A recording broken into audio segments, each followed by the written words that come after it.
Good morning. Joint meeting from Finance Committee and the Select Board, our third budget meeting. Super Saturday, as we call it. We have a lot of departments to talk to today. We have Conservation. Select Board will take a vote. The Board of Health, Cemetery, Police, Fire, DPW, and then we'll end the day talking between the boards to discuss the operating budget and capital. So with that, we have Conservation Commission. Steve, can I a few housekeeping items? Absolutely. So thank you. So just a few housekeeping items for both boards. So you have before you some replacement pages for Conservation, Cemetery, street lighting, wastewater, and LCTV. So just to point that out to you, so when you go through the presentation today, you want to be using those as your reference pages. It doesn't change anything in terms of the overall balances, but there was some adjustments and cleanup that we wanted to do and also provide that to you. We put them in 3-hole punch so you could just insert those pages into your budget document if you are so inclined. As far as some of the questions that were asked at our last session, just want to follow up on that. LCTV had a capital request. That capital request is for $48,000, not $96,000. So that was a question that was asked. Town clerk pad was for $19,000, not $21,000. As Diana presented, so just to be aware of that. And Chuck, you had asked about the Amazon site, how many registered vehicles we had. Thanks to Steve, we found out it's 106 registered vehicles generating approximately $20,000 in vehicle excise tax. So I don't know if that's necessarily all the vehicles that are there, but certainly a substantive. No, they have a 400 fleet. 400, okay. It does I'm curious. Yeah, okay. It's something we can follow up on if we had contacts, but and I don't know in terms of what was agreed to in the beginning, but was a question you asked, and that's what we had. Yeah, I appreciate it. It was. I don't think we codified anything. Unfortunately, we didn't. I looked. Yeah. Okay. All right. Okay. Thanks. Excuse me, Ryan. I appreciate the pages, but I use electronic. If you could update the electronic copy, that would be great as well. Okay. Yeah, that's okay. So, all right. So with that, we turn it over to the Conservation. So we've got Sarah, Amy, and Andrew here. So that's on page 95. Good morning, and thank you for having us bright and early, and it's nice to see the sunshine this morning. Sarah Seward, co-chair of Conservation Commission. With the chair's permission, we'd like to just start, prior to doing the slide deck, with just some narrative. Twofold, I'd like to show the committee's what a month in a glance very quickly is for what we did in January. And then also, as you know, one of the leading in terms of speed growth for towns, and also we feel as though we're one of the most wetlands positive in terms with all our Great Lakes. So we'd like to have Amy share with you what some of the other towns are spending for their hours and their administrators. So just a brief update. So we'd like to start with January at a glance. January at a glance. And these are in no particular order, and this is stuff that's out of the normal scope, if you will, of the running of the office. The hazard mitigation plan, there was meetings and researching on how to include invasive species as well as various dams in there, dams with a small d, not necessarily a capital D. 242 King has taken a lot of multiple site walks to resolve sediment releases as well as some phragmites out there. There's MACC webinar on appeals at the state level. DEP has new wetland regulatory revisions out, which I've been reviewing and hopefully will be able to comment on. Ditto, the stormwater management handbook has also been redone significantly. And I must admit I'm kind of trying to avoid looking at that. The OSRP, the draft document and the meetings and minutes, and hopefully that's coming to a close. The whole parcel identification prioritization stuff that I'm working with Kathy Miller on, that I'm hoping I can get some of the conservation stuff in front of you all soon, which would basically take a property like Mary Shepherd that is almost misidentified as under the select board as opposed to care and custody of the select board, and some other parcels that I think makes very easy sense to switch over, but another discussion. I'm trying to look through the filing fee update review with adjacent towns, setting up the grants that I got for the funding and reimbursements at Cloverdale, the Phragmites Control, and the ADA trail over there. Tree policy the commission's been working on, lakeshore guidelines for people who are trying to figure out permitting, so we can be even-handed across there. And in the last 48 hours, I got responses back from town council on some conservation restrictions that are in the works that are going to need some more attention. And I had a conversation with Tim up in Parks and Rec about additional things conservation could be doing on the Parks and Rec, and I think I just gave him a look of horror. But that's just sort of an idea of the extra stuff that comes across the desk instead of the usual regulatory or open space piece of things. And then if we can just share, we just thought, I asked Amy to just kind of look at what some of the surrounding towns have, knowing that some of them don't have as greater wetlands issues as we do. So Amy's just going to share with you some of those resources. The highest one, probably not too surprising, is Acton, and they have 2 full-time agents, if you will, and a half-time admin. Air, and these are, again, in no order, is 40 hours professional, and that's Heather Hampson, who some of you might know, pointed out to me. They have a lot less wetlands than we do and only 1 open space land.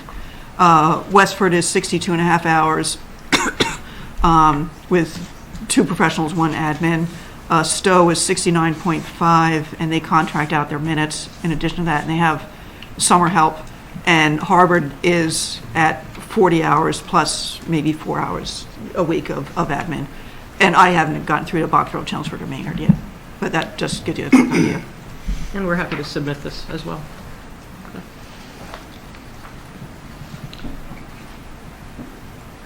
So, the slide deck, sorry. So the major accomplishments for this year are written down there, and I do often, when I start this, I tend to forget about the baseline stuff that we do. So it's a total of 94 public meetings and hearings, 30 permits approved or closed out, and 42 other actions, which could include enforcement orders, extensions, amendments, land use permits, minor project approvals, which is something, a policy that I can do without having to bother the commission, 11 waivers, any number of building permits signed off on, and the septic system reviews to see if they need to come to Concom as well.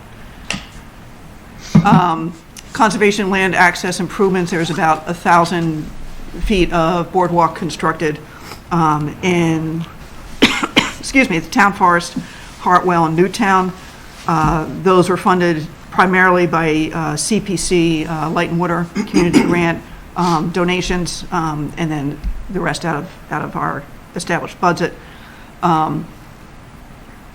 The DCR grant for the 88 trail at Cloverdale was a big win, and hopefully it'll be built probably later this fall, although we do have an extra year. I'd like to just get it, over and done with. And that's all set up now, the grant.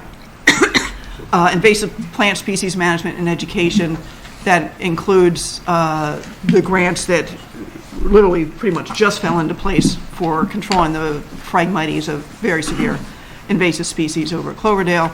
And continuing on with the what we call what SVT calls the Weed Warrior program, which is educating the public and hopefully getting more volunteers certified so they can then go out and deal with some of the invasive plant species that they might want to on town land.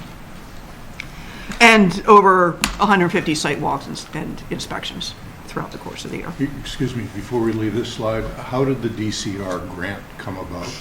Is that something that somebody on conservation I've been found, thinking or- about that, kind of for years, and it's always been backburnered, and I finally had time to address it. So it was between, looked at 3 areas, Cloverdale, over at Long Lake, and, right behind here. And Cloverdale won out if you will, and it went to a couple boards and committees to double check that. So we put in for the grant and got, I think it was somewhere around $30,000 for it. Okay, and how labor intensive was it to put the grant application together? Was it a big, I don't know. No, yeah, I would say a big grant, which I would consider for a land acquisition, is a good 80 hours. This was probably more like 40. It always takes longer than you think it's going to. Okay. Is that 80 hours to apply or 80 hours to apply and administer it? Once you have it? Oh, that's 80 hours just to get it out the door. And then about how many hours is it to, once you have the grant? I'd say, I mean, between us and the administrator's office, it's a good 10 or 15 hours to get it all set up, you know, all the forms, especially with a state grant like this. A grant like the water department, they just give me the money. That's my favorite grant, if I get the grant. And then the administration of it across the lifetime of the grant, I would say maybe just adds an hour or two on top of it, every invoice that comes in with reporting that the state requires and all that. But so just to be clear, you said this is a grant you had wanted to do in the past, but didn't have the cycles to do. I didn't have the time to apply for it. Correct. Or other things came up that were a little more priority to spend grant time on. So that's basically how it, yeah. Absolutely. I guess the on the nose question is, do you think we're leaving money on the table by not having people have enough time to write grants? Oh, clearly. Absolutely. Yeah. This grant, for example, I'm pretty sure I talked to with Rick Finley when I first started in 2015. Thank you. And now finally had time to get it out and won. So, you know, Thank you. most of the time you get these things out and frankly you don't win. So, Thank you. basis piece, okay, the goals, sorry. The big one here, and I assume the main topic of conversation, is the staffing at 65 hours per week. And I'm probably not going to get into that right now. I assume we might get into more in the Q&A. The open space management and improvements, certainly we have about 1,000 acres of town-owned conservation land. So keeping that open, up and running, improving parking lots, kiosks, signage, boardwalk, making them available. Land acquisition, I think, kind of speaks for itself. Invasive species control is certainly over the last many years been a real hot topic, and it's just getting worse. So we have to be able to prioritize what we're going after. Coordination, there's any number of boards and committees that we typically would coordinate with, and clearly can always do a better job.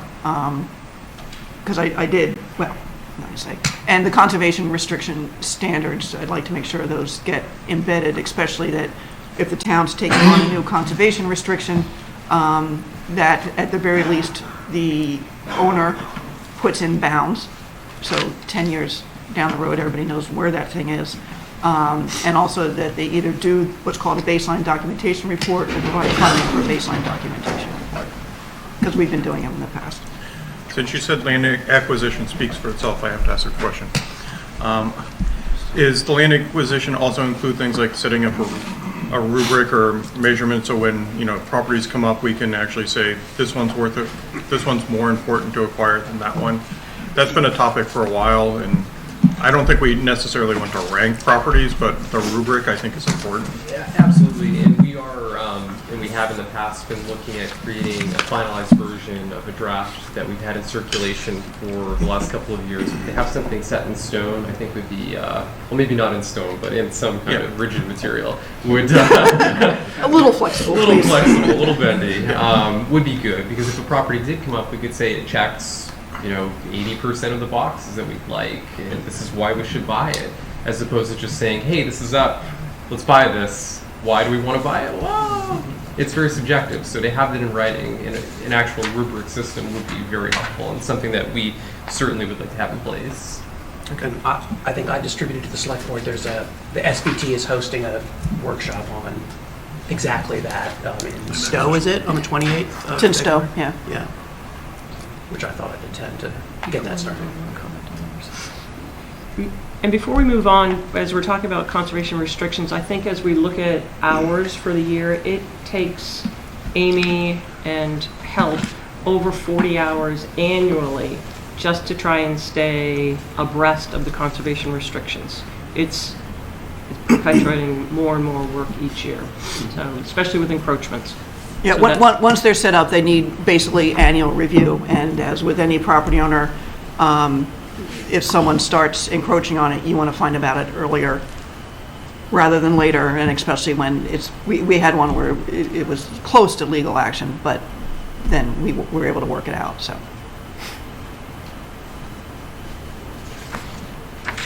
So this was our ask, which you see is maintaining the 65 hours that we're at currently.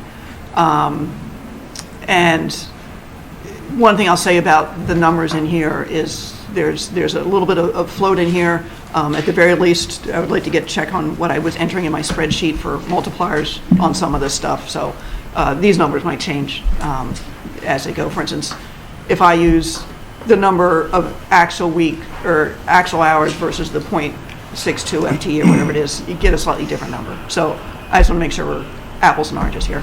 But they're certainly close. You get the idea. The office was 1,300 and land management had asked for 21,300 for the total of the 138.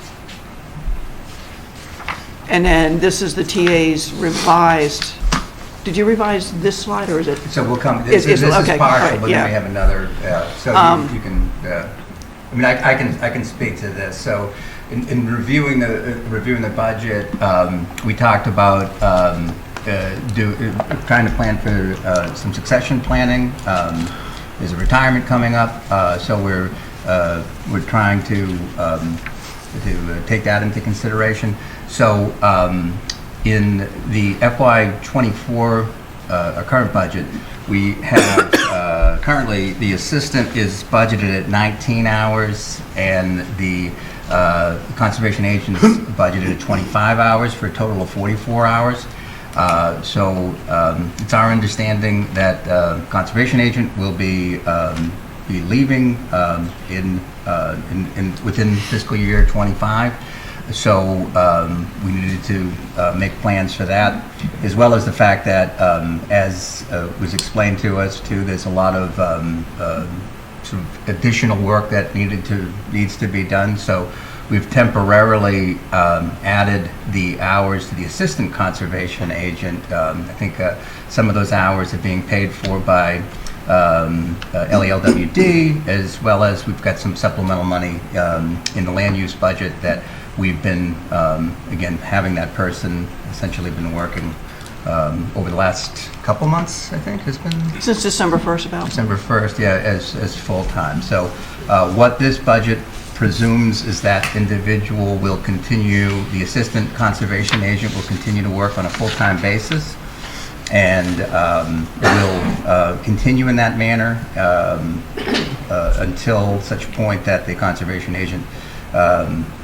retires, and then that promotion could come up at that time. So that's the presumption, and within this mix, and it is less than what the Conservation Commission requested, but a little bit of this is succession planning, as well as the fact that it's a $3.3 million deficit and some hard decisions had to be made. So one caveat to that I wanted to just bring up, we did, Mark Rombacher had brought up a point about the adjustment. After this piece, we are also going to be asking the board to adopt a new job description for the conservation agent, as well as a regrading of that position. So we wanted to reflect that, as well as the fact that when we did the budget, we assumed the salary for the assistant conservation agent would continue on for the 4 months in FY25 at that same rate, and we needed to update that. So what we needed to do with this, and it's reflected in your page, is add an additional about $4,200 onto that budget to reflect what is being proposed by our office. So that's a little bit of a change and something that we also need to account for, which you'll see at the end of this process, another sort of housekeeping measure.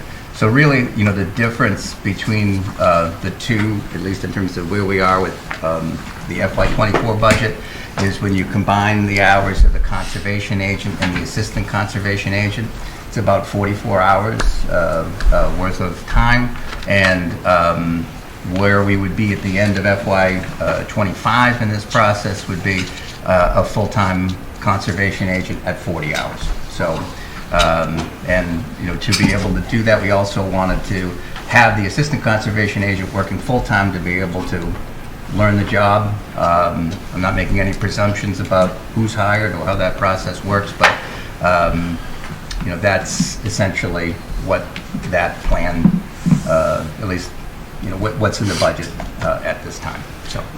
So I'm sorry, can you clarify, how many hours currently, how many hours in your proposed, and how many hours in the town administrator revised? Currently, with the temporary budget, if you will, and including the workout at Light and Water, it's 25 and 40. So 65. Right. And you proposed 63, and I proposed 65. And the response was 44. Right. But, yeah, and understand too that part of the logic when you know, Amy came to me and talked about that was understanding that we were trying to do succession planning, and as well as some of the backlog of work that the Conservation Commission has as well. So understanding where we had a little bit more flexibility in the FY24 budget, and again trying to plan forward and knowing that you know, we had demands along those lines. That's why that temporary change was made. Okay. So.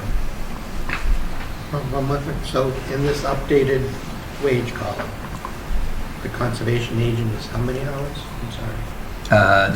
Well, it's a mix. So it's like, it's got to be, so conservation hours, the conservation agent is budgeted essentially at, you know, it's 25 hours through February of FY25, and then goes up to 40 hours after that.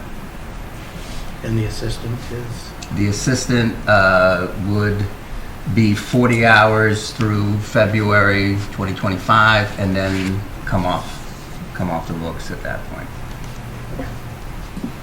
Thank you. So, you know, that's closer to 60 hours than 44. By the end of the year, it'll be 40 hours, but at the end of the fiscal year, it'll be 40 hours. But at the beginning of the fiscal year, it'll be 44. Be 65. 65 It starts at 65 and then it goes down to 40. Right. In February? Yeah. 65. Which is So if you partially why I seriously regret bringing this up, Yeah. the retirement piece of it.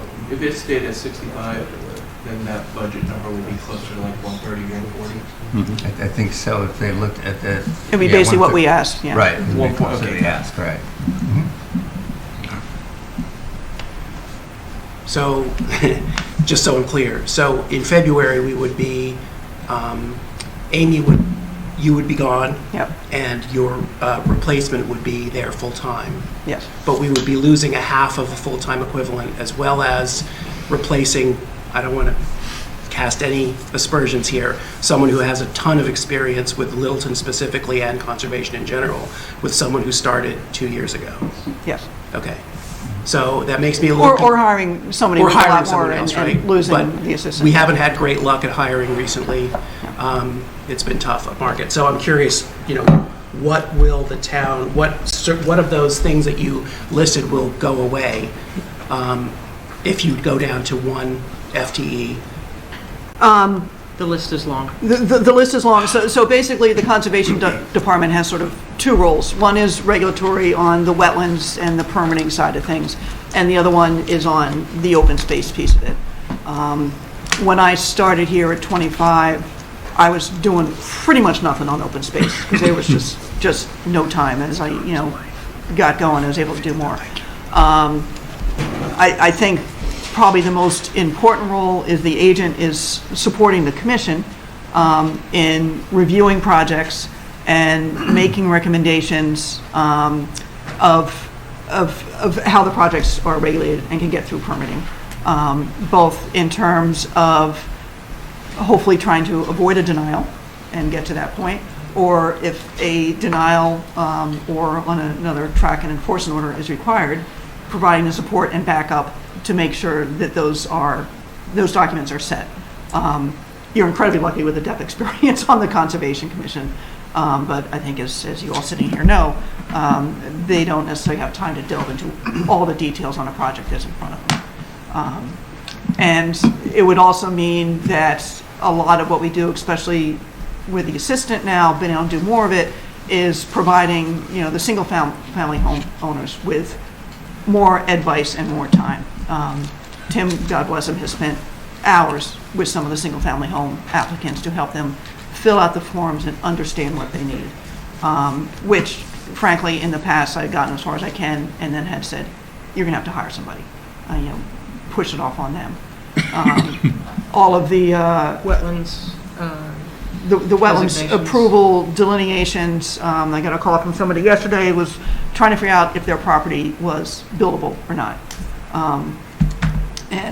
I told him I could only go so far, and I wouldn't make the final determination, but I was able to walk him through the process of it. And with other projects, especially, say, a simple deck or something like that, we have time to go out and say, yeah, I can't hang a flag on this, but you're more than 100 feet away, so you don't need to apply. Or conversely, yeah, you really need to figure something out. If I may, I think we look at, many of you know that we've spent a lot of time, whether it be at the Point or at Durkee or at King Street. So we're just one other development away in terms of really taking the bulk of the commission's time and energy and hours.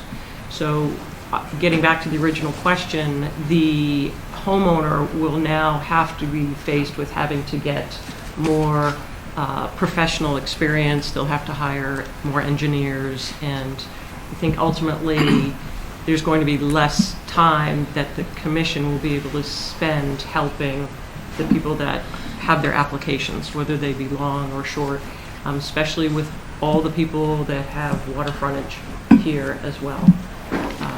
So I don't want to jump the gun on your presentation, but I think we're done. What's your recommendation for staff? Minimum of 65 hours. I think if we were just trying to show a month in a glance for January, I've been really fortunate and very blessed to be able to work with Amy for her tenure that she's been here, but she puts in more hours than are reflected as the commission. So we are up many times at 7 a.m. on these sidewalks because that's the time that either myself or other committee members can be on site, and we're bringing her out at 7 a.m. or right at dusk as well. So it's a very unique position, and I would respectfully request at least 65 hours. So that would be a full-time agent and the assistant at 25. Correct. Or flip it or whatever, but Yeah. Andrew, your thoughts on it? I would agree 100%. We really need the hours to support our operations, and I mean, if we're caught, we're not going to be able to support many of the facets of the things that we do and the services that we provide to these homeowners. And we have new regulations that have not yet been set forth. State regulations. I guess my last question would be like, if we're going to save $30,000, are we not really going to save that? Are we going to go to town council more? Yeah. Are there going to be other expenses that we incur as a town because we have not spent $30,000 on a half-time conservation agent? I would say, absolutely, you're a little bit more at risk for appeals on things. For even something like a construction site getting out of hand before we can haul them back and get things straightened out before getting serious about it. Frankly, maybe it's gravy, but all the open space stuff, which I think the community at large, I think it's huge, and has made a lot of those properties accessible to hikers, which have not been before, I think is a really big plus for the town, and that's not going to happen. And Especially the town doesn't spend any money on maintaining all of the conservation land that we are the conservation holder for. Neither do you directly, but I know you organize LCT to do a lot of that work. I mean, right now, the trust does a lot of work for the town. And Highway clearly steps in and does stuff, especially if the volunteers can't do it. But it's a little bit of a unique situation with the trust doing so much work on town property. And I don't even want to think about it. But one example there is the mowing. The volunteers can't keep up with the mowing, and or are losing heart from mowing, and or are being replaced with people who don't have equipment to go do the mowing of the big fields and stuff. So Highways is definitely stepping in and doing some of that. And I'm also paying for some ones that Highway can't get to. Thank you. And if I may, with due respect to the Conservation Commission, the other side of that is, so, Matthew, and to answer your question, Matthew, this also doesn't include what the benefits would be, because if you have now two employees over 19 hours, Sure. there's a benefit in Sure. addition. So what's not included in here is another $23,000 for health care, as well as other costs related to retirement and overhead. So it's that are probably closer to 50, 70, something like that, Yeah, I mean, perhaps. the overhead costs are, in terms of where the net part of it is at least another $30,000. So, you have to consider that into it, and which is part of the reasoning as to why going with one full-time FTE provides for, again, if you're trying to compare 44 hours to 40, that's the part of the logic. Yeah, as to why I we came to understand. that. I'm looking at this timeline. This appears to be something that could definitely be heavily addressed in our FY26 budget. If we're talking 3-month gap, we're looking at March of 2025, April, May, June. We may be looking at some of this as, okay, where are we at now? Yeah. Have you written down you're absolutely leaving when you're leaving, or can we, give us a couple more months here? I think we we get to the FY26 budget, and we're talking a whole different. Don't let them talk you into it. Take it from somebody who knows. And please, who is still here? No, but we're addressing an FY25 budget with what appears to be an FY26 problem. I was saying, if this was a November, an October, or this summer problem, then I'd be really trying to look at this as, okay, we gotta figure this out. But I think we can fully figure this out in the FY26 budget. So if this doesn't get to the 60 whatever hours, I think we have an avenue to get there, or beyond. We might be looking at 2 full-time things by FY26. I don't know. I will say my initial ask, I did not consider me retiring at all. I assumed status quo at 65. Okay. That's important to know. And then someone pointed out, and I'm still that the budget's gonna come down because I'm not here. So we started with that whole layer of things.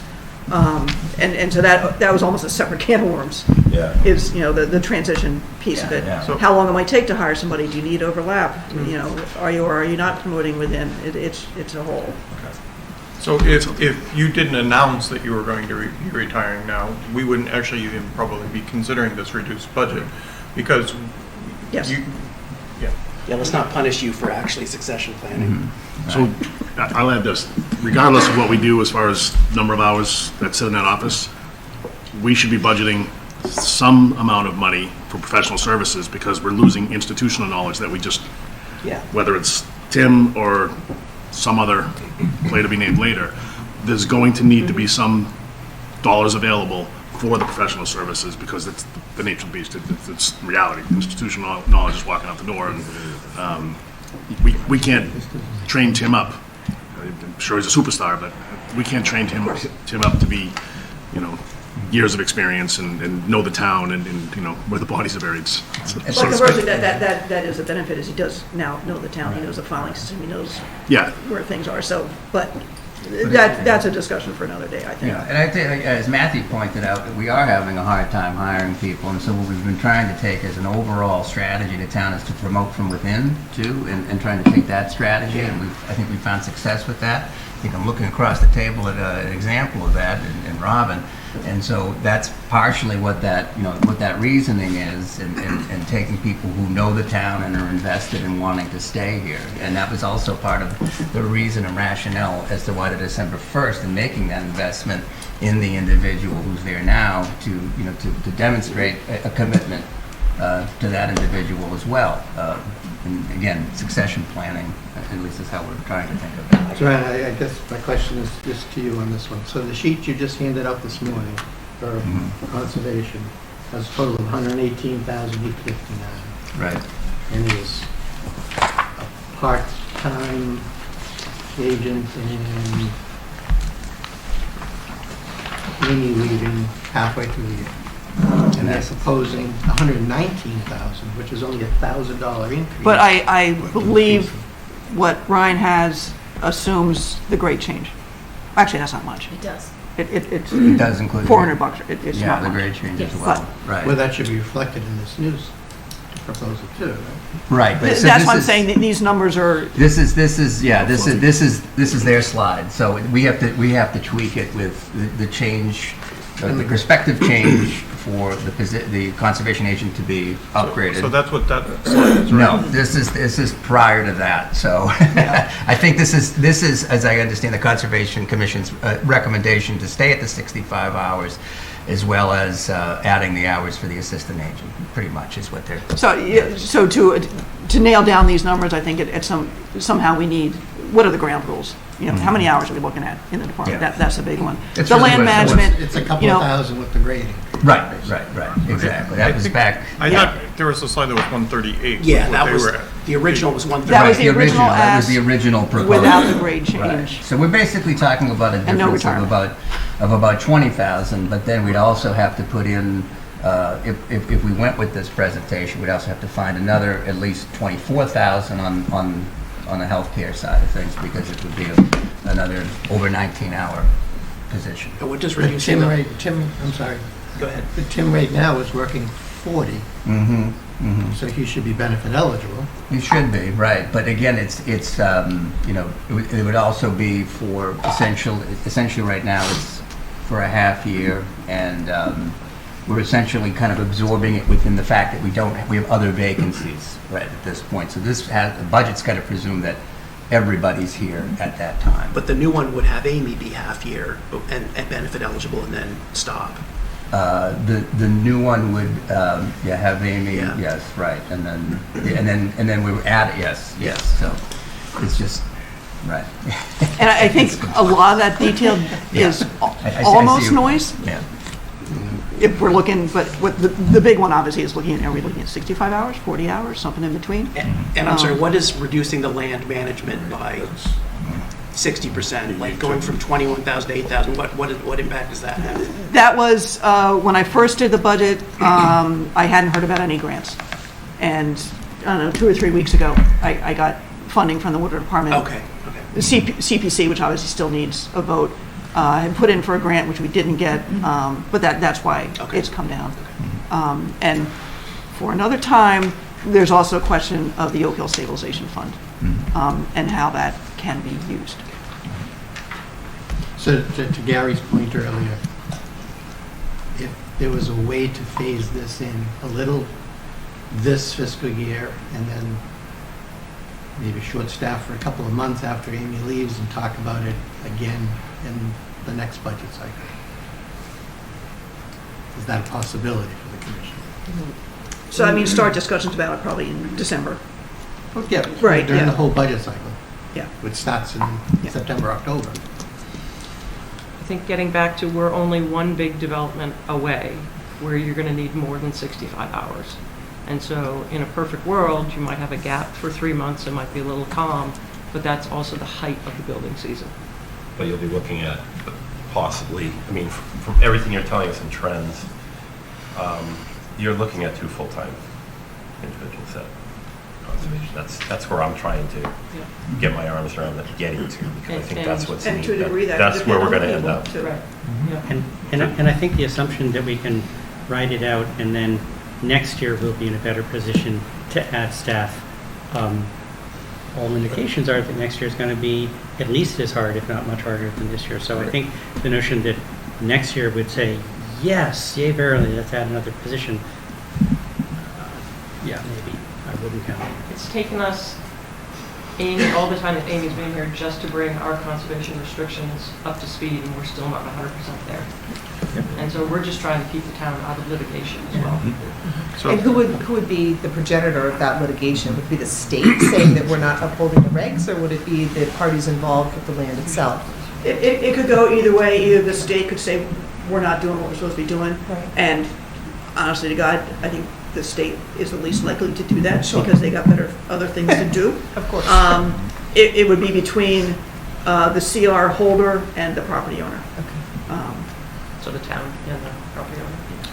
So can I ask a question on the assistant right now? He is working full-time, but and Partially funded through LALW. but he's working full-time as an assistant, but Yes. partially funded outside of our budget. That's what it With is. 8 hours over at the water 8 hours, department. yeah. So the initial request is to move him full-time within the department, Yes. funded from the town budget, and then to continue both positions through that. Yeah, it would be so it would be the 25 hours for the conservation agent and the assistant conservation agent at 40 hours through February.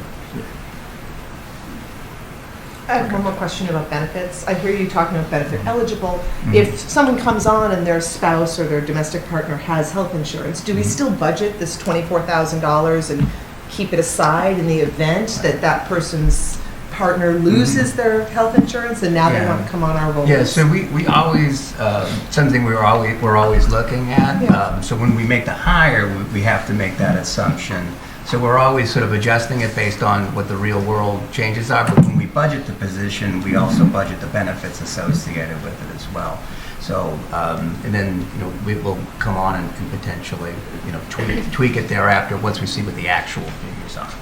But that's the thing, you make a good point, Jenna, because that individual could change at any time and would have those rights, and that would be a cost that has to be borne by. So we tend to put a little flexibility into that budget, knowing that people can come on at any time. And can you make a general statement about what's offered by the town versus what's offered by private enterprise? I mean, do we have great benefits that people really want, or do we have sort of not so great and people stick with what they have in the other? I think non-public it's world? dependent on each situation. I Okay. can't speak to I think our benefits are solid and are an attractive part of why people want to come onto our benefits, as Yeah. well as the fact that with OPEB, when parties retire before they are Medicare eligible, they also can stay on that, whereas in the Right. private sector, you wouldn't have that option. So that's really another advantage, and also another cost that's borne by the municipality at that time. So, If I may, Jennifer, coming from someone who just came on, and from coming from other environments with benefits, Littleton is very, very strong with benefits. So it's very enticing. Okay.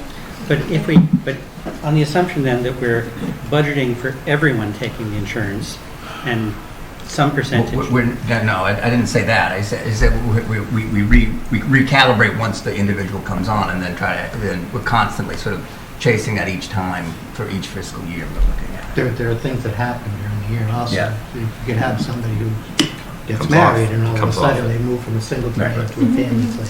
You have to take those things Right. into consideration too. Okay. You can go from a single plan to a family plan. It changes all the time, and we try to budget for that. Known changes that happen all the time. And we have 2-tier or 3-tier in town? Is it a +1 or is it just one in So family? it's plus, Yeah. One. plus one's family. So just to recap, from that other slide, that next slide that you showed, This one? to adjust for the salary of the agent, it's probably a $5,000 change from that number? Well, Would you say? it's probably... Plus leaving the benefits aside. Yeah, leaving the benefits aside, but remember too, we also, this is from the earlier slide, we also had to tag on another 4,000. That's a correction on our end. So it's more like a delta of about... Right, so this 21,000. 118 includes the 4,000 that we're already now short. Or Right. 4,000, right. Yep, that's essentially... Plus an additional. That's right. And I probably shouldn't be arguing against myself, but I will also say that the water department is certainly interested in keeping Tim for 8 hours. Right now, they're hoping to transition into helping them out with the Clean Lakes Committee stuff. So certainly, until I leave, we can operate, if need be, with him doing the 8 hours over there. That's $7,000. It's still within the town, though. So. Anything else from anybody? One comment, related to what we talked about earlier about grants, but not related for the conversation now, maybe just a placeholder for a future conversation, is thinking about hiring a consultant instead of an FTE to focus just on grants. Because if you can hire somebody for $100,000 and get $200,000 worth of grants, I'm just thinking from the business side, if I can invest 100 and get 200, that's a win-win for me.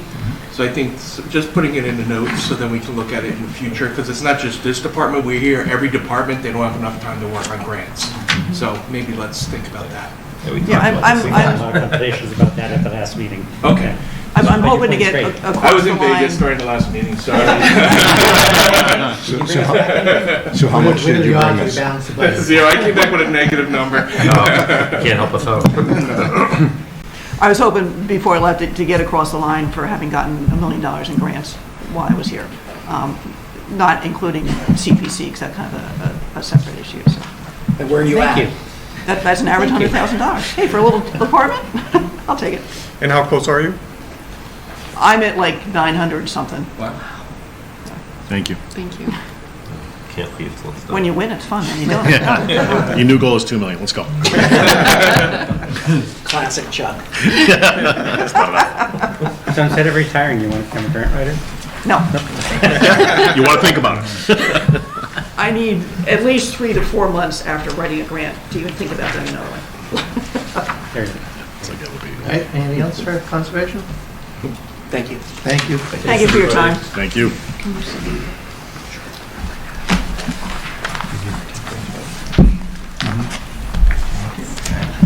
Well, thank you. Do we want to push our 9:10? Oh, yes, if we could, Or you if we wanna could do it do now? that. Right. No, we can do that now, just because it'll be a quick thing, so. Let's go through the PAC. Yeah, this did go through the Does it? PAC, so yeah, so if I could interject here Please, for a go. second. We just had the conservation agent before us. The request before the select board is to do two things, which is to approve of the updated job description for the conservation agent, as well as to upgrade the position from, let me make sure I have this right, upgrade the position from a grade 11 to a grade 12. So this went through the PAC, and this is part of what we were just talking about before in terms of the grade change, and respectfully request the board and for the secretary to read the motion as presented on the agenda. We have the recommendation from the HR as well. HR director is recommending you. Any discussion on that? I mean, I believe the PAC. PAC recommended. I am recalling it now. Yeah, I think we were just, and, you know, we tried to squeeze this in just because, you know, we didn't want to let this language. Yep. And at the recommendation of the HR director. Vote to approve the revised job description for the conservation agent and regrading of the conservation agent position from a grade 11 to a grade 12 in the Town of Littleton classification and compensation plan for Schedule A permanent full-time, full and part-time employees. Second. Been moved by Mark, second by Matthew. All those in favor? Aye. Thank you. Okay, thank you. Okay. Next up is Board of Health, Dan King. Good morning, everyone. Hi, good morning. For the record, my name is Dan Kane, White Tilway, Chair of the Board of Health. So, thank you for hearing this morning. As you all know, the Board of Health is an elected 5-member board responsible for food safety, infectious disease monitoring, management, and mitigation, housing code enforcement, pools, camps, burial permits, tobacco control, a little bit of everything. And probably what we're most commonly seen is for Title V and septic challenges and issues here in town. So we're before you today with our proposed 2025 budget, which the request is slightly changed since 3:47 yesterday afternoon. That's how fluid this is. That's how fluid this is. Yeah. So for many who've been on both boards for a while now, that we are currently an elected board. Our professionals that actually run day-to-day operations for us is the initial Associated Boards of Health, which is a consortium of a large portion of north central Massachusetts. We are kind of one very far edge of their catchment area, who provides day-to-day professional services, both sanitary and food service, as well as nursing services. We've recognized over the last 3 to 5 years that while they do an effective job, it is the scope of needs here in Littleton are beyond their day-to-day abilities to meet that need. Just like every department, they are understaffed, underfunded, and simply don't have the resources to provide much more than the bare minimum. And so we've looked at for a while, how can we better meet the needs of our town? And the decision was made in conjunction with the Board of Health, the Select Board, FinCom, and other members of town administration, that bringing some services back into town was going to be the best way to serve our residents. So we have been searching for a health director, basically a functioning, working health director who is both the field agent providing services of inspections and site views, those pieces, as well as looking at grant writing. How do we better integrate into and utilize and leverage our relationships with Elder Human Services, the school department, school nurses, those places where Neshoba simply doesn't have the resources to really build those relationships within our town. So we have been unsuccessful until these last few weeks. We've done a very extensive search and interview process, and an offer, a verbal offer was made yesterday afternoon, around 3:47. So it's after hours on a Friday, sorry, it was after town hall hours. So our fiscal year 24 budget represented a step 16 position that we did not utilize at this point because, again, we just made a verbal offer yesterday. The 25 budget is based on a step 16 step. Grade, yes, Grade, 16, sorry. grade 3, step 3. Yeah. Thank you. We know where you're going. I don't have the cheat sheet in front of me. Yeah. We recognize that if we had continued we level funded from our 24 budget, we would fall exactly where we need to be for our 25 budget. By dropping it to a step 3, we are unfortunately slightly under kind of where our verbal offer was yesterday. So that will be coming before Select Board for approval for a step change for that offer. So our request is, and I know Ryan should have the exact number, but wages and salaries for the health agent should be in the 109,600 range. So that 110 number should be pretty accurate from our 24 budget for that position. We currently share an administrative resource with the building department that is not represented in our 23 budget. It is represented in the 24 budget. As we move forward, it will take a little time for our new health director to really identify, and part of the reason why we're bringing some of these services in town is really identify what our needs truly are. Where are our gaps? Certainly we as a board can identify gaps in services, but having a professional be able to look at it is going to have a very different eye of what things, knowing what questions to ask. That as smart as we are, we don't even always know what questions to ask, what we don't necessarily know. So we'll have a better sense of how much administrative support can we continue with our, I believe it's a 0.2 administrative support right now shared with the building department. Is that adequate to meet the needs with a full-time director or not? Do we need to change that? So we've requested what here is officially a 1 FTE on the sheet. I have a feeling it probably would be a shared FTE. Looking at that salary range, it would be a shared FTE, although on the sheet it's listed as a 1 FTE under health department. Just to follow up on Dan's point, so what we, because this came in so late, this is the potential salary for this, and we'll probably be waiting until the actual appointment's made. Will probably be tweaked around another $8,000 to $10,000, so that's another add that we need to account for. And as for the administrative support, Dan's right, this is half funded through the health, and then the other the other half is through facilities. So we haven't made this hire yet because we want to hire the health director and the facilities director to be able to provide that feedback, to have someone that they're both mutually supportive of and want to team up with. So as Dan pointed out, if you do have a full-time person here, you're going to need administrative support. And then the hope is with that full-time FTE that also provides backup for the other administrative support in the land use department. Do we have the Neshoba Board of Health 35,000 for fiscal year 25 in the budget? We do. It's actually, I believe, on the next slide. So it's actually, there's two separate line items for Neshoba. They split out their invoicing to sanitary services, so food service inspections, Title V, basically everything non-clinical falls under the primary invoicing for $35,000. There's a separate line item for $15,000 for nursing services. So it's a combined 50 that we, but it is broken down by the city. And is that a contract that we're going to pay in 25 no matter what, even if we hire a health director? We will. So the relationship between the association and Littleton falls under both our contract agreement with them as well as some state regulations on how consortiums for health services works. So for us to leave, so again, one of the slides talks about this is our second year of our contract. Our contract is actually open-ended. There is no end date on our contract. Neshoba is not able to remove us from the relationship short of Neshoba basically stopping to exist, is the way it's built. So they can't basically stop providing services to a contracted community unless the community agrees to it.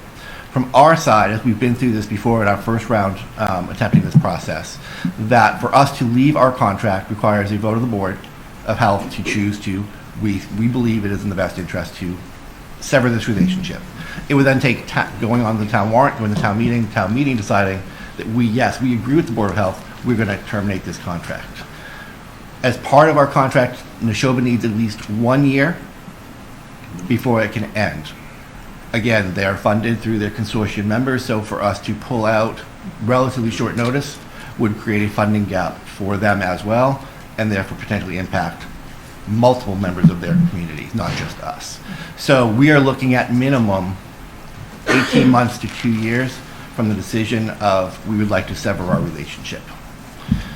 That conversation's gone back and forth for some time. We wanted to make sure that we had new folks in-house who were fully up to speed, qualified, prepared, and resourced to be able to be successful and effective here in town before severing that relationship. So we are going to have at least a 2-year overlap between Neshoba services, both clinical and non-clinical services, and anyone we have here in-house.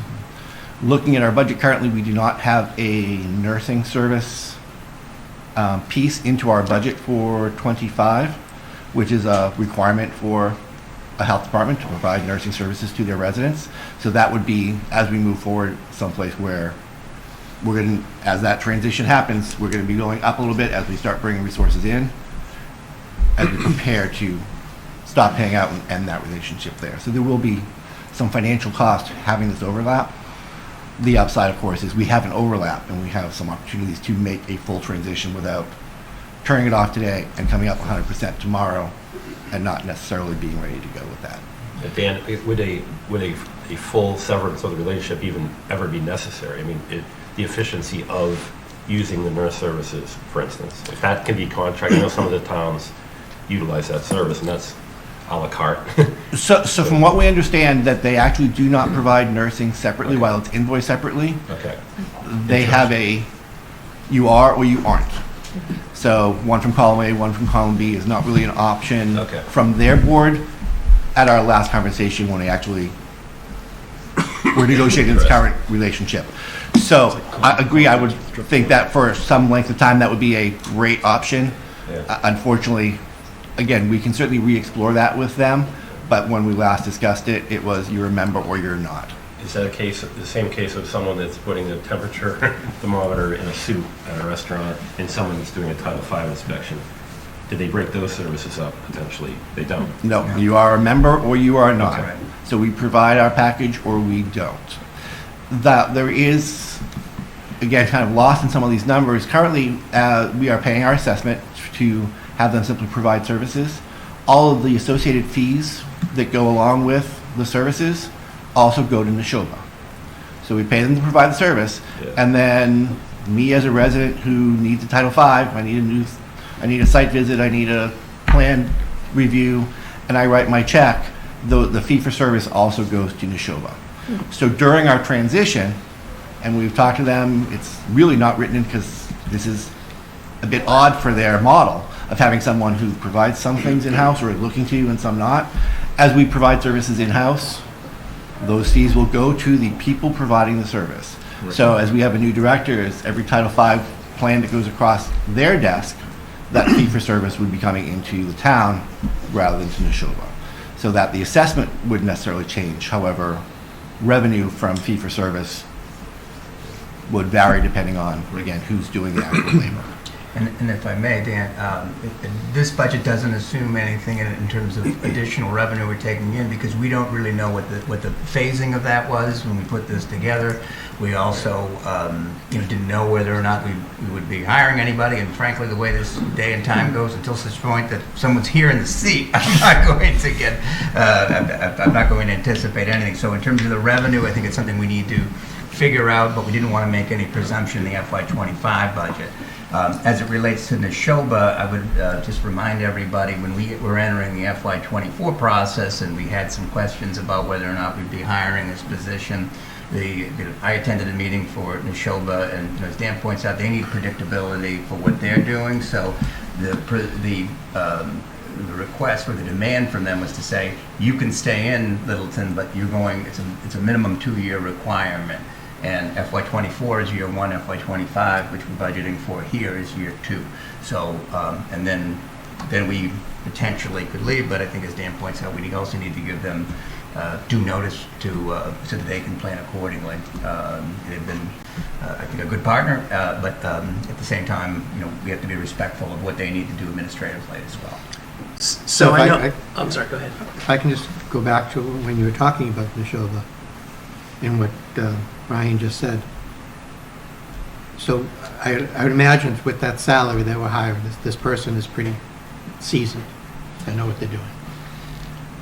So if I recall what you were saying, you were thinking that we would need Neshoba into the FY26 budget also? 2 years? No? Do we need them? We'll have to see where the department grows between now and then. However, because of the nature of the process to sever that relationship, we are basically committed for that 18 to between. Unless we go to this town meeting and say, we want to sever the relationship. If the Board of Health votes, yes, we want to leave, goes warrant, goes to town meeting, they say we want to leave, I believe the contract still has a 1-year notification before we can sever that. But we still have a minimum standard that we have to satisfy for the state. If we don't have nursing, then we're still going to be. We would have to bring that employee service in-house. in-house or figure out some other way and make sure that happens. The town's already made a commitment for FY25 to them, but then FY26 is the open. So as long as it's not another 2-year commitment, so if we don't sever this and we've already committed for 25, it doesn't commit us out to 27 then.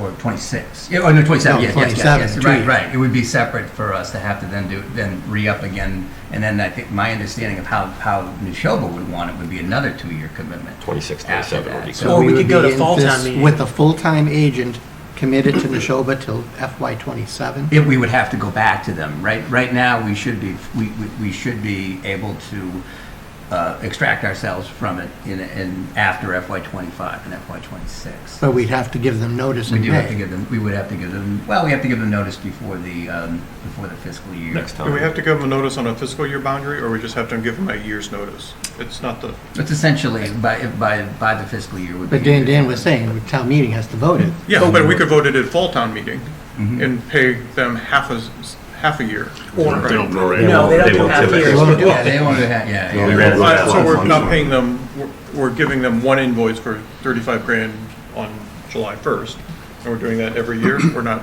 So they bill us quarterly, but, yeah. So why can't we stop at any quarter? Because they're Because because it's they're a paying contract paying and But employees. it's not, but Dan just said it's not a contract. We just have to give them a year's notice. It is, You do have a notice contract is with 12 them. It's an months. open-end contract. It is not renewable, for example. It is, we are a member until we choose to leave. Yes. And then the language in that, I apologize, I don't have the language with me or on top of my head. Right, we can I get do know the process that it's, now whether that is a year from notification date, whether that's a year based on Contract their year. fiscal year, I apologize, I don't have that answer. I do know the basic process. We're looking at 18 months to 2 years from the time that basically the town decides, or the Board of Health, or the consultation, town hall, some way, says we want out, warrant, town meeting, notification, So and then I whatever the contract think, is. broadly speaking, I think our hope is to be able, in FY '26, to come out of Neshoba and then either reallocate these expenses or remove these expenses from the budget. Also keep in mind, this is a brand-new department, something, that we're working in partnership with the Board of Health on, so, we I think as Dan, just to be transparent about it, we're going to be learning as we go with this and understanding that, and we know we're also going to need some assistance from Neshoba to be able to do that and be able to, not necessarily train the new individual, because as you said, that the individual should be seasoned enough to know many of these things, but to understand how things are done a little bit. So I think as long as we can protect ourselves somehow and figure out between now and when we publish this warrant, whether we need an article to get out of the show or not. Because to commit ourselves out to FY '27, that's 2 years more than we thought. I mean, when we were told this, and certainly the hiring has been postponed for a year now, but I was thinking this was dropping off after FY '25. Now to talk about potentially '27, that's, Yeah, the problem is, It's a lot. there's not a template for doing this, because there's a reason why all these communities are in Neshoba. Nobody wants to take, we're literally, I bet you will see a few dominoes fall after. If this goes right for Littleton, you'll probably see a few other communities doing it, but as it stands right now, we're kind of the first ones through the door, and we're going to take some lumps along the way. So, Their model has been, it's a manner for small communities who don't have the resources to provide staff to, and rather than trying to build their own consortiums of, well, we'll kind of like we share animal control with Foxborough, try to build those little relationships. Basically, here's a package, we'll provide the service to lots of towns with a couple thousand residents. And when we joined, that's where Littleton was, but that's not where we are anymore. I will. On the good side. If I can add, this is one of those things, we talk about regionalization a little bit. This is where I bet there's another town that's close to us that would be willing to share services. This might be one of those opportunities, and I'll use Groton as an example, because I've reached out to them on this exact thing, and this is something they're thinking, there's mumblings there too, where a shared system might actually work between two communities. Well, That's something to think about later on. at a For minimum. backup, at least. Exactly, but like the same way that the building We do with commissioners, electric. the electrical inspectors, a lot of our small departments who don't have 3 or 4 deep Yeah. use those same thing. I'm going on vacation next week. Hey, if anything bad happens at 3 in the morning, can the building inspector from Groton or Boxford or someplace else cover for the week? That's a very common occurrence. So that's kind At of a what- minimum, if it's the nursing services that's pushing this over, we had talked last year about maybe piggybacking with the school department, with their school nurses and hiring one of those people to, fill in the gap. There's lots of options of ways, whether it's working with other communities in their process, whether it's working with resources in-house. Again, I think as we bring in the new director and really look at some options and have someone in town who's really looking at what's best for the town, primarily, again, nothing against the Neshoba, but they're looking at their system and their consortium. They're not necessarily looking at every individual community of what works best for us, what's going to be most effective. And So, I know you can't, you don't know the fees and we don't know what's going to happen. Can you give me a ballpark? Is it 1,000, 10,000, 100,000 a year? anything I gave you would be guesswork, unfortunately. Okay. The number of inspections, those things, part of the driving that we started this many years ago was that receiving meaningful, accurate, timely data of the amount of work actually being done has been a challenge coming out of Neshoba. So what do you pay for a Title V inspection? I am embarrassed I don't have my fee schedule with me. I believe it is 500, give or take, but again, don't hold me to that. That is off the top of my head. I don't have the fee schedule in Yeah, front of me. potentially I our fees apologize. could go up. We're giving a better Well, service. I believe that So the Board of Health recategorized all those fees like Yeah. mid last year Yeah. to bring them up to snuff, so. So I we're more remember seeing consistent with that. other peer communities in the area. Okay. And I apologize. No, don't that's have okay. that number. I was curious. Jack? So I just had a question on, you had said, I think, about the fees that we would collect for what we did, but that there's nothing, no precedent for that. Will there be something in writing as far as that goes, just so we don't have issues while we're still contracted with them, but yet we're collecting? We don't have fees for anything in writing. I services? actually work with town council to come up, just make sure the language is clear. So your conversation was just a verbal one with them? It was at this verbal point? conversations that basically fee for service goes to who's providing the service. Mm-hmm. So that, that it would make sense for Neshoba to get the $300 for a site visit if they never step foot on the site. Right, I So, just but want them to be yeah, able to work come with back town and say, council, wait. make sure that language is Okay. clear. Yeah, they're under contract. Yeah. One quick question. If we terminate the agreement 2 years from now or a year from now, and we have an employee doing the work, and let's just say the employee quits, what do we do in that situation? What would we Because do? then we'd be out of compliance, right? We would not have, at that point, someone doing our biannual food service inspections or Title Vs. We would be back to trying to hire someone, working with our peer communities. I would compare it to what happens when the building commissioner quits or moves to another town. What do we do? I mean, it'd be, in many ways, no different than any other department head leaving their department.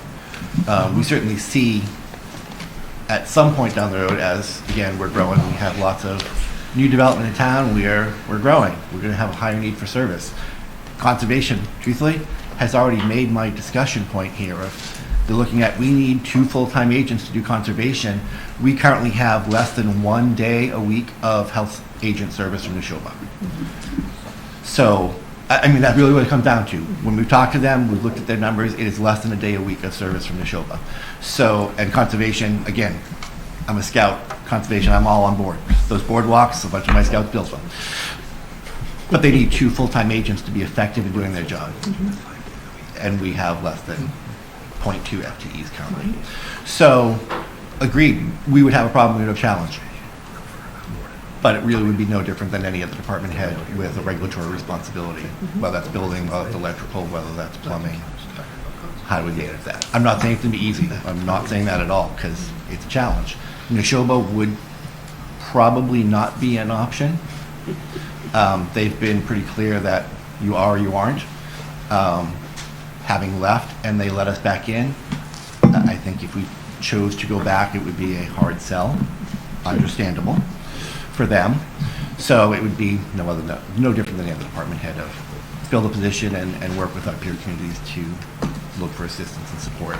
As we move forward, if we have a part-time agent that could provide some of those services as well, if we lost a department head, hopefully we'd have that, a part-time agent who would at least be able to maintain basic functioning until that department head is refilled. Anything else for Dan? Nope. Thank you, Dan. All right. Thanks, everybody. Thanks, Tim. One of those things we're gonna have to have on YouTube. Next up is the Cemetery Commission. It's page 86 in your budget. You do have a substitute page for this.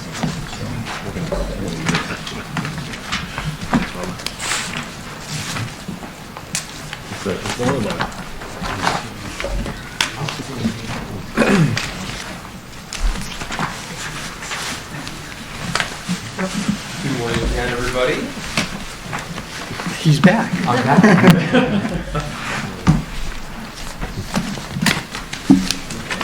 So, I guess we'll get started.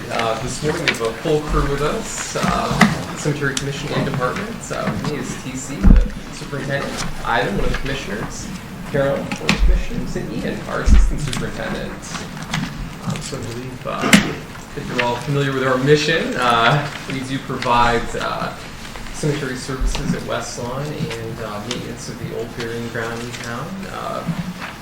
Assist families and really dark times with arranging burials, funeral homes, it's a very multifaceted department for sure. So looking to this upcoming fiscal year, we have quite a list of, or looking back rather, to calendar year 2023, we have a long list of major accomplishments that we're pretty proud of. We've been actively working on our Sullivan Way expansion to accommodate for more grave space at the cemetery at West Lawn. We've been selling grave spaces like crazy lately, and we're quickly running out. If we hadn't done this expansion, we would have had no grave space. So we're hoping to complete that expansion project very soon and have the new grave spaces online and for sale.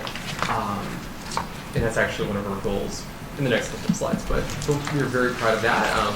We put cemetery security cameras in to monitor activity at the cemetery. We did have some vandalism a couple of years ago, and we want to make sure that it's a secure place for people to visit and that the grounds are monitored for any incidents such as that one that occurred a few years ago.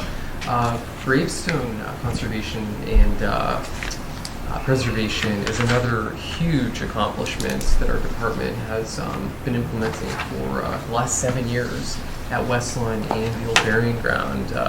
Typically each year we do from 18 to 22 gravestones, hiring professional preservationists to go in and reset stones, put them back together, clean them. It's quite a process, but we're actively working to preserve the older stones on site so they don't further degrade. We want to make sure that they're around for future generations. So we're very proud of that. And one of our other major goals from the calendar year is we've been able to address a lot of sick and dying trees on site, and dead trees that pose a risk to public safety we were able to remove, and we're very happy to have gotten that done in this calendar year. So moving on to FY25, some of our goals are to continue maintaining the grounds at a very beautiful level, I would say, for the townspeople.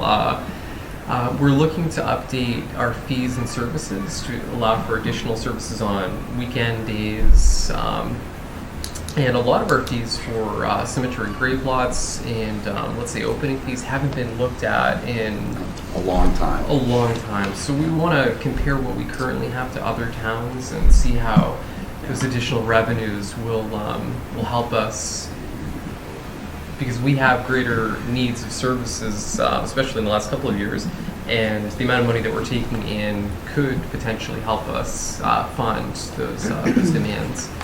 And we're going to hold a public hearing on that in short order. We anticipate doing that actually before the May time frame, before we start selling the new lots. So that's going to be key. Excuse me, can you do that without, does that fee schedule have to go to town meeting? Or is that something just the commissioners can do?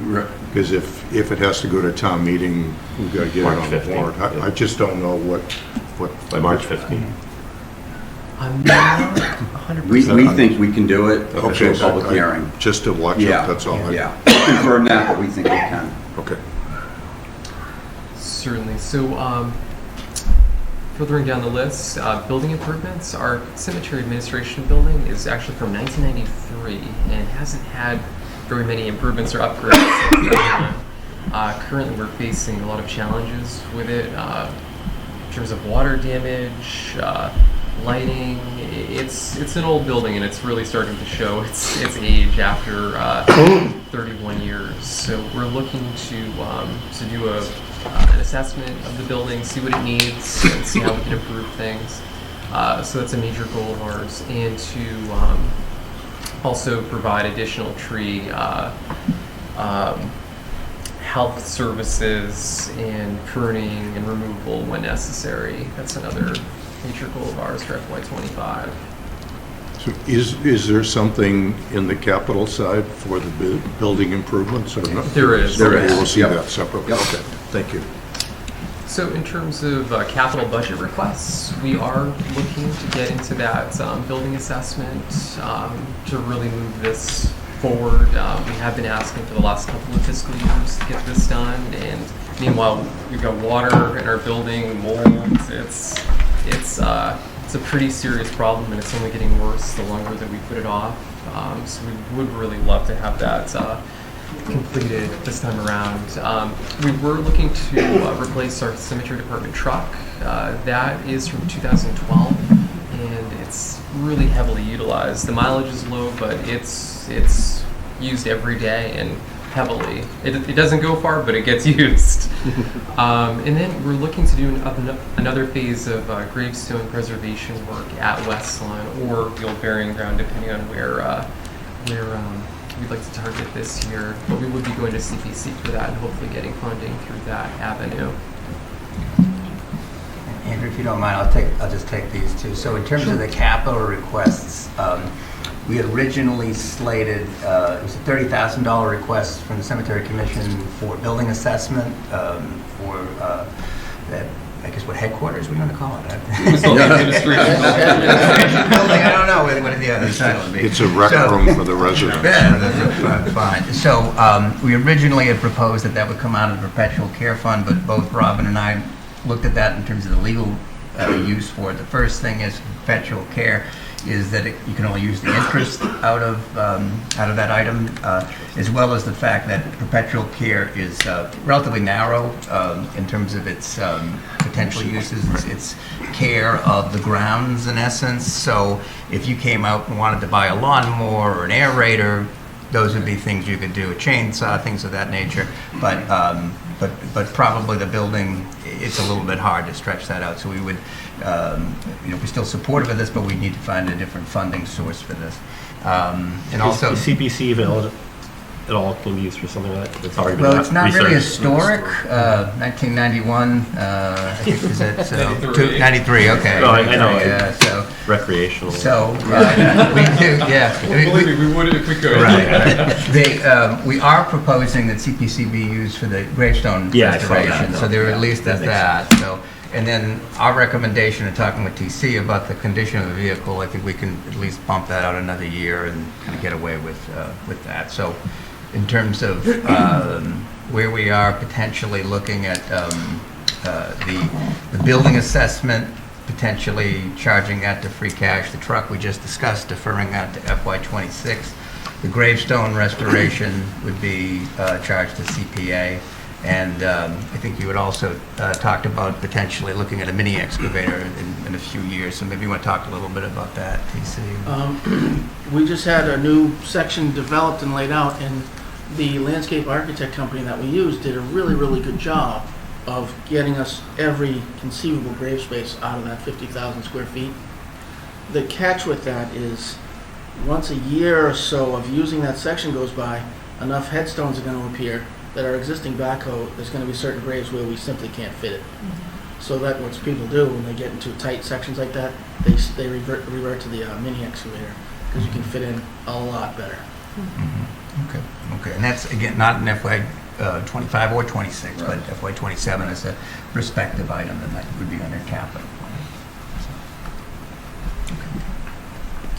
And so moving on to our FY25 operating budget, some of the highlights are that we will have our main superintendent and assistant superintendent positions, but we're moving from actually a full-time groundskeeper to a seasonal unbenefited position, which will be a little less than half, I would say, of the salary of the previous full-time groundskeeper. So we're actually making a cut in that category. In terms of operating expenses, so that's essentially highlighting that point. So we are reducing the overall salaries for the department, but you'll see a little further down that we are asking for additional operating expenses for our various categories. So if we go to the next slide. We didn't have the breakdown. I mean, we're going from 3 FTE to 2 FTE. And replacing the seasonal on that third FTE and reducing our operating cost on that. One thing that TC did mention when we sat down was that he has several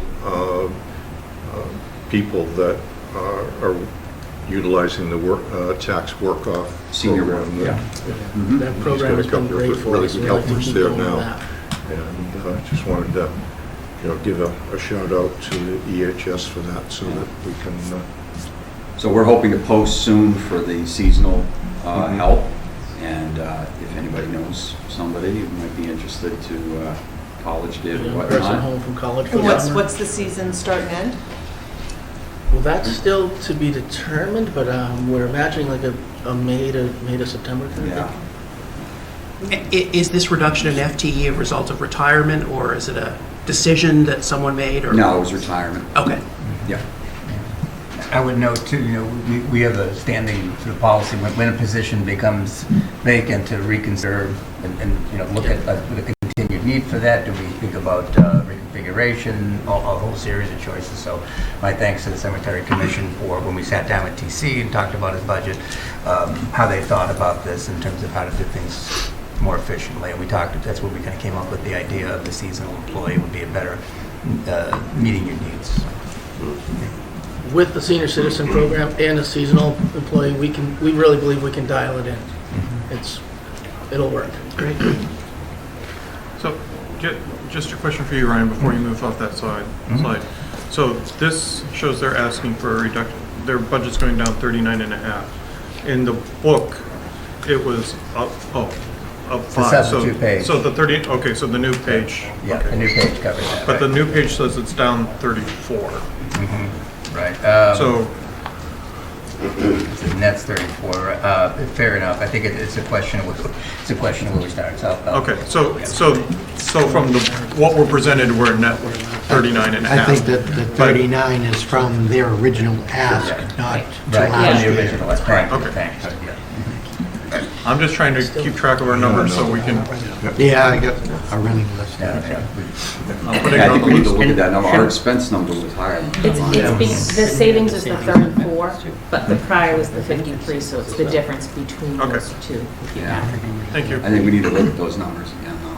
What's that for The expense expenses? number is, yeah, I think our expense number was 30 and change, not 26. Well, we can talk to you about that. Yeah. You did go up to 7,000. So, yeah, basically our expenses haven't been touched in a long, long time. I mean, maybe 15 years or so. And we, over the last couple of years, fertilization costs and whatnot have gone way up. And we started to feel the effects on the grounds, and we actually got feedback from residents starting to see some deterioration. So yeah, we need that. I think We any need of the that changes, number. these are things we talked about with DC Yeah. when we met with them, so Yeah. I don't think there's anything, but we can Okay. talk again on that and come back to it, so. If they're cutting an FTE, do we also get to then realize the savings and benefits someplace? We would, right. But that's. Once again, that's part of that rolling number that we use when people come on, come off. Yeah, Michelle's got like a percentage, so you guys kind of know. yeah, again. Okay, X it percent of staff. just that when we talk about adding Adding benefits. adding a position, we say, oh, salary, and then oh, benefits. Well, I think we should take the corresponding when we drop someone off. We do. Yeah, So, that's good. on the original sheet, the expenses were 36, and then revised sheet, they're 26.1. And the major difference is a reduction in office supply requests and building maintenance supplies. Those are the two numbers that account for most of that difference. Yeah, and in terms of some of those categories, we're already almost depleted for this fiscal year. We may not have enough money to finish out this fiscal year, basically. So, So, you talked about the need to improve the grounds. Yep. And that's, yeah. those are the types of things that you can use the perpetual care. And we are using the perpetual Right. care to do So that. it just came up with a funding plan for that, when you Yeah. tied the trust commissioners. Yeah. Just so we can make sure that there's enough money, it's sustainable, and such and such. Yeah, so. and to that point, we just voted, we took 50% of our fees, our openings, sales. and transferred to perpetual care. I know that you're I was waiting for that question, so I jumped that. And just, I throw you a softball. Yeah, yeah. how much did you pay him for? Yeah. And lastly, you know, we're looking at, we're probably going to have to increase based upon materials and whatnot. Not next year, but understanding the town's situation, we're going to hold off till FY26. Has there been consideration to buying an electric truck with all the trucks now that are available that you can plug in, especially if you're going short miles, but a lot of short miles? I think any truck at this point, but Yeah, we'll look at it, but yeah. You can go very quickly from grave to grave, right? Yeah. Because they go so fast. But there are lots of grants available for electric, and certainly Park and Rec has their plug-in. So much smart I've first. seen any with the dump on.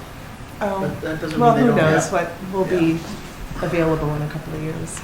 Something to think about. Yep, sure. Okay. I would just think, sometimes looking at when I saw that, the truck, for instance, that you kicked it out another year.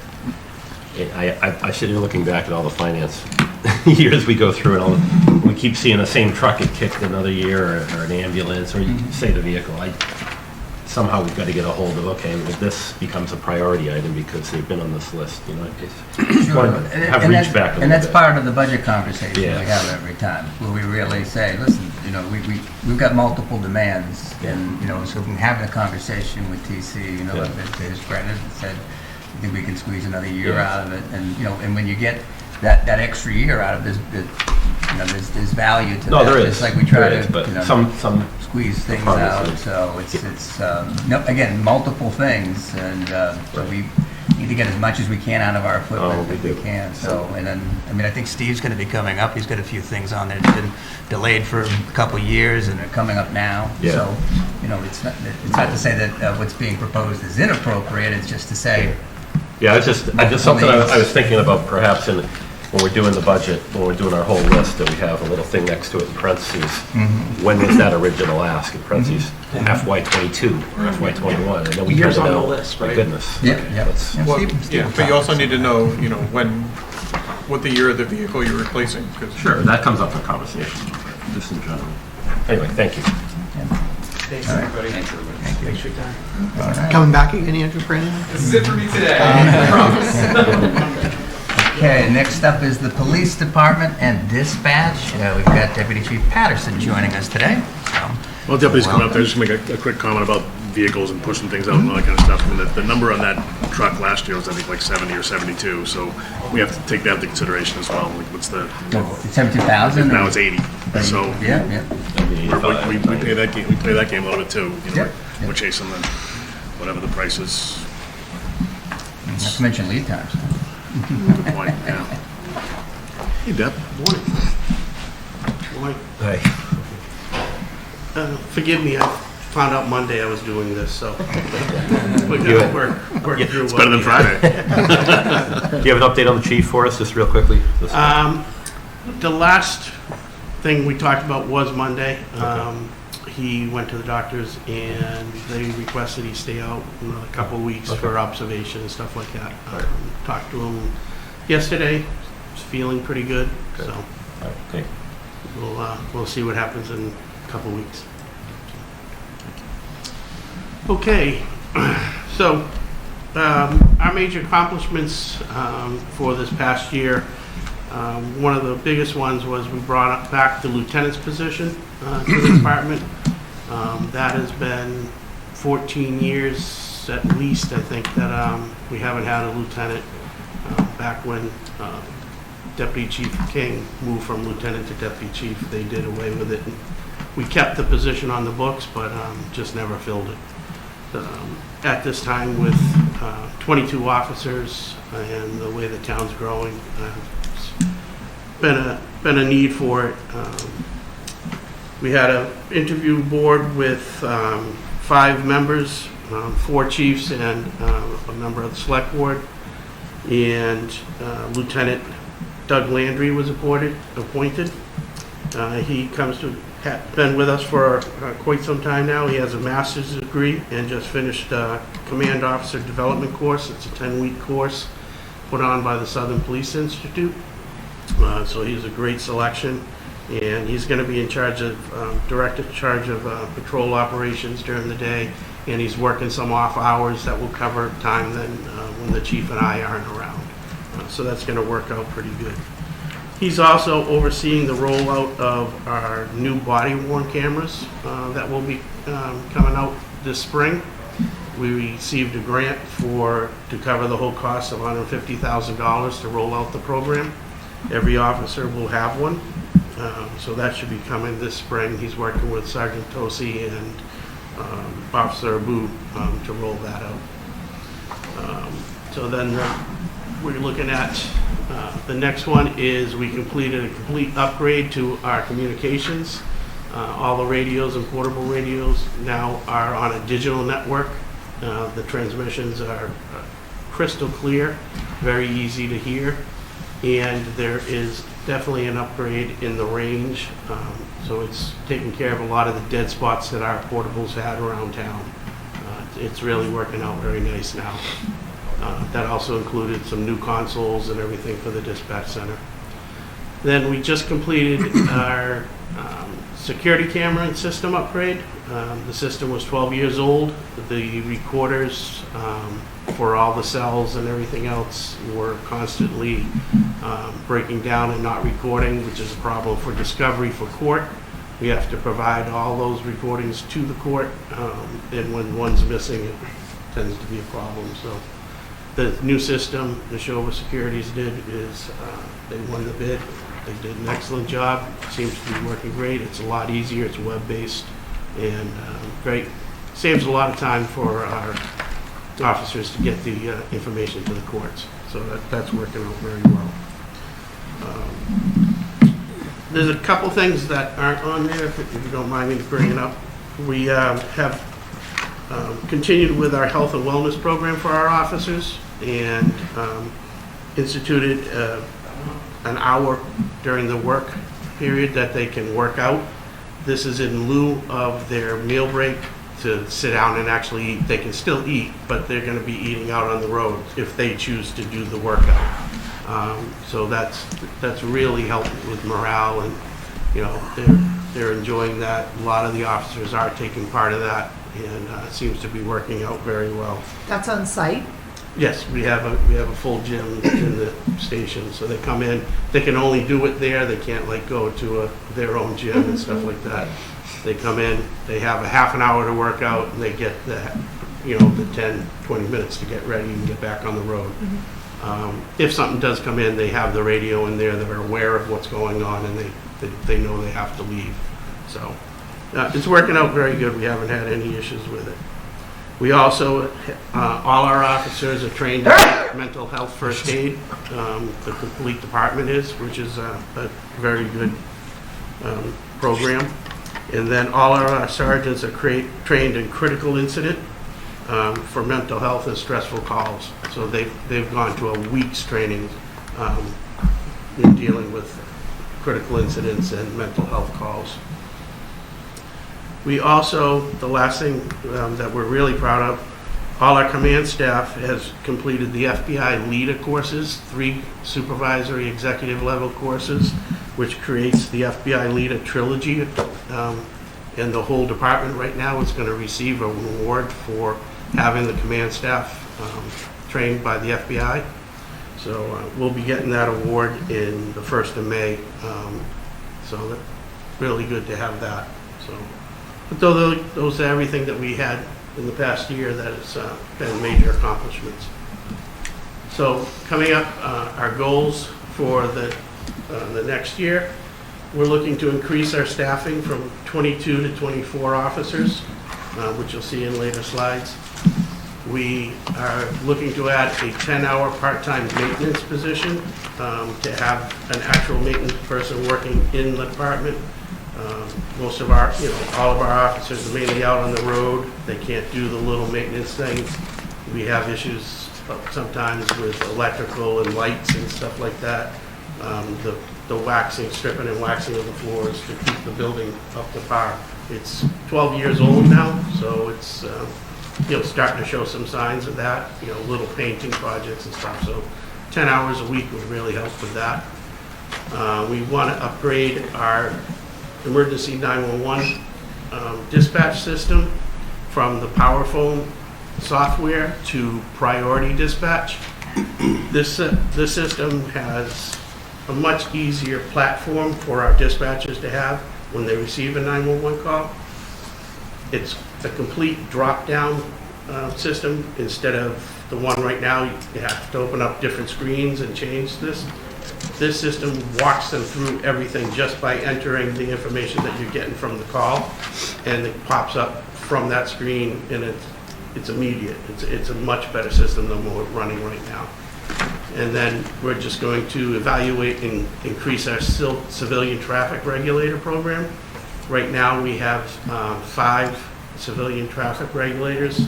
They are out doing traffic details. They have no rights of arrest, nothing like that. All they can do, they've gone through a training course and they're certified. They can go out and direct traffic. So it gives us another option when we can't fill details, which over the past year we had a considerable amount with the sewer project and everything else. So our officers were working a lot. So we're going to evaluate that and possibly increase it to probably 10 and go from there. The two, we'd like to, for the capital, we'd like to replace 2 of the cruisers. One of the detectives' cars, both detective cars actually are 2014s. Our initial game plan when purchasing them is 8 years for an administrative car. We've gone 10 with both of those cars. So it's definitely time to replace them. So we're looking for 2 administrative cruisers, and then we're looking for 1 cruiser that needs to be replaced on the front line. We'd also, in doing the detectives' cars, we have our comfort dog, Rhett. We want to put a cage in the back of one of the administrative cars to safely transport Rhett. Right now, we don't have that with what we have in the K-9 truck. So we'd like to get that all set up and everything else. And also, one of the things for the cruisers, we received a grant to cover most of the costs for the K-9 truck, which has over 100,000 miles on it already, due to the fact that he responds to a lot of calls and has to go to a lot of training, which is not in the area. So that has over 100,000 on it already. And we wrote a grant, received a grant, which it'll cover probably 95% of the cost of the truck. So that's saving us on that end. Can we put dogs in every car so we get 95% off? Even like a poodle, be a small. So is that on the front seat. is that 95? It's not specifically written for the K-9. It was a grant for like other things that we chose to try and replace the K-9. But is that 95% of a brand new vehicle for the K-9 unit? Correct. Okay. Correct. Then, let's see.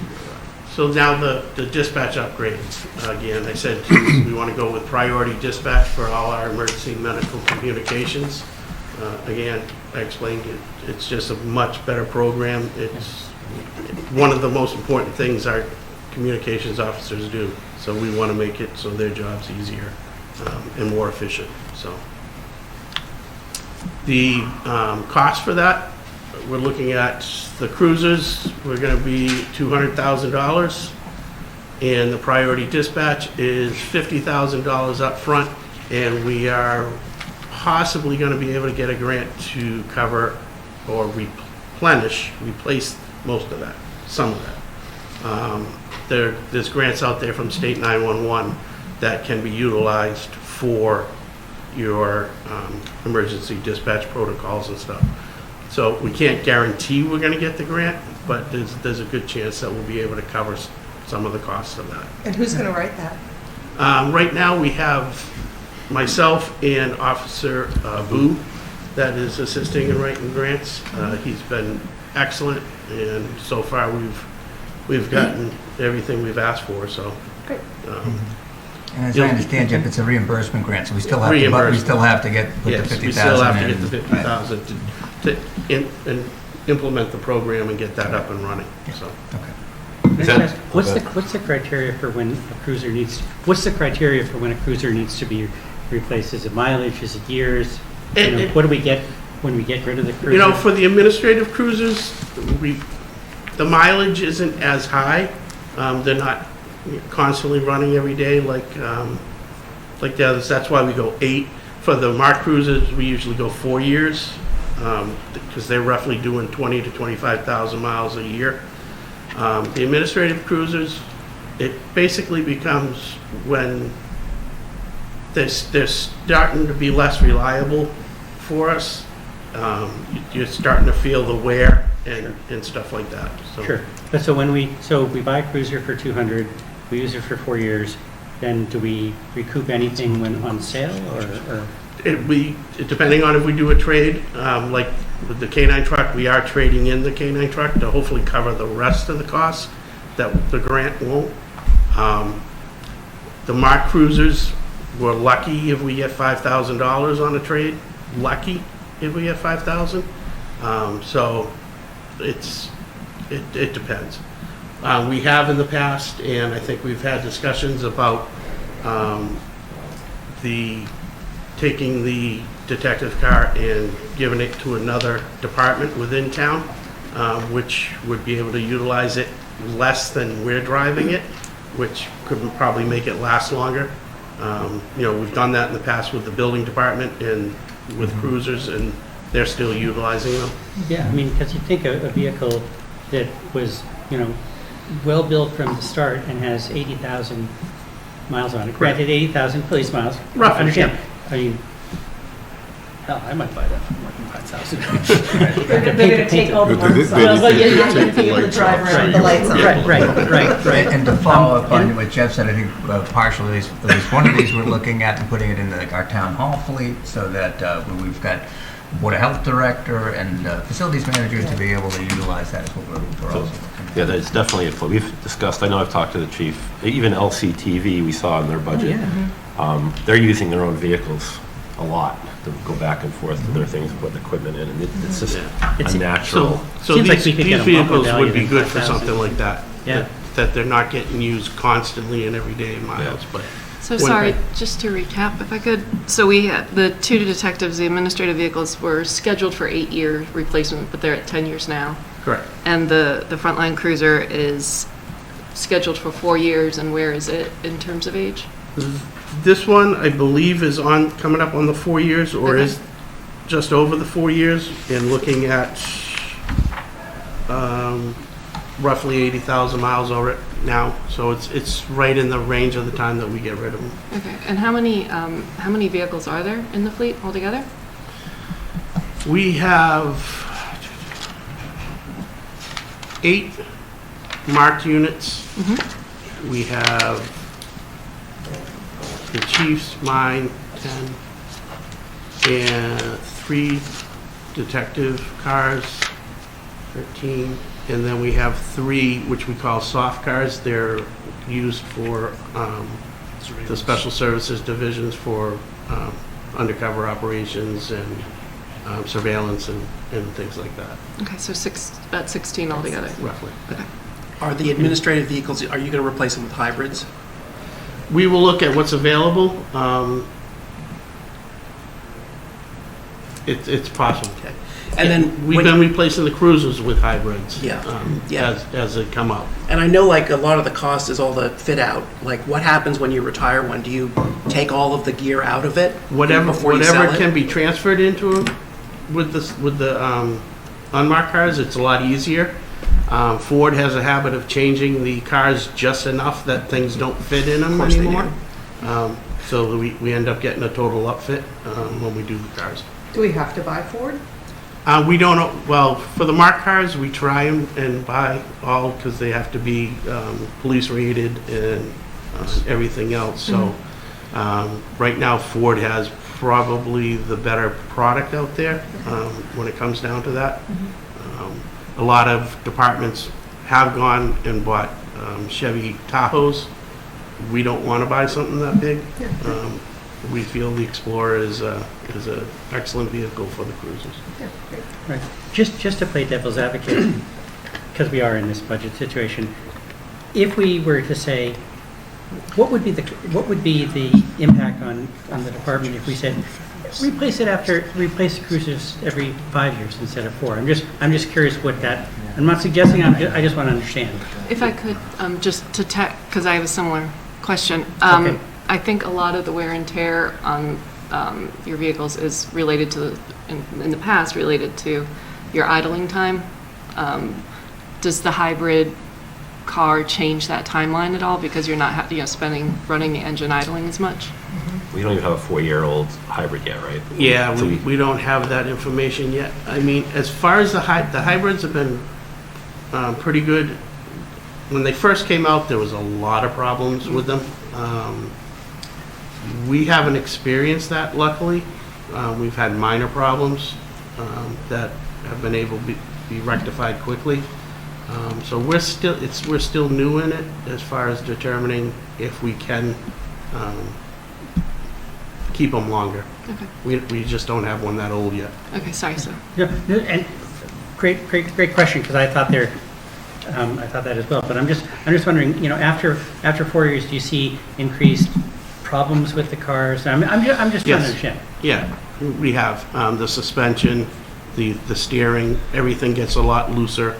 They're out on the roads constantly, so the wear and tear definitely does a lot to the car. So 80,000 a year miles are not 80,000 of my miles. And we're also, we're getting to the point where we have to replace the interior, the seats and stuff like that, because they're worn out and you're actually sitting on the floor of the cruiser. And for 8 hours a day, Thank you. Yeah, you don't yeah. want to sit on the floor of the cruiser. The maintenance person would be doing these sorts of... The maintenance wouldn't be dealing with the vehicles. Not vehicles, okay. He depending on who it is, would be has helped out in the past. We've had volunteers come in for the senior program, come in and wax and clean and do all that stuff. But as far as maintenance, no, it would be strictly for the building. So, back to pick on the hybrids versus the not. So we should be able to compare the cost, we've had the hybrids at least 2 years now, right? So we should be able to say what a 2-year-old hybrid's maintenance cost was versus the 2-year-old non-hybrid's cost. Have we done any of those? I don't have that comparisons information. So, because then we could actually say whether, outside of the interior type problems, we can say whether the mechanical systems are reliable and will be holding up. Well, and the cost and gas savings as well. Right. Not spent. Yes. Right. So it's- And maybe it doesn't work for the marked car to get, a battery powered car, but maybe it works for the detective cars. And I know the hybrids, we're getting green community grant for help for some of those, I think, too. Right. So we need to keep making sure we're on the green communities thing and not buying things that take us off that list. Right. So, and I think that list is getting more department's stringent. exempt from that, so it wouldn't take us off the list. Police departments are exempt from the green communities. But it doesn't From do my us good when but then it also keeps us from handing them down. So, Deputy Chief, don't we have one of your offices on loan to the federal Yes, we do. federal government? And has there been any forfeitures, seizures that we've been able to trickle down effect as? He's just started, the town? so Okay. not as of yet. So- But that is the process of what would happen. Right, and that can come in the form of cash for a major seizure. It could also come in the form of vehicles, which detectives would use in a more undercover manner that would not be at our expense to be able to get something like that. But we look forward to seeing what that's going to, how that's going to benefit and how it helps the town and everything. Thank you. And just to keep picking on the cars, sorry. So I noticed your maintenance budget also went up 10,000. Is that a result of the fleet getting older or increased costs for repairing? That's increased costs. Yeah, because everything's gone up. We've already gone through our maintenance budget for the year, and so we're picking and choosing how we get them repaired. To the last, I know select boards ago, I think it was under Chief King, probably, when we asked, that select board asked for a rotation plan on vehicles. That's kind of, Yeah, and that's, I know there was a evaluation done, communities and what life. that's why we've been trying to keep up with 2 a year. Yeah. Now, I guess, and some of the questions pertain to the hybrids, I guess. with somewhere in here, we're gonna have to do a reevaluation of that model, probably. It just, here we are 10 years later, cars are even getting a little bit better as far as Yeah. efficiency and things, yeah, so I think we're gonna definitely have to see if that, I think within the next year or two, we'll be coming up on the hybrid replacement and be able to evaluate yeah, whether we do replace them or not in that 4-year if it period. goes to a 5-year or something. Yeah. Lastly, I had was the officers. So the rotation, I think, I want to remember Chief's plan is to have 4 on a shift. That's what we're trying to get to? Correct. Where we go around clock 4? Right now, we are at that, except for the day shift, we're at 3. And With that and stuff. the overnight shift, we're running 3. And we would probably stay with that on the overnight shift. That's working out very well. But we need to replace Lieutenant Landry in his promotion. Then we brought up a sergeant, so we're running short with patrol. So one of those officers would be the replacement of Lieutenant Landry's position. And then the next officer would give us the opportunity to create, expand, which is what we want to do, and create a position for a community resource officer that would handle all businesses, updating their information and getting all that for the dispatch. They'd handle all safety and concerns with the town, whether it be a traffic complaint or anything like that. They'd be the point of contact, working in that type of background. They'd also assist in the grant writing and everything else, because you'd be able to get some safety grants for traffic and everything else. And so to each one of these, how does the billeting work for your vehicles? Does every officer get their own vehicle, or is it? No, you're rotating? The vehicles are used, 2 to 3 officers are assigned to each vehicle. So it's basically used 16 hours out of the day. That was the question, how many hours? Okay. So we try not to run them 24 hours a day. Right. They're running 16 hours a day. But we generally have 3 cars all the time. I mean, out on patrol. 3 cars during the day, and then 4 in the evenings and the split shift, and then 3 overnight. Okay, cool. Thank you. Hope nobody's watching that. Yeah, giving away my secrets. Yeah, you didn't say where though, so, it's all good. And then the projection for the next 5 years for capital, we're looking at replacing the ballistic vests. We went to an outer carrier and brought everything except for the firearm off everybody's belt to help their back. So everything's up here. We've seen the morale is much better. Good. They're not having the back problems. They're not having. How do you feel? So, but we went to that all at once. So now every ballistic vest expires in 5 years. So 5 years after receiving them, we have to replace them again all at once. So we're looking at 22 ballistic vests to replace. They're roughly $1,700 a piece.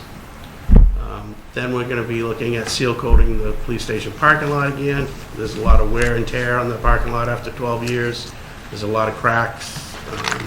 We've had the crack sealing done, so we're going to be looking for seal coating that eventually. And then again, 2 replacement cruisers each year is the game plan as we go forward until we reevaluate the cruisers. Is there a method by which to calculate how many police officers a town needs based on either population or crime rates? There is a standard that it's, I believe it's 1.5 or 2 officers per 1,000 population. Right. So we're at 10,000 in town, so that would be 20 officers or 15 officers. But then you also have to take into account call volume. Right, and sure. we've brought in front of the board, I don't have it because we really are looking to replace what we had and just add one, but I don't have the study that we've done in the past that our call volume has us at, we should be at 25 officers. So call volume is the driver that LPD would like to use while this. Call volume is starting to become the standard Okay. that all departments use. Got it. There was a national standard that I just The explained. Correct. 1.5 to Yeah. per thousand. But now it's becoming call volume driven. Right, which makes more sense, Right. right? The demand and the Correct. need. So just to piggyback on Jenna's question, then do we also have a chart of call volume by time of day that says we need to have 3 officers on duty overnight, or we could, Yes. or we need 2 for? Yeah. We so- take a look at that all the time. You said, I think, that you wanted to increase the number of civilian traffic regulators. Yep. Are they allowed to be used first, or they fill in if you don't have officers that want the shifts? Is it They are not, contractually? they bound? cannot by contract be used first. Okay. So The there may police- or may not The be police a- contract states that They get first shot. They get the first shot. Okay. So then it rotates down through, we have some reserve officers, then it goes to the civilian traffic regulators. So it wouldn't be a cost savings in overtime, it would just be a It's not availability of people? It's for details, so it's Mhm. not overtime. Mhm. They would have nothing to do with overtime. Okay. So it's just for details, which is paid outside. And do these people get the same pay as detailed officers? No, they have a rate of $40 per hour. They're not armed, they don't have a right of arrest, so they don't get the same pay as a police officer. So what do we pay the officers to stand there? Right now, the officers are paid by contract at $59 an hour. What's that? So the 2 officers we're looking at, the wages are $73,350, and we're looking at the $146,701. And then the part-time maintenance person position comes out to be about $10,000, which would be put into the reserve officer wage line, so we could pay it out of that. Next. I have a question, Brian. Mm-hmm. In the book, the numbers for the new positions are 62,566. So that's why we have the education holiday, et cetera, so we wanted to have it as a fully loaded cost. Okay. So, those are the actual Okay, salaries, and I we got it. tag on as other pieces. Okay, thank you. When you're ready, Ryan. Then the revised operating budget adjustments from the TA's office comes out to the savings of $27,205 because we're going to reduce the $15,000 in overtime for hiring the 2 officers. And then they took down from what was initially put in by Chief Bernard, the salary of the officers lowered it by $12,205. I believe Chief Bernard was, their rates are if we hire 2 brand-new officers, so that's coming in at the bottom rate. I think Chief Bernard was budgeting for hiring, in case we hire somebody from another department and stuff like that. So right now, it's budgeted at 2 brand-new officers. And these are adjustments that we made that are, so the proposed budget's inclusive of the 2 new patrol officers and the 10,000 that's in there for the maintenance person. But we did make some other adjustments, again, as Jeff pointed out, with the wages and another tweak to the overtime. So those changes decreased the proposed number by 27,000. Correct. So if you did end up hiring someone from another department, you would be a little short. I'm sorry? If you did end up hiring someone from another department who wasn't coming in at the bottom, we would be somewhat short. Yeah, we'd have to, we'd be coming in at higher steps. Sure. We'd have to make that adjustment within the budget. Yeah, it's similar to what we have in the Board of Health piece, where we potentially have a higher, and it may be higher than the number we have in the budget. So then the projected for 25 to 29, we would be looking back for 1 more officer to make the 25 that we believe that we're slated for and the call volume warrants. And then we'd also be looking for another communications officer. That would get each shift to 2 communications officers in there. Right now, the overnight, we only have 1 officer answering the phones, and that's starting to be an issue. So we'd like to increase that over the next year or 2. We like to have them be able to go to the bathroom too. Leaving the office. It does help. Yeah. So in this projection, Jeff, is it closer to 25 you're looking for these people, or pushing out to 29, or what do you I think we'd be looking for the new officer coming within the next budget cycle, and probably the new communications officer. And you're saying that with the assumption that the approval will be for the new 2 officers this time around? Correct. I know, when Chief briefed us on his long-term planning for staffing, the second lieutenant position that you guys have vacant is going to be part of a model in here, and I don't know how this fits in. That might be just as a transfer from one of these positions to that, or is that? I think the plan for that would be later down the road for another lieutenant. I think this would be to plan ahead for the increase in volume of traffic and stores that will be coming. Yeah. We want to be in front of the curve and not trying to hire people after everything increases. Right. So. Any other questions for police before we move on to dispatch? I don't know if this goes towards the police or towards the TA's office, but why would we hire a facilities person in the police budget rather than hiring a general facilities person and putting them so that they could do all of our buildings? Even if it's So this is basically a maintenance worker, is what it is. Yes. So supplemental to basically a 24/7 nature of the building. So inclusive to, I don't know if you mentioned too, the holding cell as well. That's another part of it, that we're just a little stretched thin. And I understand we're stretched thin. I'm not arguing, I'm not questioning that. I'm saying I believe we're probably stretched thin across all of our buildings, but we're hiring for one building. Why wouldn't we hire someone that could float between any of the buildings rather than say we're hiring a maintenance person for the police building? I mean, we have Indian Hill potentially, we have a new senior center, we have all of these facilities that are coming online, but we're hiring someone in the police budget rather than in the general budget that can float between all the buildings. So to answer your question, I've talked to the chief about that, and this person can float when needed, but it's, the primary responsibility would be to the police department. I guess let's hold some of that discussion for after we're going through all the final numbers. And also, if we hired somebody for multiple buildings, we're probably going to go over 19 hours, and then we get into that whole conversation again. So for the communications center, Page 122. there are no new personnel or expenses. We're just looking for any increase that's contractual and go from there.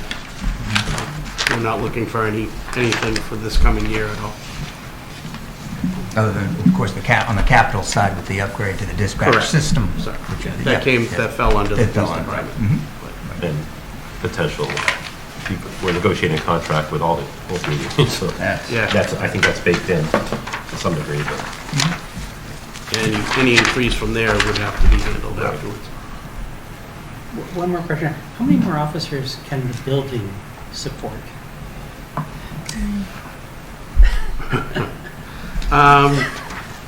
25, a good number. I think at max, we probably could get 28, and that would be at max. Unfortunately. Think about 2035, yeah. I mean, realistically. if we got there, yeah. So just something to think about. As we promoted the lieutenant, we took a cubicle-style office that was basically storage and cleaned it out, and now he has a cubicle office in there because we don't have the space for Yeah, no. for a real office. Yeah, So- no, I've toured, yeah, absolutely. So when you say that, Jeff, it's 28 in the building, not everybody's in the building. At the same time. But you're talking locker space in the locker rooms, you're talking desk space. Right now, we have 2 to 3 officers sharing space on a computer. So it's, when it comes down to report writing time, it can be a little tough. So. Yeah, I mean, all your spaces are cramped. I mean, I've seen the fitness area you have, and you all have done remarkable It's a work closet. in Big closet. in just Yeah. tiny. That's a tight space. Yeah. And also I want to say I've had some interactions with the department on crazy stuff, and always been incredibly impressed, and I've written to the chief on just the professionalism, the courtesy, the ethos that your folks bring is just amazing. It's exactly what we want. They are all very professional, Yeah. and I honestly think the health and wellness program is a good thing. It gives them a chance to come in off the road for a half an hour, work out, work off some steam, and then feel fresh and go back out on the road.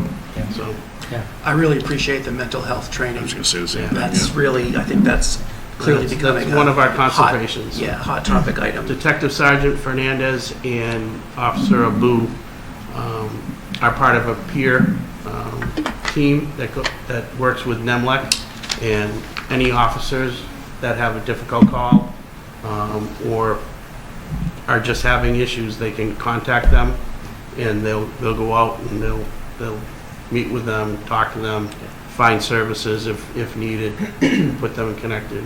So we're really concentrating on mental health of the officers and everything else, as well as being able to handle the mental health calls. Thank you. So you're saying that NEMLEC provides a resource of secondary trauma support for officers who are part of difficult situations? They have a critical incident team that comes out. We've had a few incidents over the past couple months, Right. and we've had debriefings. The fire department's very good at doing it. Sometimes we will join with them. Other times it's best to have a team come in that are police officers and understand what's going through their minds, and gives them a chance to open up and talk about what's dealing. We just had a horrific crash on 495 that they dealt with. And, Yeah, that vicarious trauma is really real. Yeah. It's something that's oftentimes ignored by police, primarily because you're a bunch of guys, and talking about your feelings is not an easy thing. So I'm glad to hear that that's... It's definitely a different time than when I came up through the Yep. department, and it's needed, Yeah, for sure. that's good. That's really So, nice. can I ask if we go back to the police budget for a second, you're asking for 2 new hires. What's the ramifications to the department if we don't fund both of them this year? Or, if we fund 1 versus 2 or 0, right? I think you're looking at, we would not be able to do any type of community resource officer to deal with the businesses, to make that direct contact. It would definitely put more of a strain on the department not to have the 2. Right now, we've been running short because of how we promoted, and we knew we were going to do that, and we feel the effects of it. So if we gave you 1, you're no longer you wouldn't be running short, but you wouldn't be able We to wouldn't be able to expand do the communication stuff. the extra stuff that we're trying to get done. Okay, Which, thank you. which I believe is an extremely important thing for the community. That's kind of a POC for like you mentioned, just to expound on it a little bit, is the businesses have a point of contact to reach out to. They know a certain officer is assigned, goes to business owners know them. And Personal relationships. Yeah, that relationship part, right, yeah. Yeah. I mean, the whole idea of the community resource officer is to work in partnership with the community and the businesses. So I kept saying business, but I mean, it's going to be, if there's a neighborhood safety problem, anything like that, they're going to be able to go to neighborhood meetings. They're going to assist in what we can do and come up with a solution. So, the traffic safety is huge. and trying to get a grant and stuff like that. We used to do a lot of the click-it tickets, but keeping up with that grant was almost impossible. The reporting requirements and stuff, because we just didn't have the officers to handle the reporting.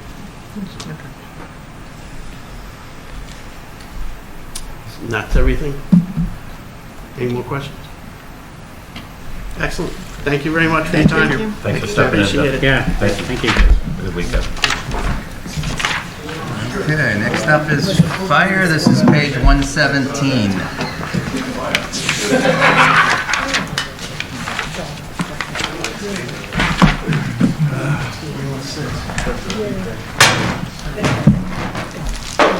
Good morning. Chief, before you get started, Jen, we had a third seat at the table. I feel you should come up. He's retiring too. No, thank you. Good morning, soon to be ex-fire chief Tom Clancy. I'm here this morning with my deputy fire chief, Sean Coffey. Soon to be ex-interim fire chief. Yeah, and if I'm back doing this next year, then I'm Tom Benuti.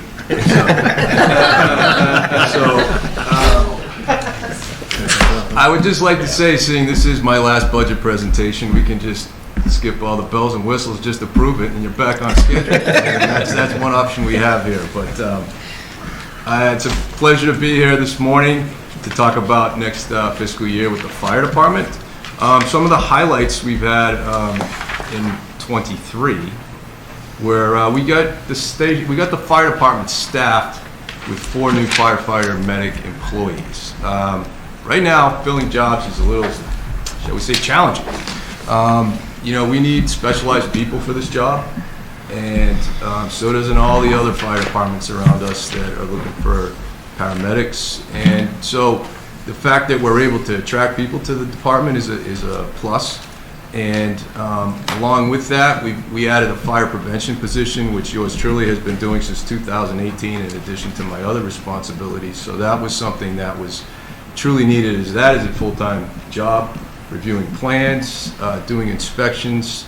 It also is a source of revenue for the department or for the town, as those fees go into the general fund. While they're not exorbitant, there's still money that contributes to the general fund. I had to bring in a new executive assistant in July. I think we were very fortunate, as he has been a tremendous asset to the department. He was a dispatcher for the town of Westford. So I immediately thought of, he can handle the phone and multiple things at once. And he's done that and more so. And then I bribed him to come and be the deputy chief. And I think I couldn't be more excited that Sean is here.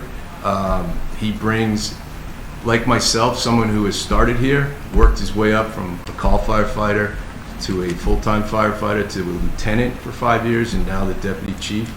And he will be, he's been a tremendous asset to the department. His creativity and his demeanor and his drive are something that's needed for our department to move forward. Also, we've procured, I think, a new ambulance, which will be coming in August of 24. We have a contract. It's anyone's guess now with apparatus. But we have a ambulance on order that was funded for the first time. We've bought an ambulance with money from the ambulance account as a partial payment on the ambulance, along with capital stabilization. And hopefully going forward, that's money we can utilize to offset capital. And we also, in addition to that, we signed a contract with a company that will go after some of the money from our ambulance billing that we haven't been able to collect. So in essence, a collection agency that can go and try to recoup some of the money that either has fallen through the cracks through insurance or deductibles and things of that nature. Also, one of our firefighters established a car seat program. He went on his own, secured a grant through the state, and we've distributed 68 car seats to caregivers and grandparents and everything else in between. So he's done a great job with that. Also, we continue with our annual Council on Aging luncheon that we do, we call it a barbecue every fall, along with our open house that month. We also did, we do every other month for the Veterans Breakfast in conjunction with the police department. as well as anyone that shows up at our door and wants to tour the fire station, they get in there, including Karen came by. You know, she was smart, she brought food, we brought her right in. But, so that's some of the things we had last year. Looking forward, we have a program, we contracted with a company called Lexipol to update and place our policies and procedures online. It has been a daunting task to take some procedures that date back to when there was 3 full-time people there, and they're still in there as procedures, dating all the way back to 2000. So the deputy and I have been trying to get this done in addition to everything else. It'll give us the ability to, the membership will have everything in front of them, and it's continually updated by the company to correspond with federal and state regulations, and in addition to anything else we want to update. So it really, as management, gives us a true backstop on anything that somebody might do. We have it there, and they have to read it and sign off. So it gives us a level of accountability, and as well as the staff. We're also, the deputy's been looking at a new software program. You want to comment on that?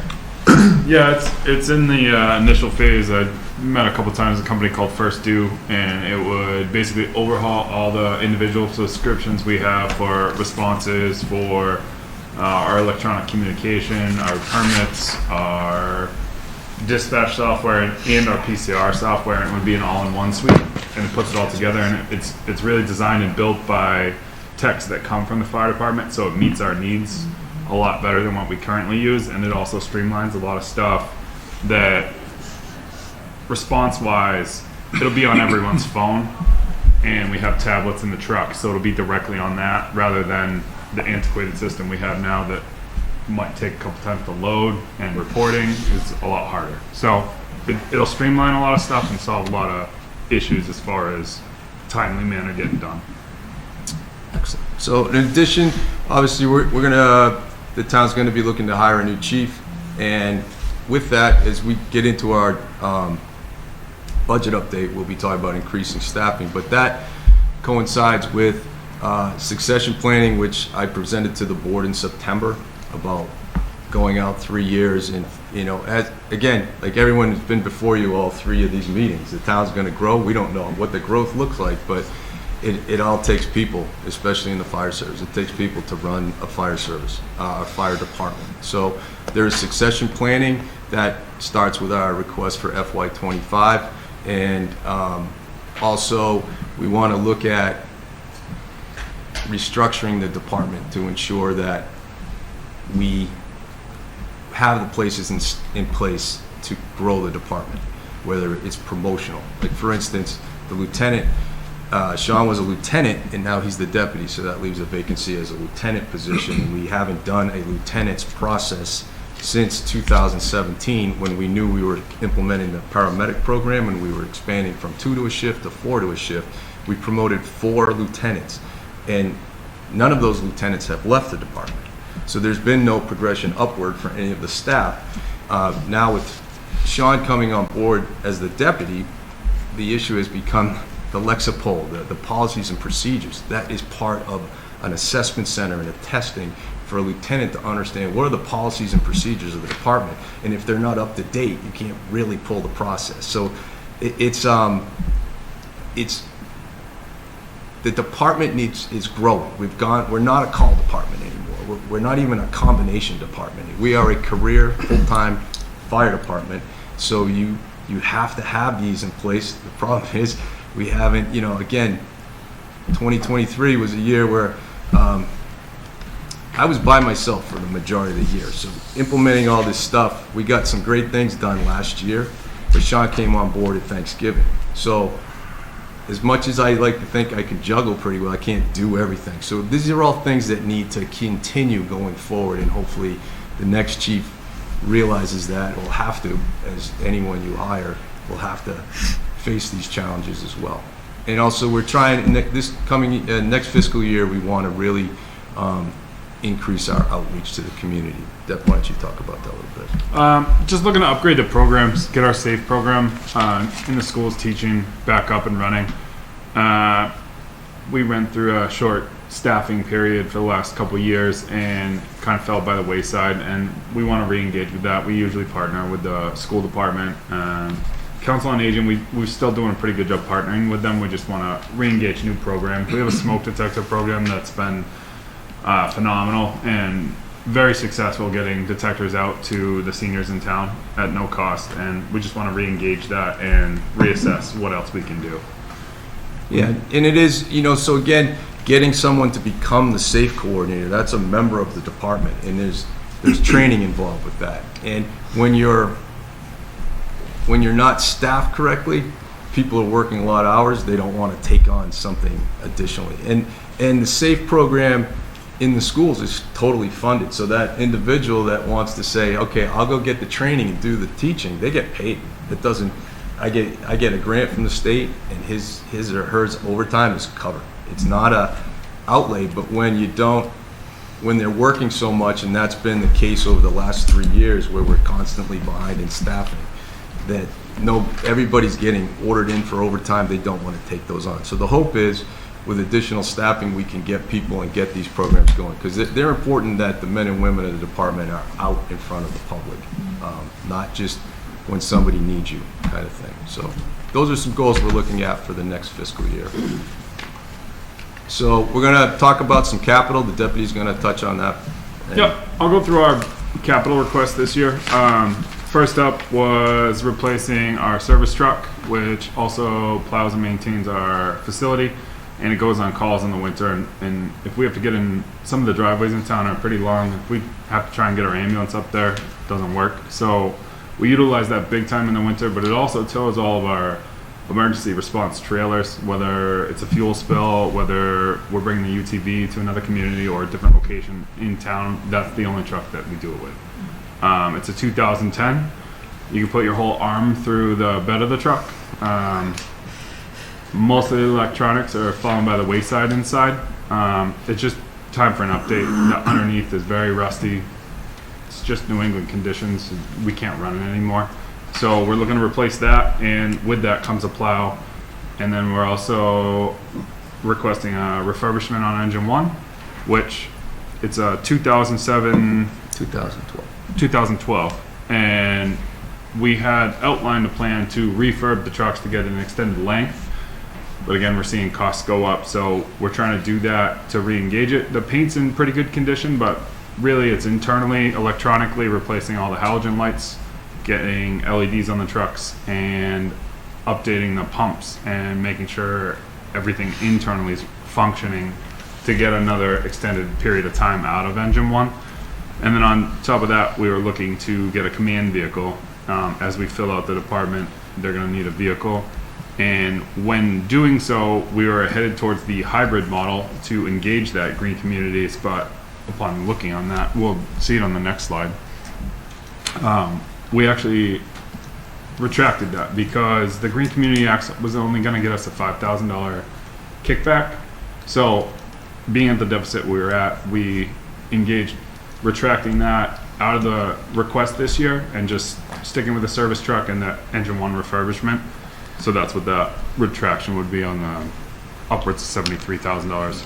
Yeah, and looking at, we'll utilize the service truck as the command vehicle, i.e. if the staffing, if we go to, the staffing is designed to bring us to 5 per shift.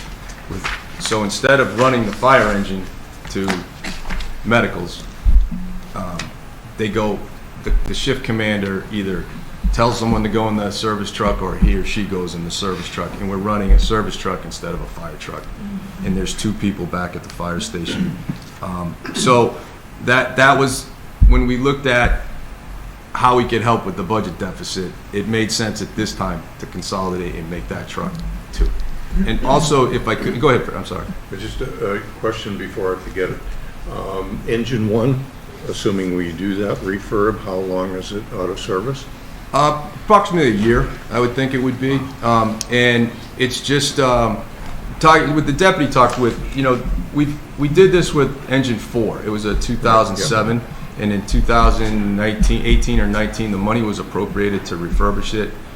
It was gone about a year. Some of that was the person that won the bid we kind of just brought it there and said, get it done, we're sick of waiting. But I would anticipate a year, but the idea being behind these, we bought that truck in 2011 for $450,000. And if I was to replace it now, if I came before you today and said I need a new fire engine to replace engine one, you'd be about $950,000 with no equipment on it in a 2-year lead time, possible, to get that truck. So that's why engine 4 really needed a lot of updating. But engine 1 it's just, I'll be honest, he's sitting here. It's the stuff Yonley puts on the road. Kills all my trucks. I mean, it's the salt. I mean, that's what it is. It's everybody. We're supposed to act nicely with our other fellow department heads, okay? He's going to make me take care of the ordinance. He's in the road. Need to remind. But in all honesty, it's corrosion. These are aluminum bodies, and they got wiring going, and that's what we run into. So we either refurbish the trucks, or as a fiscal policy, we replace them every 10 years. So we try to get I'm an not questioning addition. whether we should do it. I'm just wondering how long you're going to be without it. If it's I would a year. anticipate a year. Yep. I think that would be conservative. It could be quick. It could So be soon. does that increase mutual aid calls, or? Well, no. So we have 3 engines, and the tower ladder also has a pump. So Yes and no. yes and no. I mean, Okay. mutual aid is a question of staff. That's really what it comes down to. But it doesn't necessarily equate to mutual aid. It just right now we're fortunate if one truck is out of service, I have another one. So, but about a year. Yep. And how many more years do you expect to get out of that truck after you refurbish it? We anticipate a lifespan of 25 years from the time it's bought. That's what the norm has been. So for instance, engine 4 is an 07, and I think we actually moved it up on the capital plan just because of the length of time it takes to get one, and I don't see that changing. So I think it's like engine 4 is scheduled for 2032. So this one would be more around, say, 2035.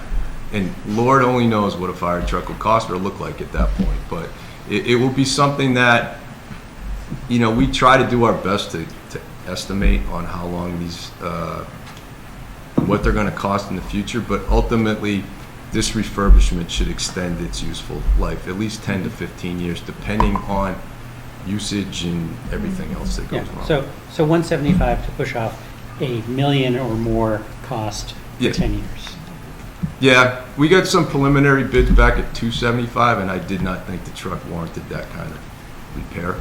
So if you want to get into the minutia, what we did with engine 4, you send out a request for quotation, and if the bidder matches that, then you can go through and deduct things. So you meet your budget. If they're over the budget, but they presented correctly all the items, and you open their bid, they get the bid, but you can then go in and say, please remove, we're not going to do this. And that's what we did with engine 4. Sure, it makes all kinds of sense. Do Yep. these trucks have like a certification process like the ambulances where like the repairs it might not meet qualifications? Yes or? and no. So every fire engine has NFPA, National Fire Protection Association standards it has to meet.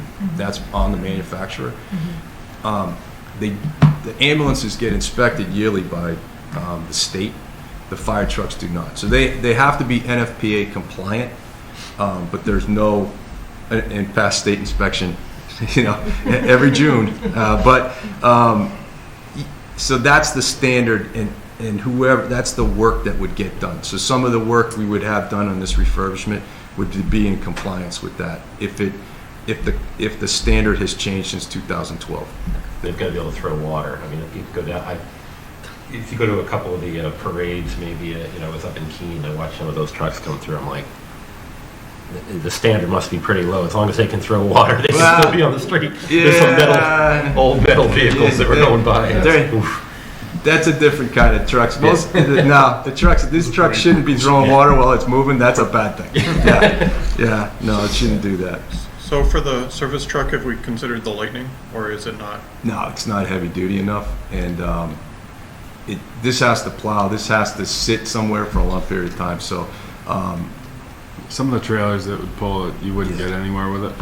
A couple of the CERT trailers, the hazmat trailers, they got a lot of weight in them, generators, and The Wise can pull 15,000 pounds, so I'd assume a Lightning can do more than that. right, but you do that at -12, and you have a truck with a trailer stuck on 495 for 8 hours. Last July, my crew was stuck on 495 for 16 hours, and we do that with a Lightning. You're not getting it unless you put a generator in the back of it. It's not that we don't want to, it's just that truck, the way it's utilized, it wouldn't benefit it. It would cause more issues down the road. And then you're towing multiple UTVs for search and rescue operations. You run into more issues than it helps. You couldn't use a cruiser, huh? Hmm? Couldn't use a cruiser, huh? Nah. So the next part is our projected 5-year capital. And what I did was I just outlined this year and moving forward. We just have equipment repairs. We're looking at refurbishment of engine 2 coming up. And 27, we're looking at medical 2's replacement. And then the chief had mentioned engine 4 replacement. The part of the problem now is when you're looking at it, your lead time's 18 months before you even start to see it fully produced. And then that's getting extended. And so that's why that's our outline. Cardiac monitors, we have 2 of them. They're 50 grand a piece. They're anywhere from 42 now. If we tried to buy it right now, they're $42,000 a piece. Some of the equipment's incredibly expensive, but very vital to what our team does in the back of the ambulance. And I think that's also, that could be some item that's looked at in the ambulance account if the funding is there. So that would be, the cardiac monitors could be something that's paid out of the ambulance account depending on what the balance is in that account. So, and also another item that came to me, like I remember last year this same day it was -12, but I can't remember to put this in. In 27 and 28, we're going to have to look at fire gear replacement, the structural firefighting gear that the men and women wear, because we bought with a capital funds in 2018, we bought new gear, and its NFPA only allows 10 years. So, and that would be, we have a line item in the budget to pay for sets of gear every year, but that might be something else that comes up, and it'll be dependent upon, obviously right now, I have people that I hired in 2018 that are still employed there, and I've had other people come, so we've turned some of that gear over, but that might be something that gets, a set of gear right now is around $4,700 for a coat, pants, and boots, and a helmet. So just something that we didn't have in our projections, but something to keep in mind. All right. Next slide. On our operating budget request, staffing increase, I think, yeah, we're looking to increase full-time staffing by 3 firefighter paramedics. And there's numerous reasons for this. One is to reduce the burnout of the employees we have now. We are a paramedic level ambulance service that requires at least 1 paramedic on every 24-hour shift. We're staffed right now with 2 on each shift, but when the paramedics are out, someone has to be there, so people are getting ordered into work. And also, the 5 per shift has some benefits to staffing safety, where right now, when both of my, if I have a 3 firefighter transport this morning because of a high acuity medical, there's 1 person left back here. So I gave an example to the board right after Labor Day when I did my succession planning. On Labor Day, we had 3 different high acuity medicals, meaning serious medicals that required both the paramedics in the back of the ambulance and the 3rd firefighter to drive them to the hospital. So 3 different calls on the same day, and each time they called for station coverage because the lieutenant was by himself, and that's our operating procedure. Well, the union staff gets double time to come back on a holiday. So each of the members that came back 3 different times got 6 hours of overtime. That one day in overtime was $2,400, or in callback. $2,400 it cost out of my budget, whereas if I had 5 on duty, there would have been no callbacks because I would have had 2 people in town. So it's just, it's just something else. As we continue for the third year in a row, averaging 20% of our overall call rate is back-to-back calls.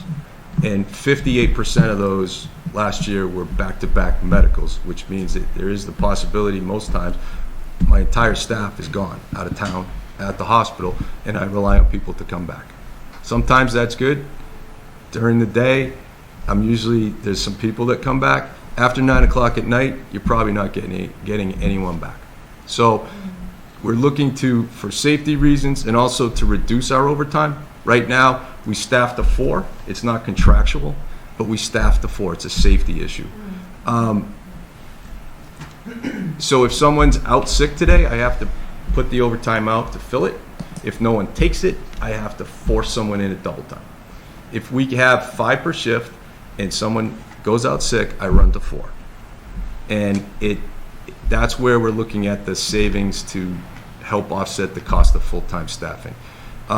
Some other areas I just kind of highlighted in this where we're increasing. Repairs, equipment repairs, and I have slides coming up to show where this numbers are coming from. So we asked for another $10,000 to repair.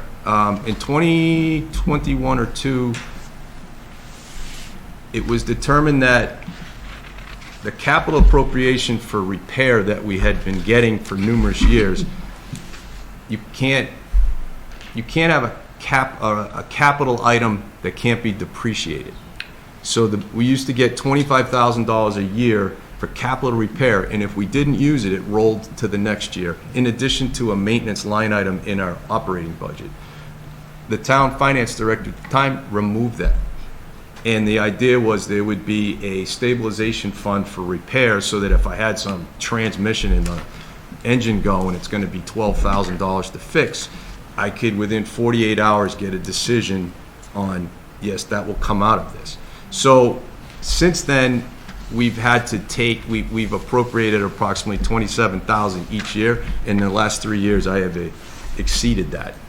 It's just an aging fleet and the cost of fixing these trucks. So there's repair increase, staffing increase, the callback line increase. That's been level funded for years at $45,000. We had in the last contract with the union, the amount of money or the hours to come back on a call was increased from 2 hours to 3 hours because we weren't getting people back. So we increased the line item and the benefit, or we increased the benefit, but we never added money to the line item. So we're asking for an additional $10,000 for that, just because, as you'll see in some slides coming up, we've really, we actually, in this fiscal year, as I got into the fall and I'd already expended the $45,000 line item, I made some changes to call procedurally how we dispatch calls in order to try and reduce that number. So we had some calls just because that's the way we always did it. We went back to dispatch and said these are no longer calls where we ask for everyone to come back. So I implemented measures to try and decrease that expense the best I could. I still can't control when the calls come in and when I need extra people, but that's what I tried to do. And also, some of the additional increases are related to the addition of the 3 firefighters, so such things as gear, uniforms. We also increased EMS supplies because they continue to go up in price. So, next slide. So there you have, working with the finance team and trying to come up with a number that correlates to what we're seeing savings-wise. I should mention that an additional staff member was added in the FY24 budget. So on July 1st, we had funding for an additional firefighter paramedic whom we hired in September and got him online in October, and we've seen a significant reduction in overtime. And one of the biggest ways he has helped with the overtime was when Sean became deputy. We took him from the shift with 5 people and moved him into Sean's vacant slot, thus not having to bring someone in for 24 hours, 2 out of every 8 days on overtime or forced time. So that that has been a win. But, so we averaged out what we would save by 5 people per shift, and the $100,000 is what we think we'll save in overtime next year, barring injuries, people going out on FMLA or whatever we can't really see. So, and also the training budget line item was reduced by just under $5,000. So just to go over, again, overtime, FY22, we overspent overtime by $216,000. In 23, it was overspent by $130,000. And right now, I'm about 80% expended as of the end of January. So you can see how we're, the amount of money we're spending on overtime, that's where we're realizing if you're paying that much in overtime, you need more people. So, any questions on that? No. And then here's my line item on callbacks. So again, in FY22,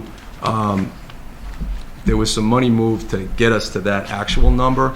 But then in 23, when we added the third hour, and again, that's where in FY24, that's where we're at right now. And again, we've tried to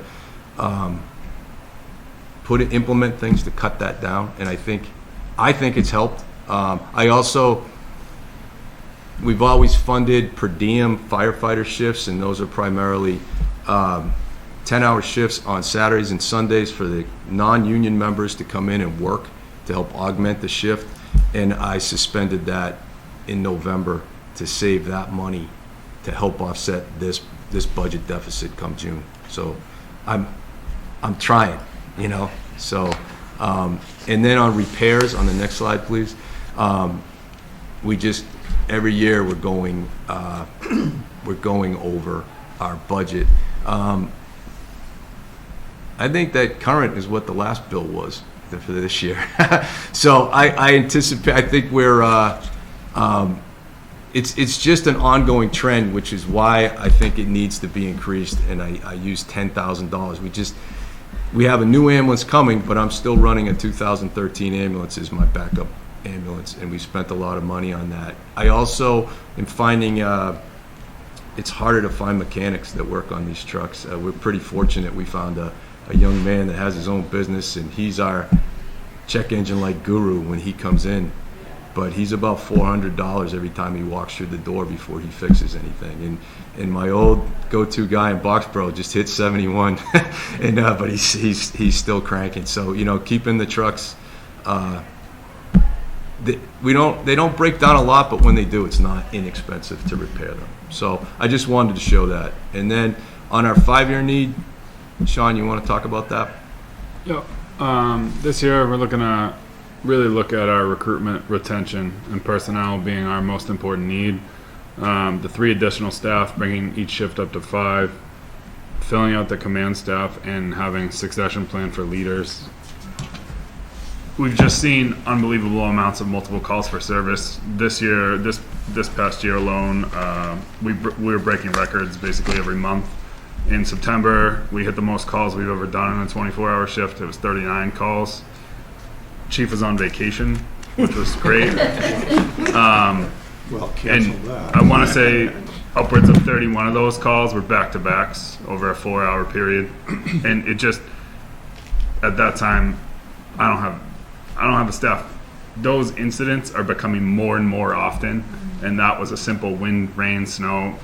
It ended up with, I think, 9 trees on houses, and I couldn't even count the power lines.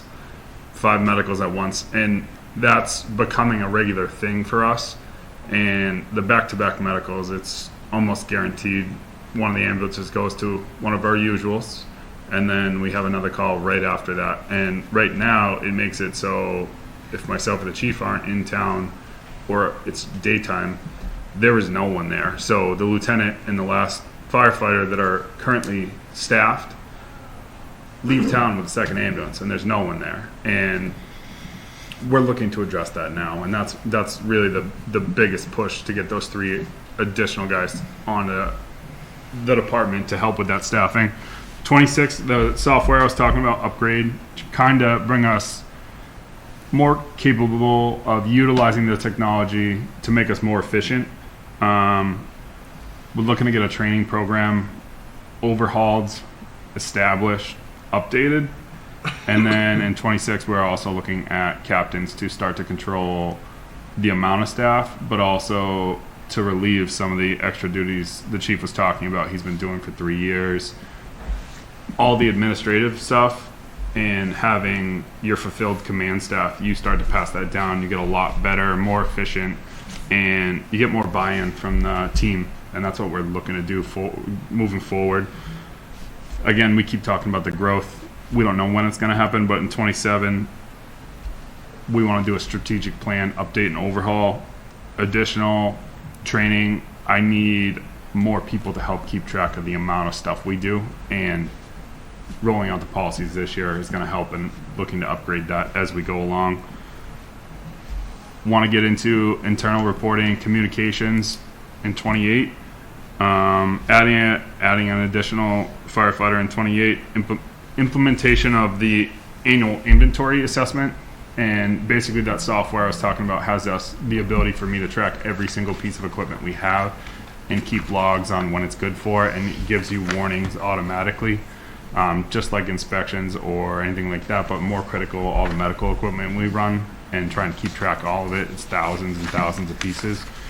And again, a little formatting issue, but we need to assess and prioritize our department needs in 29 and look at our service and deployment, maybe do a study and figure out exactly where we're headed. Yeah. I think, as you can see from the 5-year plan, it's people, right? It all comes down to people. So, with that, are there any questions?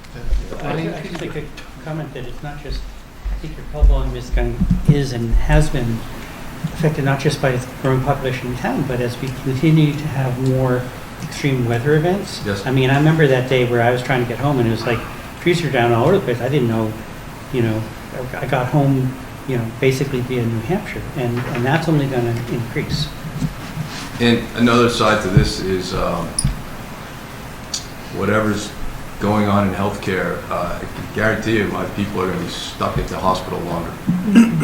I mean, it's just, if Neshoba, whatever happens with Neshoba, you're just shifting the burden to a different location. And they're seeing it now when we go to Burlington Leahy, or we go to Lowell General, we go to UMass or Leominster, even Emerson. It's harder to get in and out. You have to wait. They have to hand that patient off to a nurse with a report, and everybody's stressed. And then it's just, there's so many things weather related. I mean, that's what the deputy was talking about. I'll admit it was sunny in Maine. I didn't see any of that stuff, but all that was, to get through that, and he couldn't even call mutual aid because Foxborough had the same thing. I did. I asked for it. They just didn't know they. Yeah. So, but the men and women do a fantastic job. It's like I've always said, it's ordinary people asked to do extraordinary things at certain times, and that's what they do. But the town has always supported the fire department, and I understand that people cost money, both short-term and long-term, but we need more help. We have a handful of dedicated call members that just won't quit, but they're not here during the day. They're not, they have to wait, go into their job the next day and to go on that call at midnight when we need people. So I would ask that, we really need those 3 people, and I know everybody's asking for that, but this is critical. We are charged with protecting the 10,000 plus residents and the $40 billion in capital assets that this town has. That's our charge, and I don't think anyone here takes it lightly, but it's been a pleasure to serve the town. I'm here to answer some questions, but this is the last Saturday I'm coming to do this. Yes. I'd like to know how much of your planning includes the aging population, just the baby boomers who live here. I know Yep. Elder and Human Services certainly is predicting an increase, but As people get older, they want to stay home for as long as humanly possible, but then they need to get to the hospital for these medical events. And are you anticipating that you'll need an additional ambulance or some other supports for the aging population in town? Well, it could be. I think you answered this because you're getting there. No, no. I already told Liz, I'm just waiting for that free gym over there on the tennis courts. That's what I'm it depends on, there's senior citizens that are healthy, right? And then there's that one person that moves into Boxwood Drive or 19 Shattuck, and suddenly your system is they're an anomaly. I don't think you can. Obviously, the population's getting older, and we need to understand that. I'll go back to last year when there was talk of, I think it was the February meeting where they talked about the mill. About what? The mill. They're going to knock the mill down, and somebody got up and said they're going to need more fire trucks, and I just went like, we're going to need like more ambulances. So if you add population, you add the 60 to 70% of what we do, which is EMS. So the answer is sure. The question is, there's not a lot of people, I don't think there's a lot of paramedic programs turning people out. There's going to have to be wholesale changes, not only to the fire service, public safety in general, on a micro scale, but a macro scale, because everything is trickled down. If you're going to have more of a population that needs services, but you're closing hospitals and healthcare is getting more expensive, where does it end? It's right. They're ultimately when they need, they're going to call us and we're going to show up. But I can't formulate at this point saying, yeah, hey, we'll probably need 3 ambulances. I would think in 5 years, depending on how the growth breaks out, right, that you might need that. But to run 3 ambulances, you'll need 8 people on a shift. Sure. Yeah. I have room for 6 to sleep, so overnight to stay there. But it is that's a good question that I think you could take a number of different ways. But everything is about who moves in, because we see that consistently. We have someone that requires a lot of our services, and then they pass on or move, and we're like, how are we going to replace them? Boink, somebody else takes the place. I mean, for years, our biggest transport destination was Neshoba Life Care of Neshoba Valley. I would argue now that Emerson Urgent Care is catching them pretty quick. We some days 3 and 4 times we go there and transport, because somebody just doesn't feel good and gets in there and has a high acuity call and they can't treat them, so they call us and we take them to Lowell, Neshoba, Emerson. So those are all things that 5 years ago when it opened, you couldn't tell how much you're going to transport there, and now we're probably going there 200 times a year. So it's all good stuff. I love talking about this. Well, traffic's expected to go down a lot on 495. Yes. Yeah. So as soon as it gets to the point where it can't move, we won't have to go out there anymore, right? There'll be no more accidents. You're really driving 10 miles an hour, you should be all set. Yeah. As long as Jim can get to work, everything's fine, right? You got the reverse commute. You don't hit any of that. Exactly. Yeah. Mass DOT also just had a webinar this week announcing that they're planning from the Rotary West to Fitchburg, adding an additional lane of traffic both directions. So 495 is now going to be also Route 2 as far as traffic-wise. Yeah. We're also getting that increase coming through. Yeah. They don't have funding yet, but they're looking at Is that the Concord Rotary? from the Concord Rotary all the way out to Fitchburg, adding a lane each side of Route 2. Oh, good, so that'll help with traffic on the But again, Rotary then. well, the idea is fly over at the Rotary. They have all these plans, and now that the prison's closing, they might be able to do that. But you're talking a decade, right? Because there's, like they said, it's the impact on wetlands all the way down Route 2, plus the interchange. I know, like when I started, we had some. I shouldn't call them great on camera. Great accidents at Route 2 and 495, because when you came off Route 2, you got right in that third lane. It was like bang, right? So they did that bridge flyover. They just moved it up the road. We have them further up now. So again, they got Mass DOT. They were talking about nobody knows how to yield. You sat in on that one. listen, they don't know how to yield. Well, that's not the car's fault, that's the person driving. But I think there is, you can go to a lot of car accidents and they just seem routine after a while, unless, like the ones we had during the holidays, those weren't so routine for those people. But it's, you know, I think our identity as a fire department is car accidents. Everybody, if you go to the fire academy and you say you worked in Littleton, oh my God, you guys, you're always screwing traffic up. It's not us. We just go out there and do our job. Yeah, but when you're talking about 39, you said 39 calls in a 24-hour, that's crazy. I mean, that... Did I mention I was on vacation? Yeah. Okay. I mean, that's Sean did. Yeah. Just go back that one slide. Thank you. You get the award for best templated background on your slide. It was a collaborative. And they're local pictures. I don't think They're not Ryan was stock excited photos. about it when I shipped it off to him, but Yeah, a little bit of formatting, but I think I have an older PowerPoint where I originated it from, but I'll give credit to my other half. All right, now it distracted me from looking at the numbers. So well, I got asked by the gentleman to your left last year, what, Tom, no pictures? You know, and I was like, You "So I delivered. got you some pictures." You delivered. Right? And then I kind of laughed at the deputy police chief because like, that's what I had to do last year. I actually have a question about the numbers. Sure. So the budget book is off by $100,000 for wages and $5,000 for total expenses compared to the slide that you put up there. So wages are $100,000 more in your slide. It's 2.4 versus 2.5 in your slide, and then total expenses, 300,000, 412 in the book, and 305, 182. So what you're looking at is the non-adjusted one. So if you go back one slide, that's the original. Oh, I That was see. the Right. request. Got it. And Okay. this is the That adjusted. ties out. Thank you. Okay. Yeah. Appreciate that. Okay. And again, just to reiterate, we're in a negotiating year.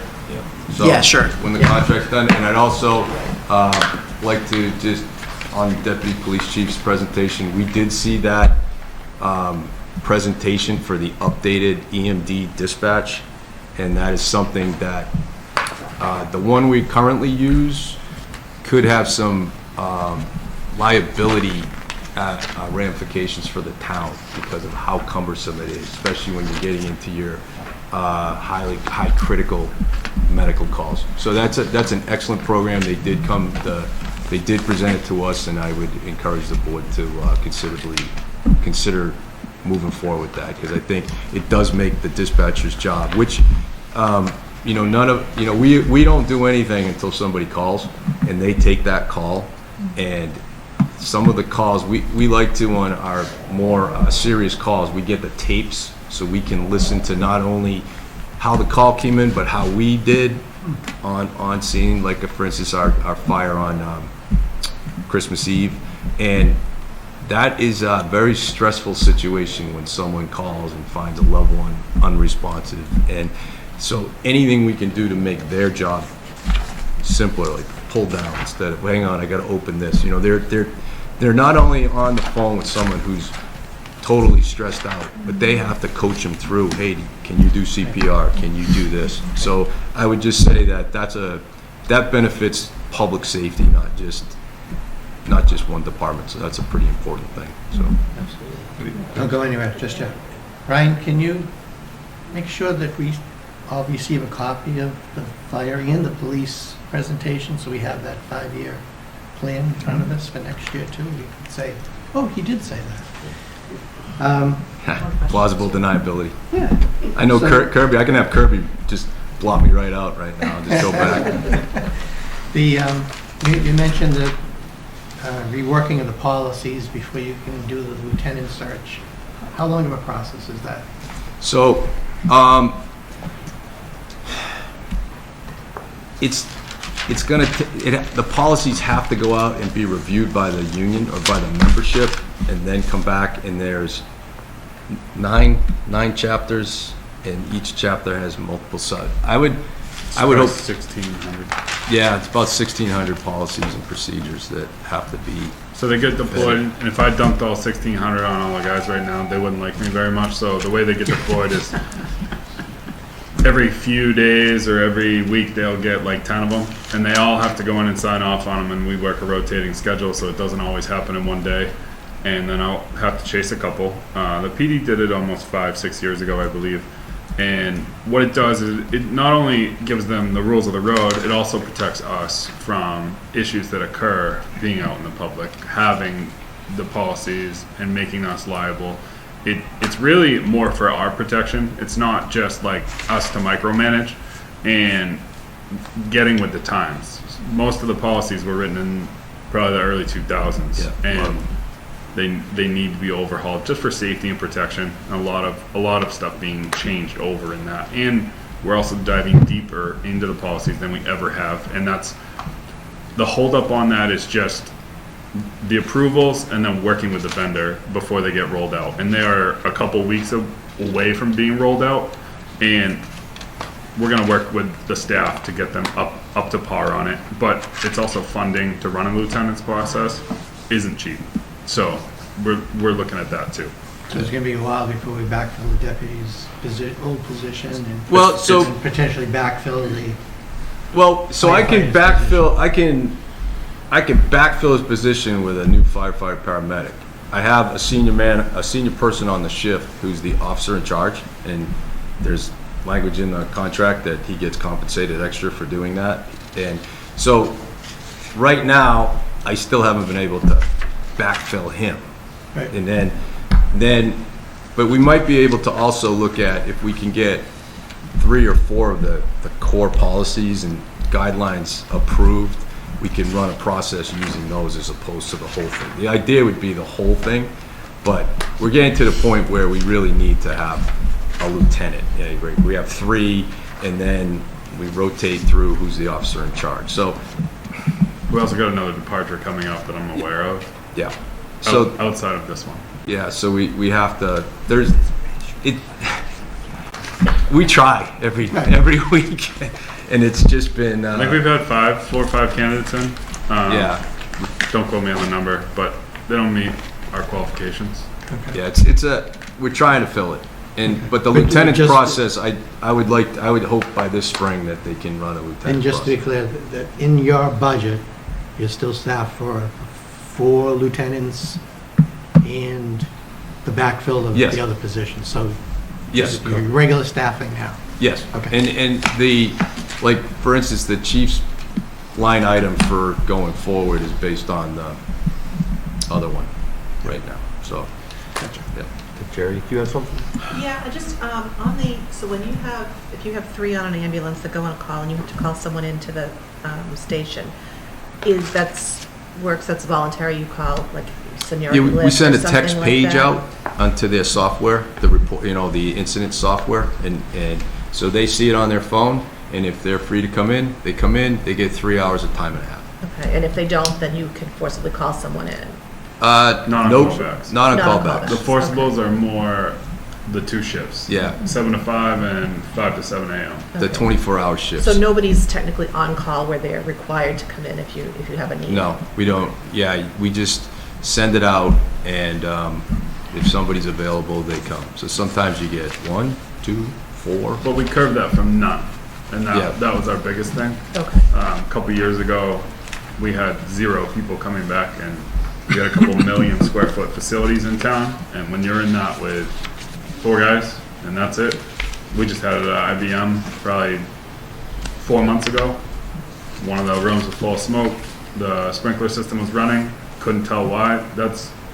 Takes a lot of time. I had to call 2 other towns to come in to help me search that building and make sure there wasn't a fire somewhere on another floor. And we had 0 people coming back a couple years ago, and now I was able to fill a couple of trucks for that call because we changed the benefit. Mm-hmm. And it served its purpose. It worked well. It just cost money. And part of the reason it wasn't in the line item is that was negotiated after the budget was made.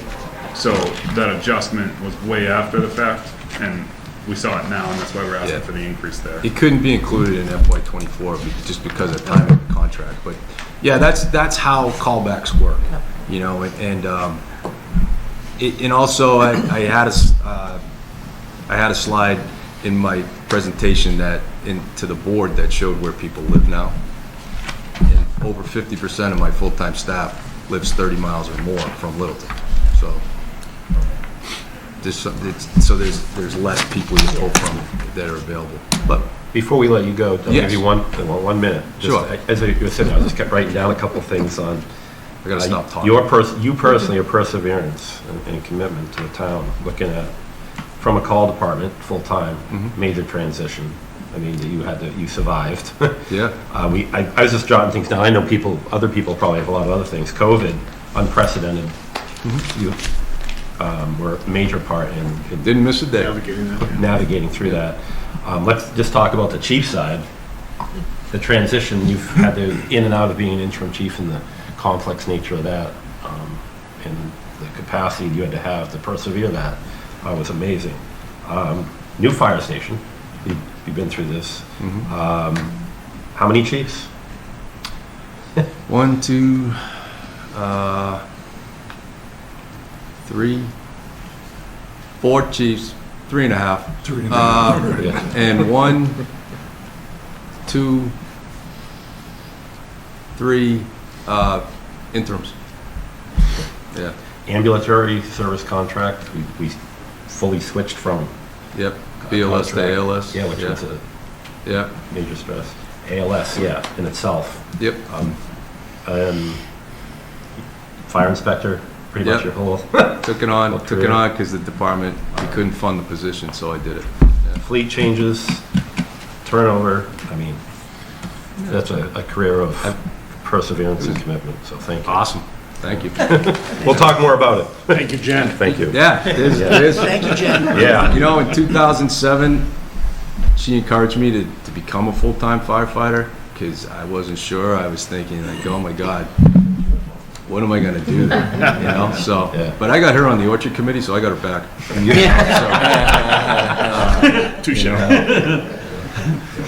You're welcome. Thank you. Thank you very much. Thank you. Thank you. Steve, I went over again.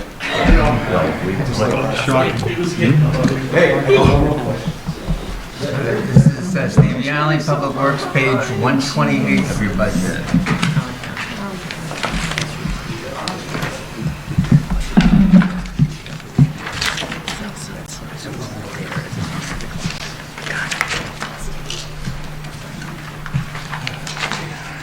So Steve, I was thinking that we build you a brand new facility, we put a truck washing station in there, so all the stuff that he's complaining about ruining his trucks, they can drive through your truck washing station.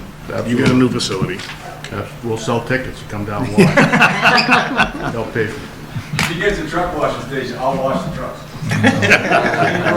Senior work off, exactly.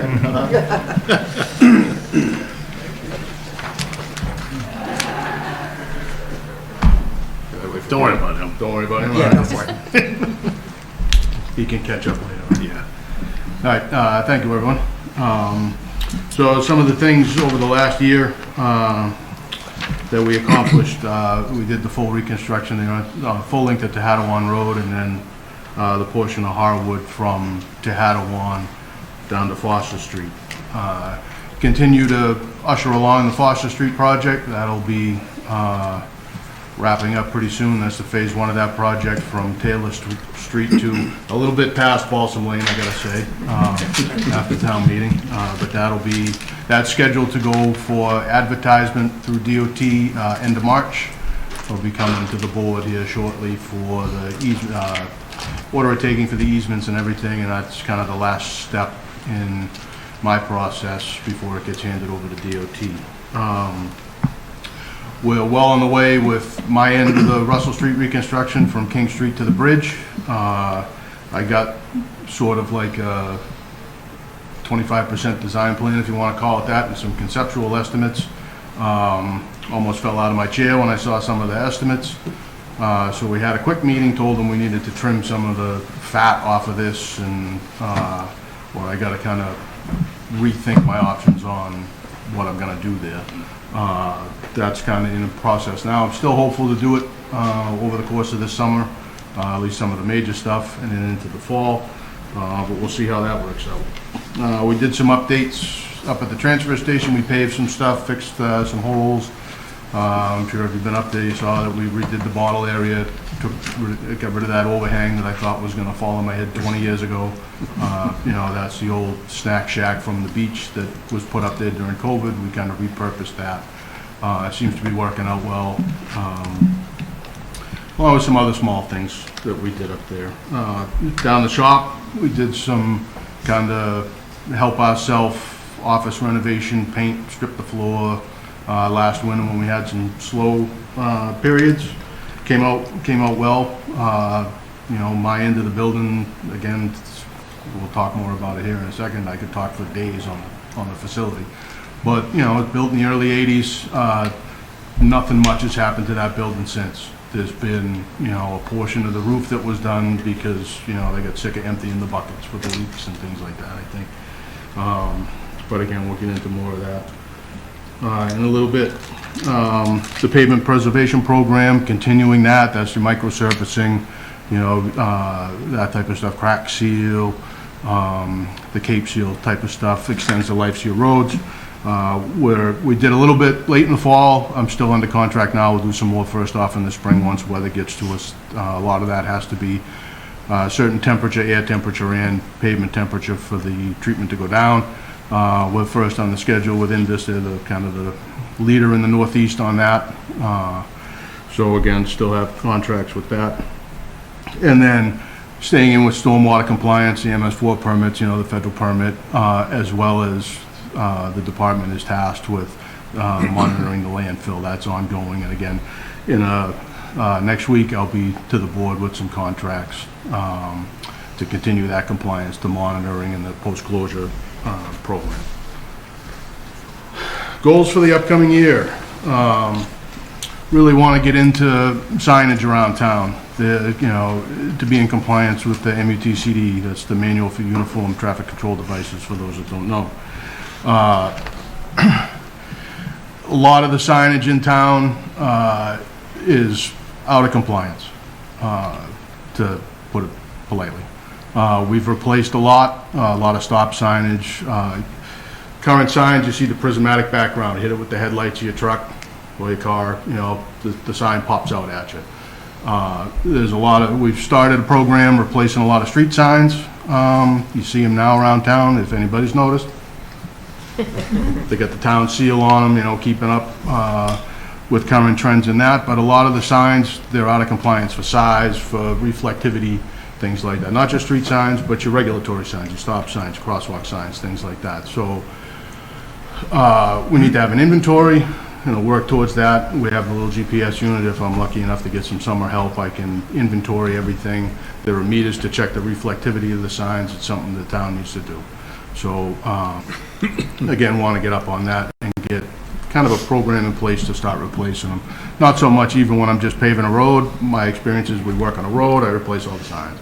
But there's a lot of stuff that's out of compliance around here that needs to be brought up to current standard.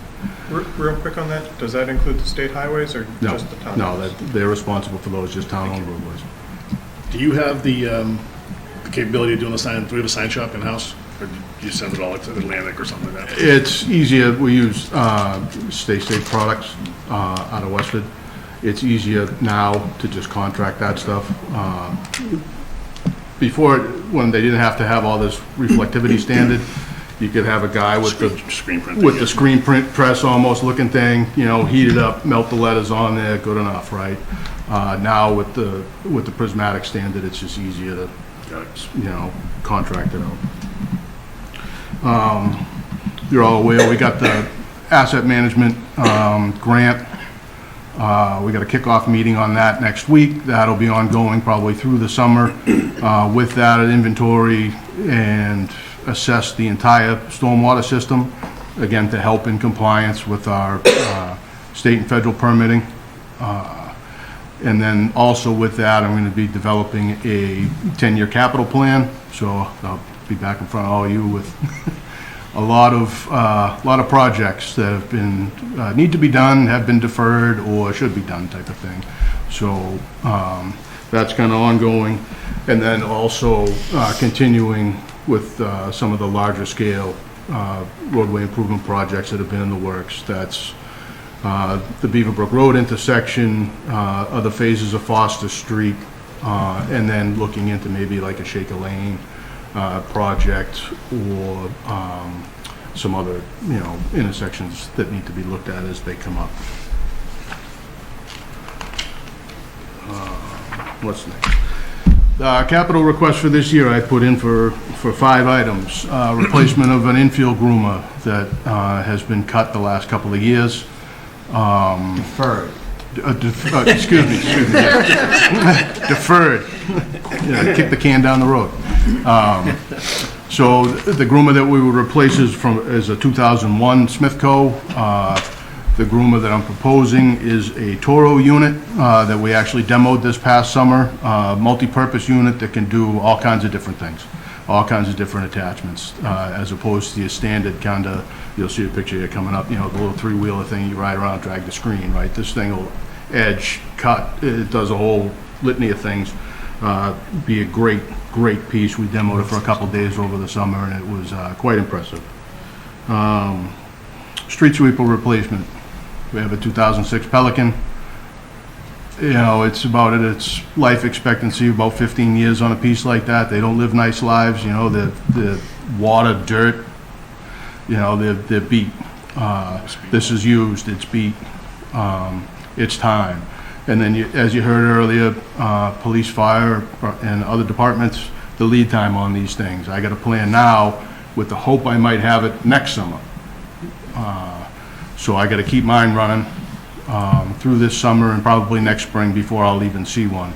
Case in point, a perfect example, Springtown Meeting 22, we were approved for a 6-wheel dump truck.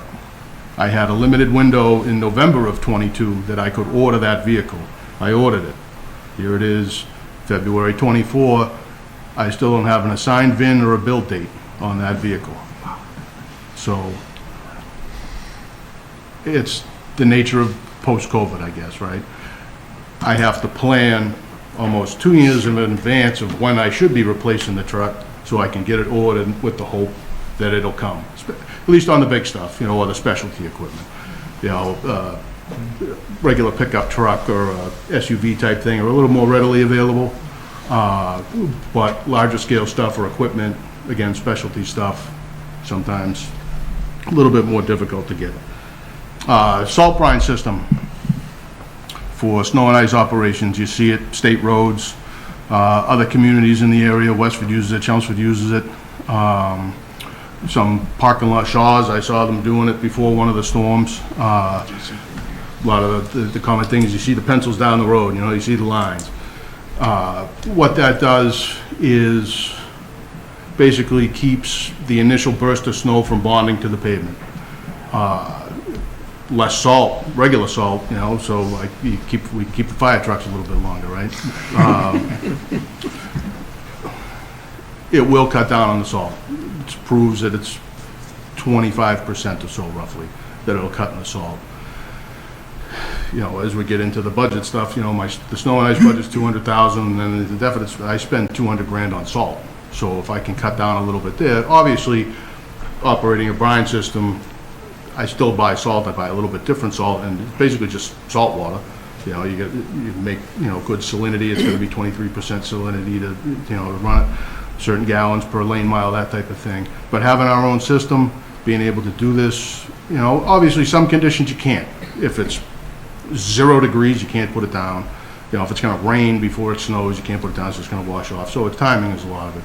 But again, to be able to provide the community with the pre-treatment as well as saving some of the salt costs, and it's becoming the standard. The feasibility study for our building, I put it in last year, didn't even make it this far last year. So it was about $50,000 last year, up the number a little bit, same kind of meat of the sandwich. It's looking at the building, growth needs for the department, space needs for the department. If you come down someday, police come down and see the place, we're out of room. Fred and Kyler, when they came down and talked to me, I walked them around a little bit. It was during the day, so some of the stuff was out on the road and was still jammed in there. We're fortunate enough, good relationship with Light and Water and Nick. You know, we're using the metal building at Parley Lumber to store some off-season stuff. So again, I'm freeing up space just so we're not tripping and climbing through jungle gyms to get the stuff. You know, it's working out well, but again, I go back to the building was built in the 80s. You know, I got stuff that doesn't, with the 2 6-wheel Max with the wing plows, when the wings are on them, they don't fit in the doors unless you have a spotter. So, you know, it's past, I can't wash anything inside. You know, guys are still washing sanders outside, that's no good, right? The break room / meeting room / lunch room / locker room, you know, I got 11 people, I got 11 lockers. So it's just, you know, if somebody's in the bathroom, guys got to go next door to light and water, use the bathroom. It's not functional. It's just not. So the community's grown. You know, it's time for the department to grow a little bit as well, but I also need the space to be able to grow. And the last thing is just a replacement of our hot box. It's 10 or 11 years old. It's got burner issues. The fenders are rotting off of it. It's time. Those are a little bit more readily available. If this gets approved, I should have one for next winter, which is the main time when we use it. But right now we're having a little trouble keeping the temperature where it needs to be, just because, you know, again, they don't live nice lives either, right? You're filling it with asphalt. So, and in the wintertime, there's only one plant locally, I won't say what town it's in, that we can get hot mix, you know. Thank you. You're welcome. But it's an hour away, basically, if you're going in traffic. So, again, vital piece for the department. Next couple slides, just some pictures of the stuff. Again, there's your standard groomer, little grader blade on the front, tows the screen behind it, grading infields. This one here is the older one. We do use that as well, 3 days a week to groom the beach in the summertime. The newer one will transition down to this and then use the new piece that I spoke of for all the field work. Street sweeper, again, 06 Pelican, nothing fancy, standard street sweeper. Typical small salt brine system. On the left of that is like the storage tank. On the right is kind of the system where you're mixing, automated at this point. Mixing your solar salt, so it's a little bit different type of salt than your traditional road salt, and then your water. To the right is our side of the campus down there on Air Road, the offices, and then down the side, the garage bays. And then the last picture on the last slide is our current hot box.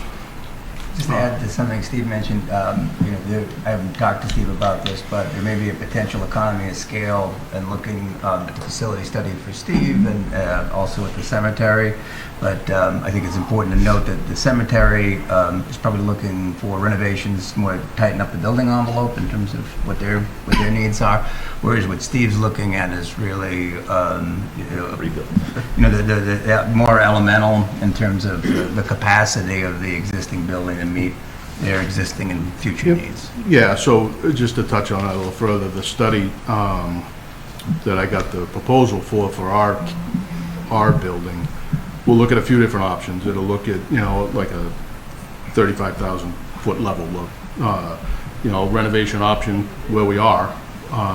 Or then if we were to build new, square footage needs, so it'll look at a few different options. So, and then we'll hopefully make a decision going forward on which way to go. Excuse me, Steve, one thing I didn't think about when I was down there, would it make sense to do sort of a campus look, including light and water? If there's, are they coming up against a similar situation that you are, where, that they're bumping up against space needs as well? And maybe there's a way to do some cost sharing there. And I'm not trying to derail what we're doing here, but if we're going to go forward with it, at least have a discussion with Nick as to whether it makes sense to do that at the same time, that's all. And I can certainly talk to Nick about that. They, through the years, have expanded out, back, up, added buildings and, you know, all this type of thing. And I think with their addition of the old lumberyard, I know he's planning on some renovation to that big metal building in the immediate future, to make that weather tight, you know, and have, it's got power, but have heat and things like that. Right now, it's great for us, off-season stuff. I can stash in there, you know, mowers, things like that. At least they're out of the elements, right? Before they were outside in the back or tucked under an overhang, or we were stashing them, you know, next door on, under their overhang, which is not, you know, we just end up doing all this, right? But yeah, I can certainly see if he's got any needs. Yeah, and Fred, it's a good point, because for the conversations that at least I've had with LALWD and talking with Steve too, I mean, they are, you know, they're you guys to some extent tripping over one another in terms of what the needs are in the full campus, so that you know, there are possibilities there as to, you know, what that realignment might look, and, you know, what parlay comes into play potentially as well, so that there is some... That's worth a phone call. Yeah, no, right, and certainly we've seen some of that demand already from LWD. So this slide is just kind of looking out over the next 5 years, of, you know, just to give everybody sort of an idea of some additional capital stuff. Big item next year would be replacement of the catch basin cleaning truck. Right now, that's on a 1993 Mack. So it's 30 years old. It's been the chassis, cabin chassis, has been repurposed twice. Last year we put the catch basin setup on it. It's perfectly functional, but at some point, you know, it's going to need to be replaced. The unfortunate thing is the number. I think the number is going to be low, because we did just price a cabin chassis just for kind of, so we know going forward, and a Mack 6-wheel cabin chassis for the size we need was $195,000 just for the cabin chassis. I know 4 years ago, a catch basin truck I bought in Chelmsford, the catch basin setup was about 110, and that was 4 years ago. So I'm guessing that number will probably be 25 grand more next year. But then just kind of your standard stuff, you know, medium duty replacements, some more, the big mower replacement for the big field mower, some more irrigation, looking into possibly a wheeled excavator as opposed to maybe replacing a backhoe. Again, piece of equipment that could be multi-purpose. You can obviously dig with them, but you can get different heads, you can get mower heads, you can get all this stuff. So again, have a piece of equipment that we can do many things with. I go back to the fall town meeting with the supplemental capital, getting that mower for the sidewalk machine, being able to purchase it then. I already have it, it's in the shop, it's going to be ready to go. Knowing we had such problems with the road mower that we have, which is I think a 1996 tractor with like a late 90s mower head on it that we couldn't get parts for. It was down for 6 weeks this summer, so we were way behind. Having this now, just again, you know, and saving the piece of equipment that just sits there if it doesn't snow, right? Mechanic truck replacement, a couple of the compactors up at the transfer station, you know, and then getting in down the road, maybe replacing a backhoe and a Bobcat. What's not on your list is any improvements to the facility itself. Right, you had the 60,000 for the feasibility, but there's no, it's going to cost 600 million for the building or whatever the number is. Right. So it does have the truck wash. Yeah, well, Just a little bit more than an elementary. I'm just throwing out a number that's ridiculous because we don't. I'll tell you what, you give me 100 million, I'd be realistic because I don't know. Yeah. And Mark, that's the same logic as to why we don't have a number for Shaker Lane School. That's the point of the feasibility study, to identify that, such that putting any number in, kind of like. But we don't even have it on what year we would think we're going to do We it. don't know if we're gonna go through with it. That's, so it's, yeah, from a budgeting perspective, you have to be able to put numbers in that are relatively supportable. So I know you made the point before, but we need to have to be able to do the research beforehand before we responsibly put anything into the budget. Okay, I'll just say that that's different than the way we've done things in the past, because there's always been these placeholders that, you know, the pool has a placeholder in the capital plan that says it's gonna cost As I $30 said, million. responsibly put. No, but then you know that there's this big expense coming up in this year, and now we're saying that there's a big expense coming up. We have no, and I agree, you know, we're throwing out random numbers, that's why I threw out a random number, but we don't even know when that big expense would be likely hitting. So I agree with you that the numbers are completely unrealistic, but we don't even know when we would be asked to spend that unrealistic number, so we can't necessarily save or plan for it around. So I think it becomes like a chicken or egg thing. I mean, I don't, I think until such point the studies are done. Are you building onto it? Are we building a whole new facility? No, $60 million exactly. project. I could put $2 million in if we're renovating the building, you know, new mechanics bays, wash bay, renovating the office space, or I could come, you know, for $15 million for buying a piece of property and building a whole new complex.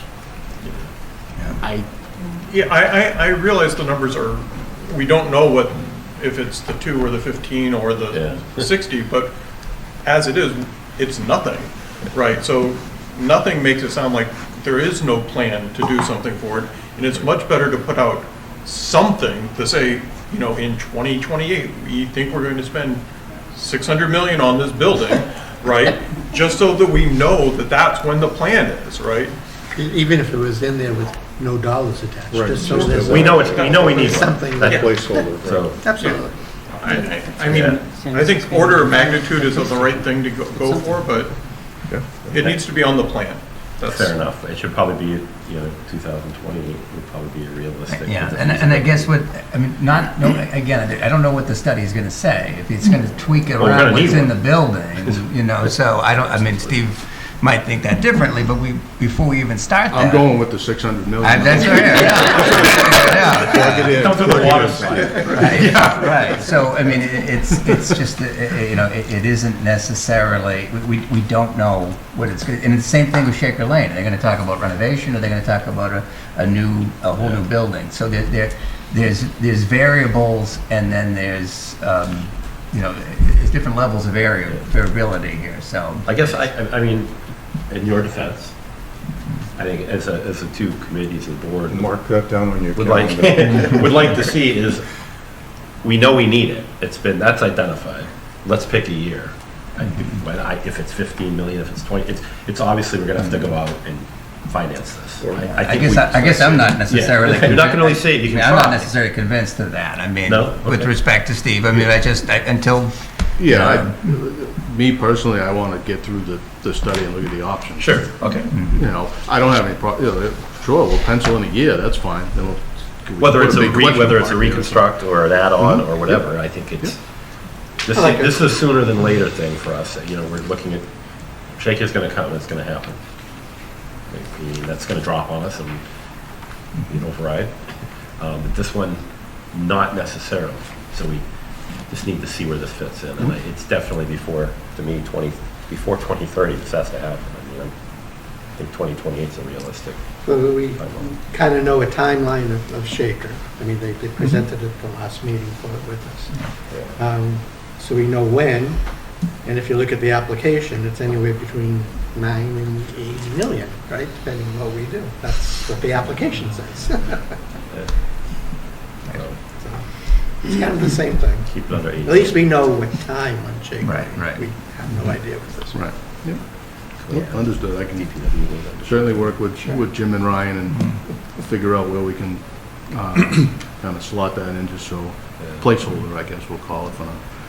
I mean, we're also got a facilities manager that's going to help a little bit with this. So Yes. Yeah. I'm sure you'll be At a DPW Winchester. Yeah, so operating budget highlights for the upcoming year.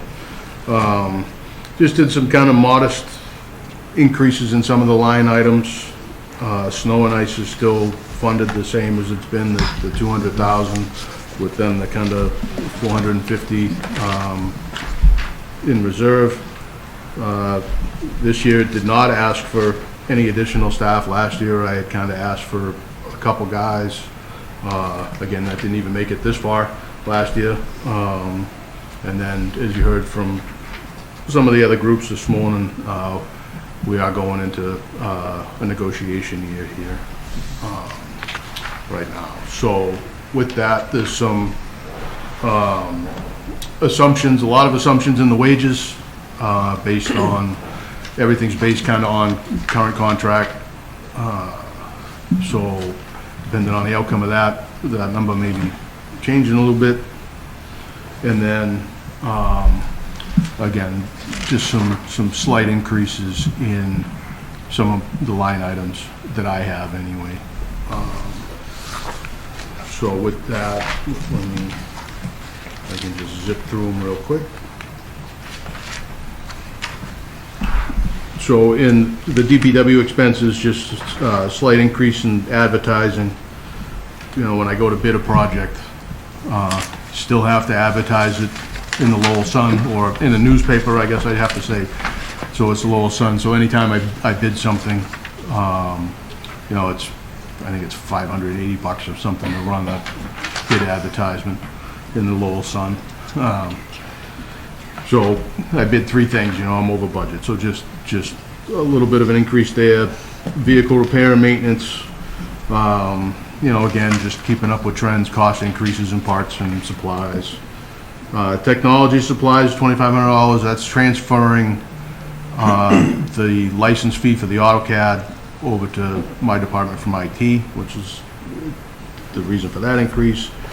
And just a small increase in the uniform/protective wear, which is different than the uniform allowance that the guys get. This is like the stuff that contractually we supply, safety vests, raincoats, harnesses for being in the tree truck, things like that.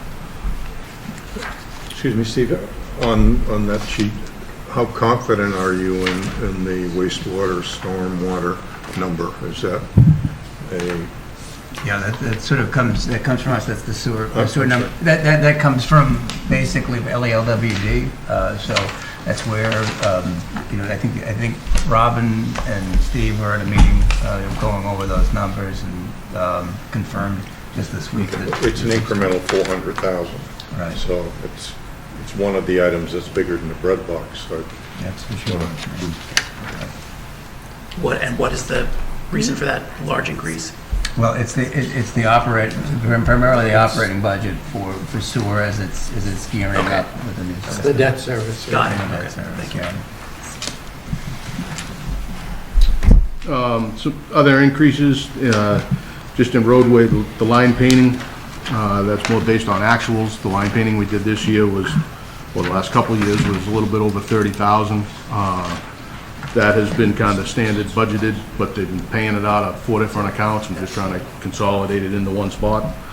And then just a slight increase in police details as we need details to do stuff. They continue to get, you know, increases in their rate, just kind of keep up with that.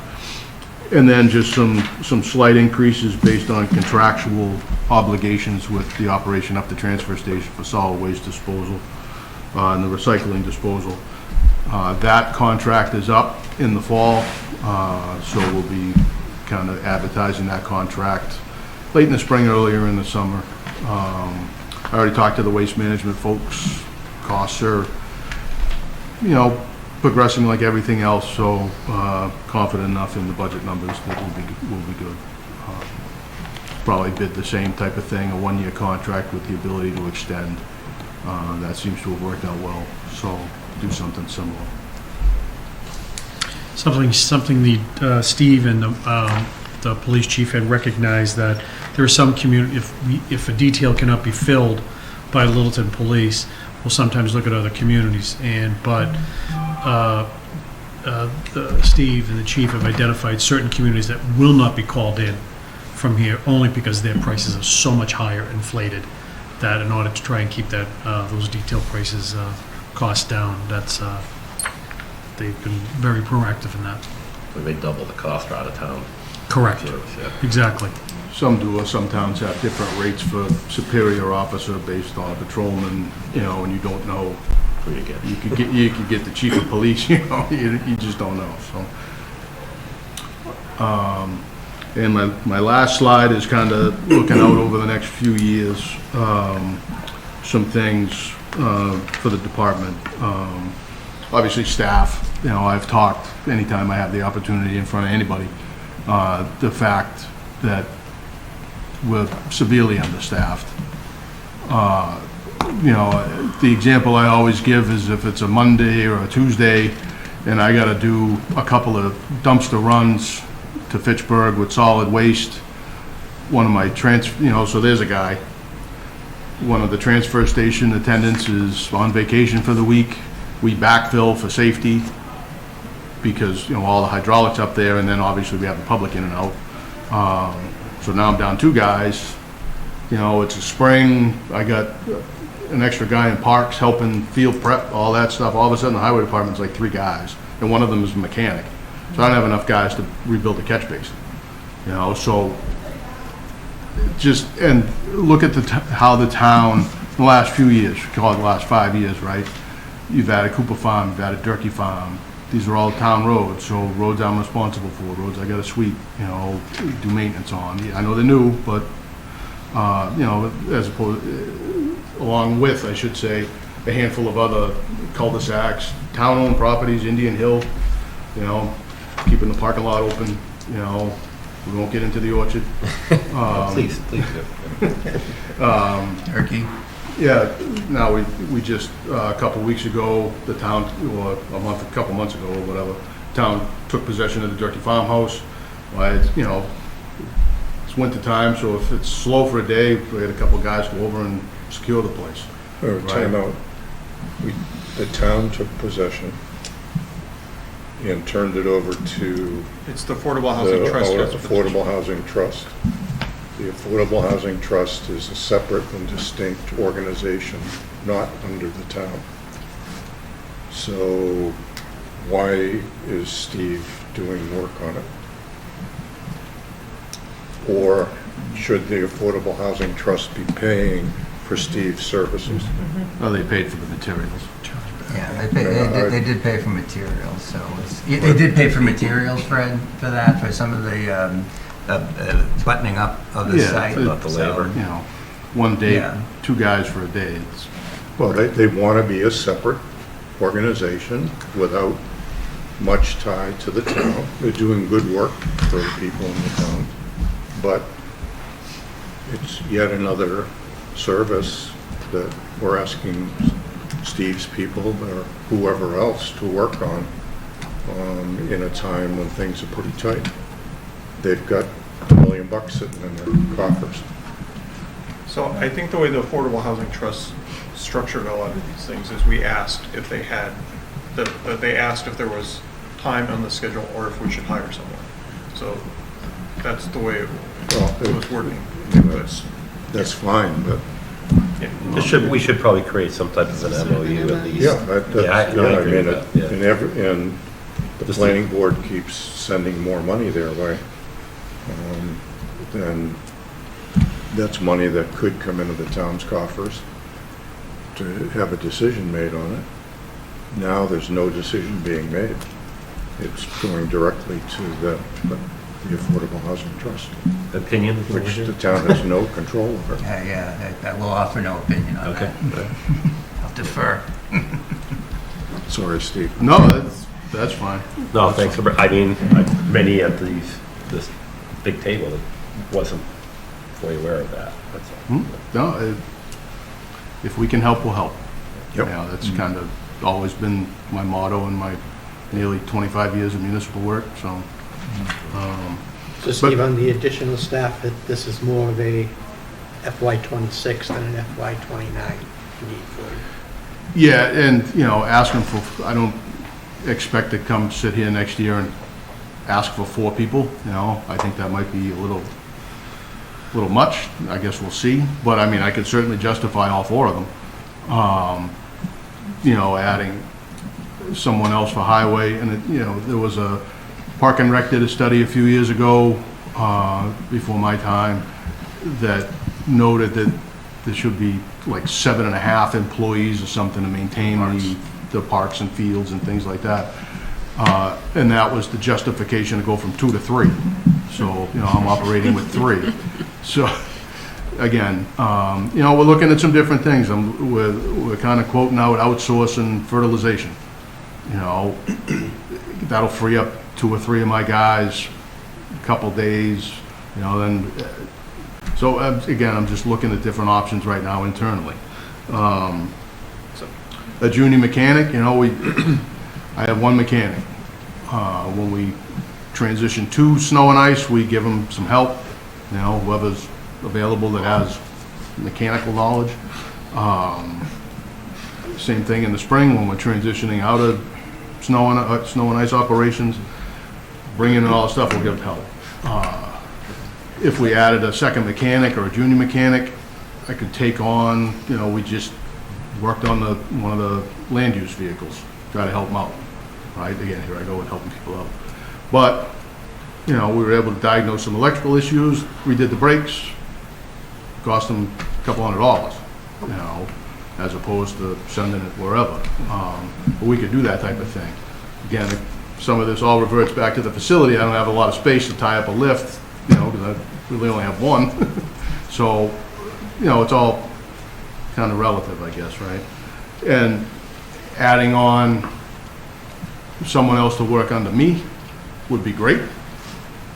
Oversee some of these projects, some of the larger scale, like intersection projects I talk about, while I'm doing other things, or researching grants. We don't have the, you know, really the ability. I'm sure stuff's flying by that I, you know, just don't have the time to look into. But it'd be nice to have some help, or somebody that could help do either just smaller projects internally with the highway department. You know, if we want to do a little drainage project, it's nice to, you know, draw it up, see what you're doing. Just, you know, but again, that transitions into the next one. Facility needs. If I hire all these people, I don't have a place to put them.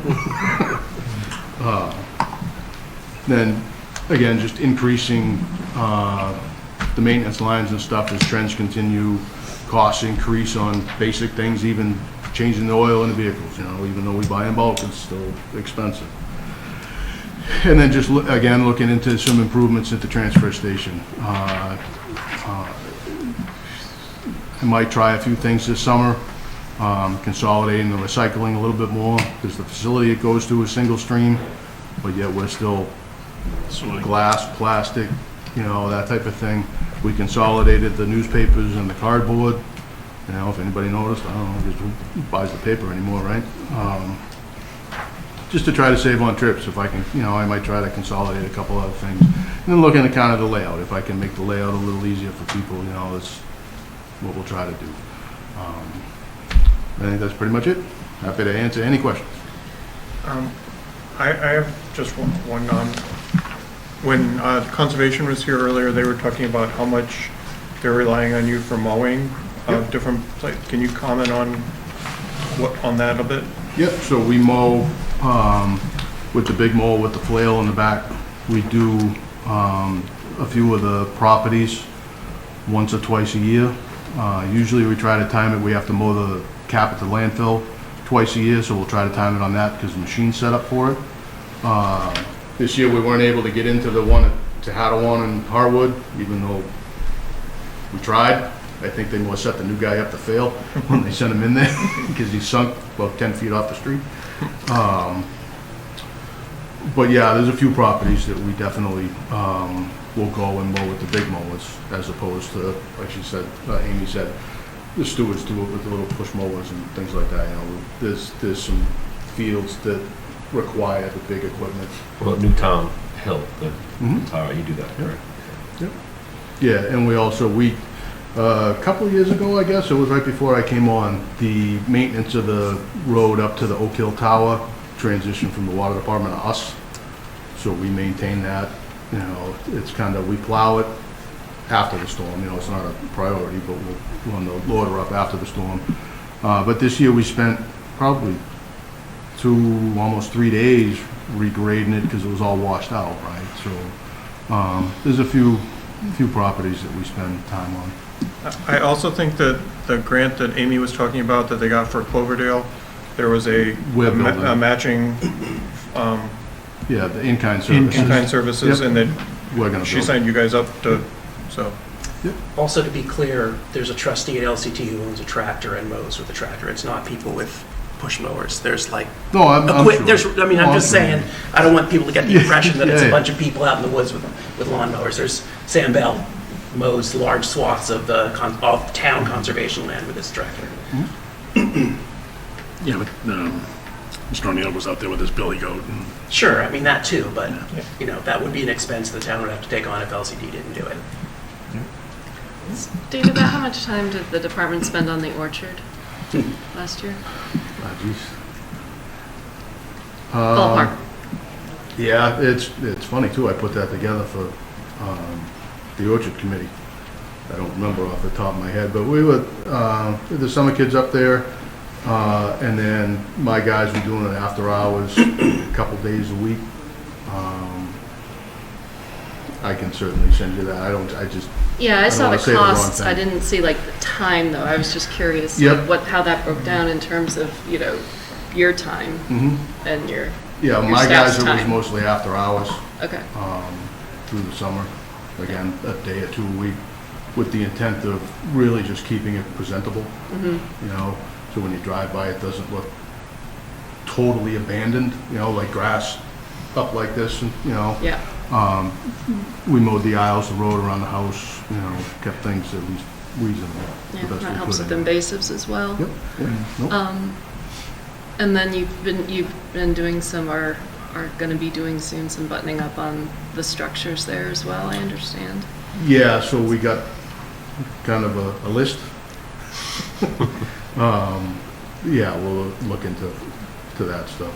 And so that's some extra time as well. Yep. Yeah. Steve, how often are you going?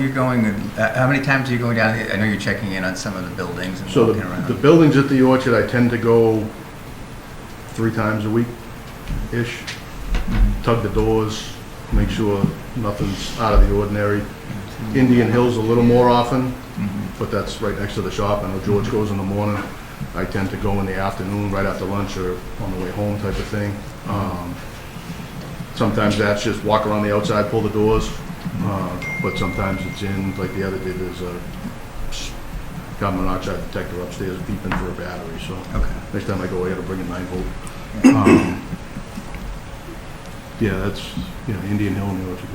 Okay. Thanks. Do the state projects going on in town also take your time, like the Beaverbrook reconstruction or the bridge or Bruce Street and? Bruce Street, no, because that's solely a DOT project. I mean, not to say that there's not a phone call or an email every once in a while, but as far as tangible time, no. Beaverbrook, the way that was set up is the town is taking it to 25%, and when it gets to the point of the design public hearing, in a year or two, then that project is being taken over by DOT. So the initial part of it, yes, it's taking up some time. I mean, again, it's an hour or 2 a week. You might do meetings or calls or whatever. But then once it transitions, it's And I know that the state approved money for the replacement of the bridge over Beaverbrook on 119. Does that fall on your department too, or is that on the state? Or? No, that's state. I've been involved with a couple of the initial meetings on the 2 things, the 495 overpass and the bridge at the brook, because they always involve the local officials. So it's kind of the initial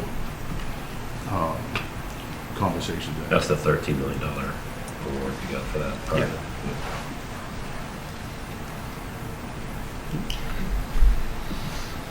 Anything else, Steve? Does it make sense, Matt and Karen, to talk about NAGOG while Steve's here? Yeah, I have a Yeah, we have a one slide slide coming for up, that so, I yeah, can go over. right. So we have a little wrap up now, so, you know, Steve, you might want to stay around for NAGOG, but Okay. kind of we can just wrap things up if we could. So, in terms of where we are with the operating budget, we have some adjustments that we're making, that we're keeping track of. So we've got $250,000 reduction from the school budget, but correspondingly, based on where we are with the Chapter 70 money, we need to add $210,000 into that. Talked a little bit when Sam was here about the fact that the library salaries weren't put in correctly. We need to make that fix. We have a change in grade to the assistant treasurer, so we need to make that adjustment. It's about $4,000. Number of town representatives met at the Neshoba Tech. We have a final number in for that. Gary and Steve were there with me on Thursday morning for that. That's going to be another about 49,000 or 48,000, I should say. They have four new students from Littleton and 4 additional students, which is contributing to that. On top of an existing increase. EHS. This is we had the assistant director in for 0.8, and this was a correction from the director saying that the 0.8 is going to actually be a full FTE in FY25. So about 10,000, and then we talked earlier about the adjustments to conservation salaries that we're looking at. So total adjustments nets out to about 35,000 that we need to look at. I would also note Dan came in earlier today talking about the health director salary. That's not included, so we'll be looking at that. And then we also know we're going to be looking at hiring a new fire chief, so that may also have another salary implication as well. So that's not on this list, neither the health director salary or potentially the fire chief. So other variables that are part of the fluid nature of what we plan for and what we're looking at. So our bottom line again, when we look at the whole tally, is we're short about $34,582. We also want to talk about NAGOG, and I'll turn it over to Matthew. This is his slide in terms of... Before we get there, so it's 34,000 based on what Dan told us this morning. That differential in the health agent salaries, 12,000. Dan's piece isn't in there yet. Right. Yeah, right. But that's an additional Yeah. 12,195, so 34 is now 46. Correct. 777. That's right. That's right. So, and is that based on all the hiring requests, especially police and fire? Mm-hmm. That's inclusive, yes. Police and fire. Inclusive, correct. Well, let's get through this so Steve can go. So the Orchard Working Group discussed what we absolutely need. To be clear, the Orchard hasn't required any town money essentially except for mowing for the last 2 seasons. So 15,000 is the average of what we spent over the last 2 years. It's not comprehensive. It's literally just to keep the paths open so people can walk, to beat some of the invasives back, and to make sure that there's access to the buildings. And again, as Steve said, so it doesn't look like it's completely abandoned. Essential structure, yeah. Did you say that in the last 2 years the town has spent 50,000? Yes, that's correct. The first 2023 it was Parks and Rec, and last year it was DPW. And it was roughly 15,000 a year. Okay. So why is it only 35 now? No, it's 15,000 for mowing.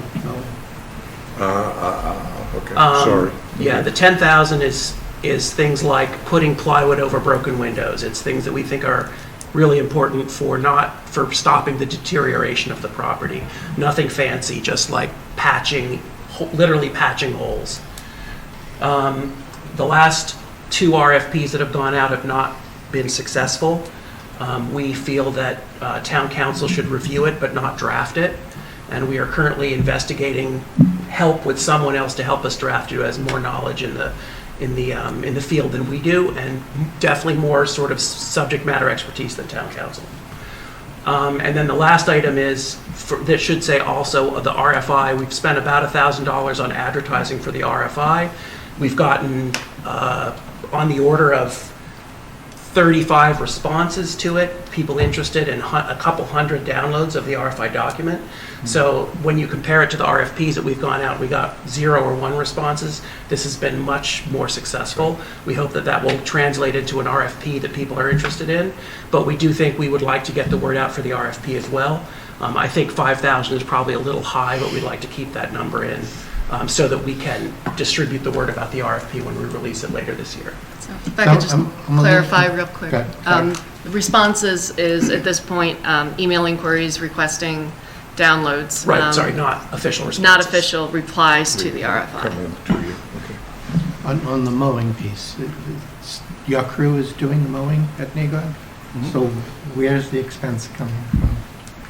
Where did we take it from last summer, do you remember? So right now, Steve's covering it, mostly his overtime budget, so it's giving an opportunity for a couple of your more talented teammates to do that. So it's being absorbed in your budget right now?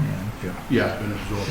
But I think in '23, we actually That's right. had a line item Yeah, for overtime for Parks and Rec, and I think we took it out of ARPA money or something. could have been, That yeah. was the first summer of ARPA money, that bought the equipment and paid for the summer. I also want to thank Steve for all the help he's been, because it's not just, it's cleaning out disgusting barns and bringing dumpsters, and also just showing up on a morning to unlock the building for a tour. Yeah. It's been great, and he's been incredibly helpful, and we really appreciate it Very much. as we work through the trying to take care of this property. Right. Thanks, Steve. No problem. Excuse me, so if we run this through the budget process, there's no money available until July 1. How much of this could you use today? And is this something that we should consider a reserve fund transfer on to, to stop the bleeding? And, I mean, have you looked at that? No, that's a good point. So the mowing obviously would be before the end of the fiscal year. The repairs should be before the end of the fiscal year, and the RFP and advertising costs will also be before the end of the fiscal year. So you're right. I was sitting at your meeting the other night, that was the first reaction that Fred and I had. was So this should be if a you reserve guys, fund. could come up with that number and obviously let the select board know, Okay. then I think FinCom should consider the request. Okay. Ryan, if we do the full 35, could we set up like projects so it rolls into the next year?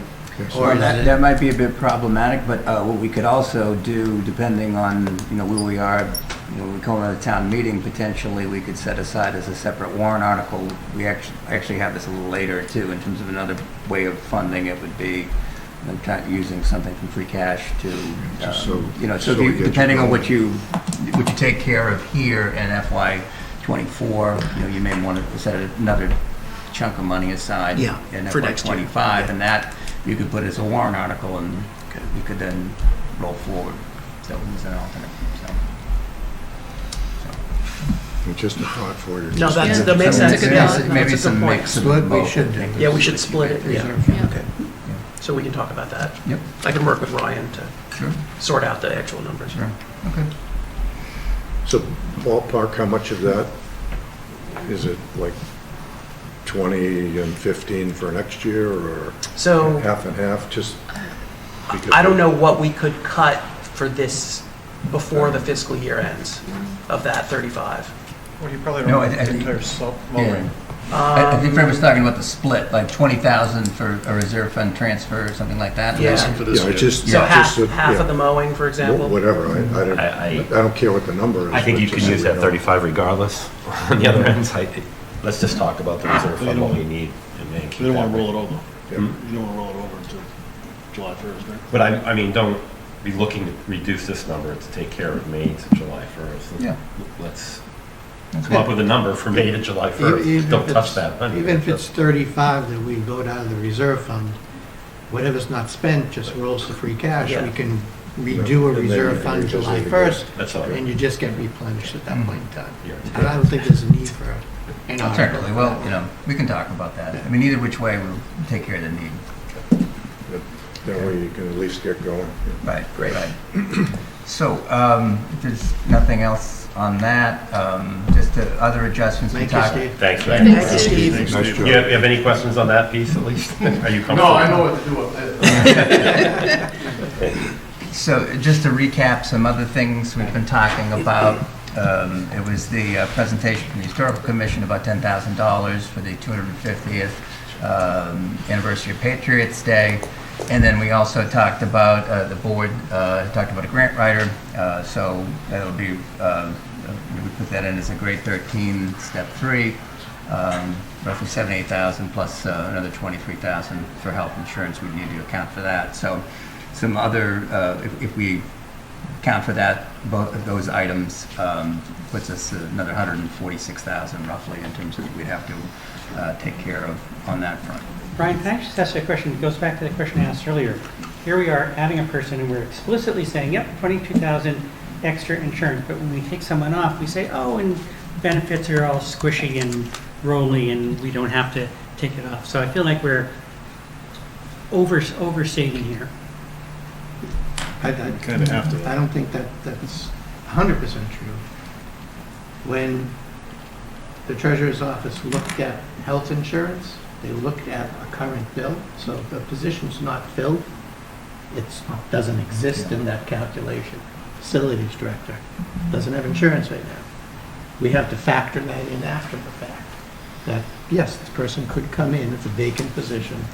There's vacant positions all over the place, and you talk to the school department, they have vacancies. So those are the things that they have to take into account. So, yeah, it is kind of squishy, but it's the only way to really do it, because you don't know what the headcount's going to be. You don't know what the turnover's going to be. Who's going to leave? Right. All I'm saying is that today we've talked about maybe adding one, and earlier today we talked about taking one out. And our net discussion is taking one out doesn't save us anything, but adding one costs us something.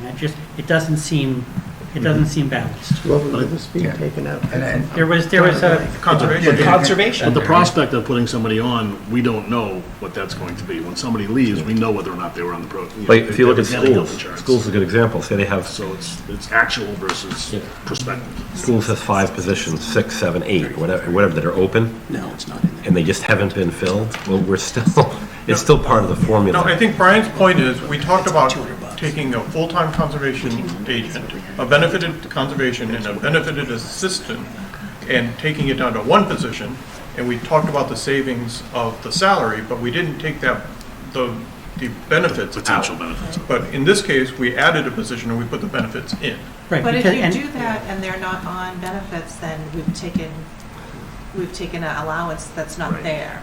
So I think what happens is then the next year for your budget, you're taking your actual numbers of what you use for your existing people. It's hard So to- it works itself out in the next budget, but if you subtract for it now and then find out that person's not on benefits, now we've deducted more for that. Right. Well, but the same thing, this person, the grant writer might not need benefits. So there's just as much uncertainty in either direction, and I just feel like this overstates the cost of adding the employees. They overstates the potential cost. You have to budget for the potential of the new Right. person. I mean, that's the thing, you have to assume that a benefited position is going to take benefits. And we know what that cost is, all in. There's more than just health insurance involved, there's OPEB, there's retirement, Sure. Those Okay. more like- whatever else at the town. But until you have a human being, Right. we don't And know. the person who comes may not even take benefits. You don't know. So how do we? But you could also have 5 people that are on single plans switch to family plans. It's, Yep. sorry. Not related to this, Ryan, just if you go back to that other slide. On the grant writer, are we allowed to put, so say we're gonna spend 100 grand, are we allowed on the top line to put in 200 grand because this person should be bringing in grants to offset some of the costs? Well, I think it's a little like you going to Vegas. You know. Right, no, we don't know, right? Yeah, you don't know, so it's kind of hard. Yeah, because that's why I was thinking, instead of hiring an FTE, which is more permanent, hiring a consultant, which is flexible, because if we hire you and we're paying you 100 grand and you don't get us 200 grand, we move on to the next consultant and get rid of you. When they're an FTE, it's harder to do that. Yeah, we had That a is what we discussed at the select board retreat, I think, when, I think you brought this up. possibility of The a, possibility of a contractor to do. I know this a neighboring community did that, and it didn't quite work out how they wanted. It came to the tune of, they got like $2,000 in grants their first year, so now that might be on the employee, you know, who knows? Or Mr. Chairman, if I may, but I've been in an environment where we tried to just get a person that can wear many hats and go out for grants and that, and whatever the admin costs will cover his or her expenses. Well, first of all, if you try and just do it based upon grant availability and success, so that's how you will get paid, there was 0 applicants during that process. If you turn around and identify and say, we have a line item, let's say for $75,000 for an annual salary plus benefits, and we look at the admin costs coming in for specific areas to offset that cost, that's identified as supplanting. You can't do that. Once you identify a position within your municipal team, you can't all of a sudden, and that's that cost, you can't all of a sudden supplant that. If you want to hire admin staff or part-time individuals for a particular grant, you can use that admin money along with other things you could use, but you can't offset what you've already identified. You're never gonna, my experience has been, you're never gonna get that person that wears all the hats, that's got the ability to, for sustainable energy, for Conservation Commission, for public safety, for stormwater. You're gonna look at, I think we'd be better off, have better control over and create our own destiny with the performance of an individual if it's specialized. If we look at sustainability, and I hate to use the word consultant, but let's use it for the day.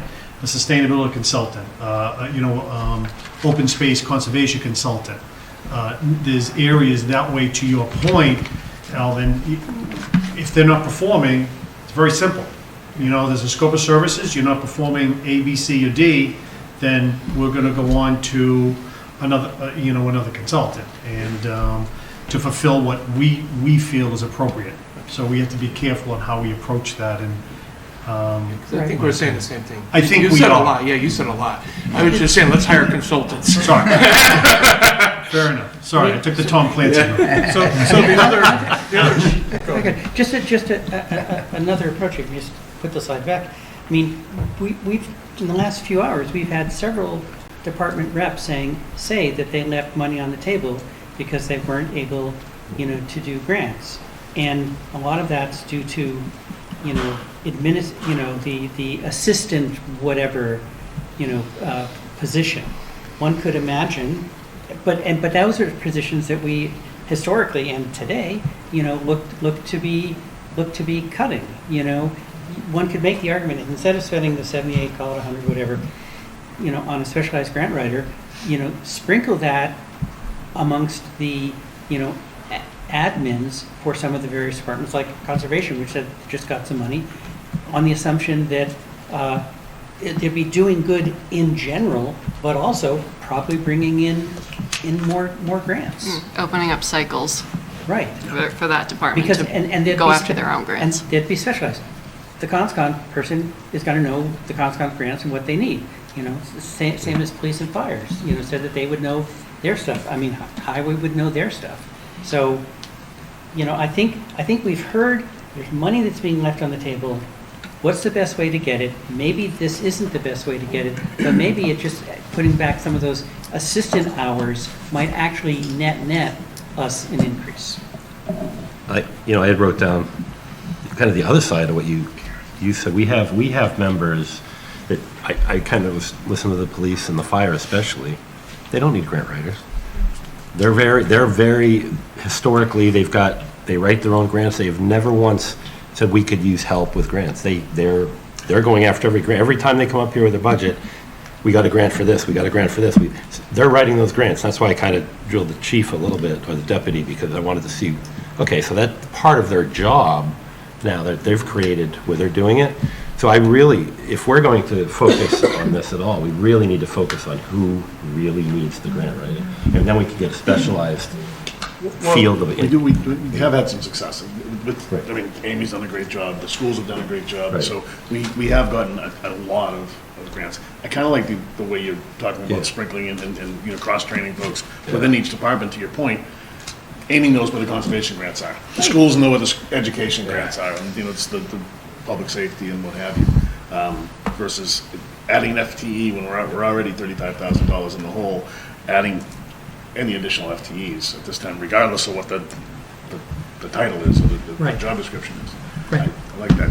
But I Right, think, you but I get think around that. the only way we get that, and I'll say, we're getting body cameras essentially for free. That's incredible, that's amazing. Yeah, it is. But I think to accomplish what you're saying, which I think is what I was saying too, we can't be cutting the support for the departments, because then they're never gonna be able to do it. So, I know we're in a deficit, and I know it's not like we have extra money to spend.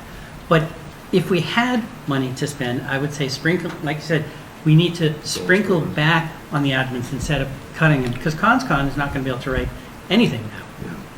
So for ConsCom, does the delta from what Amy was talking about to what was in the budget book, adding those hours to make that person full-time for that year was like $5,000, basically. That's all it it's really 20. was. Her budget versus Ryan's was 20. Yeah. No, but adjusting the salaries, like she said, and upping the hours, because it was in there for the half year. It was, from what she said, it was like a delta of $5,000 in salaries, because there was a difference there. For $5,000 to save, to help with Amy with the workload that she has and the whole department, and after she leaves, and maybe to help with this grant writing, that's short money to do that. And if we think adding those hours for an admin position is going to help alleviate that shortfall that we all think is happening with grants, we do it. But to hire an extra person just to take care of conservation's grants, I think that's kind of overkill. So I would point out that Amy herself said that she won a grant that she had been wanting to go after for 8 years.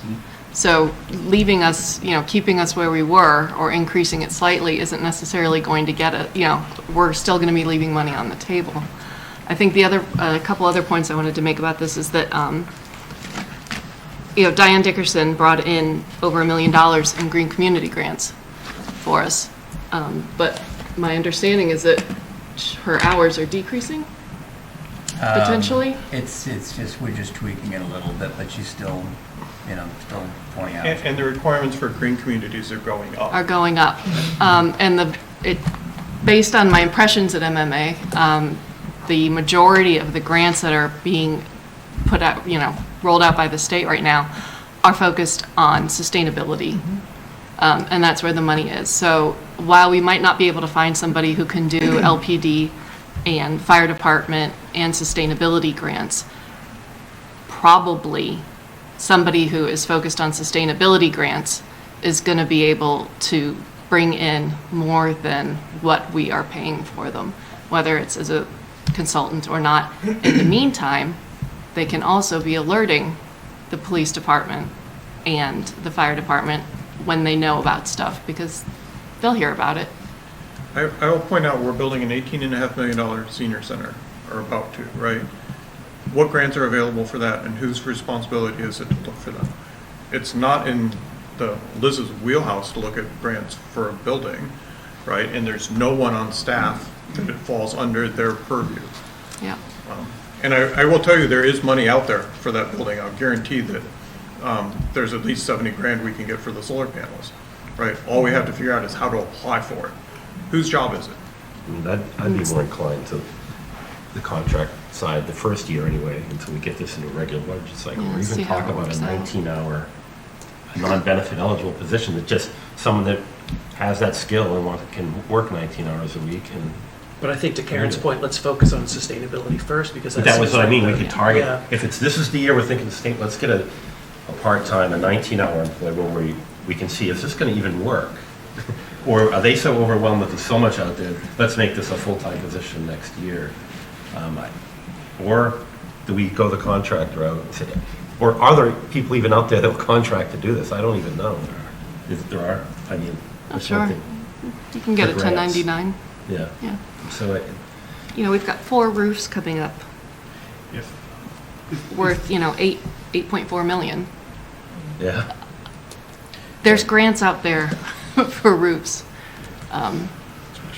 But, who in the school department has the cycles for that? I know they look when they can, but is that really where, do we want to rely on that when there's so much potentially out there?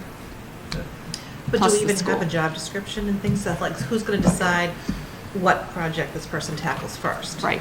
And then is somebody else going to not work on grants for their department because now we have somebody for it, and then those Right, are going to gotta go be by the very wayside. careful, So And they become- I think we have to really flesh out the position first before we hire somebody. Comes across. I think there's a number of positions, like, when Joe Layden was here, he had a specialty in planning, and we talked about economic development and having someone that worked in planning with an economic development director type position, and then we talked about sustainability. We've kind of kicked around a bunch of full-time positions that we could potentially add to our team. But I think it needs to come from department heads and from this group and others to determine which positions, which is kind of what we just went through, right? Who needs bodies? Who needs, whether it's FTEs, part-timers, consultants, or seasonal help. Most of that information has to come from the people on the street that are doing the job. And it's come mostly, what we're hearing is from the conservation and sustainability, seems like where the grand opportunities might be being missed. That's where a lot of the money is right now. I mean, there's a lot of money out there, and we're not going after it. And it goes me, across I can- departments, to your point. If I can suggest for the select board that I would like to be able to invite someone that I've worked with before that is been very successful with whether it be power purchase agreements with renewable energy through wind turbines, major projects there, with solar panels, and being able to buy the energy off of major developments in different parts of the state. This individual, I'm not doing him justice. I would love to be able to invite him here.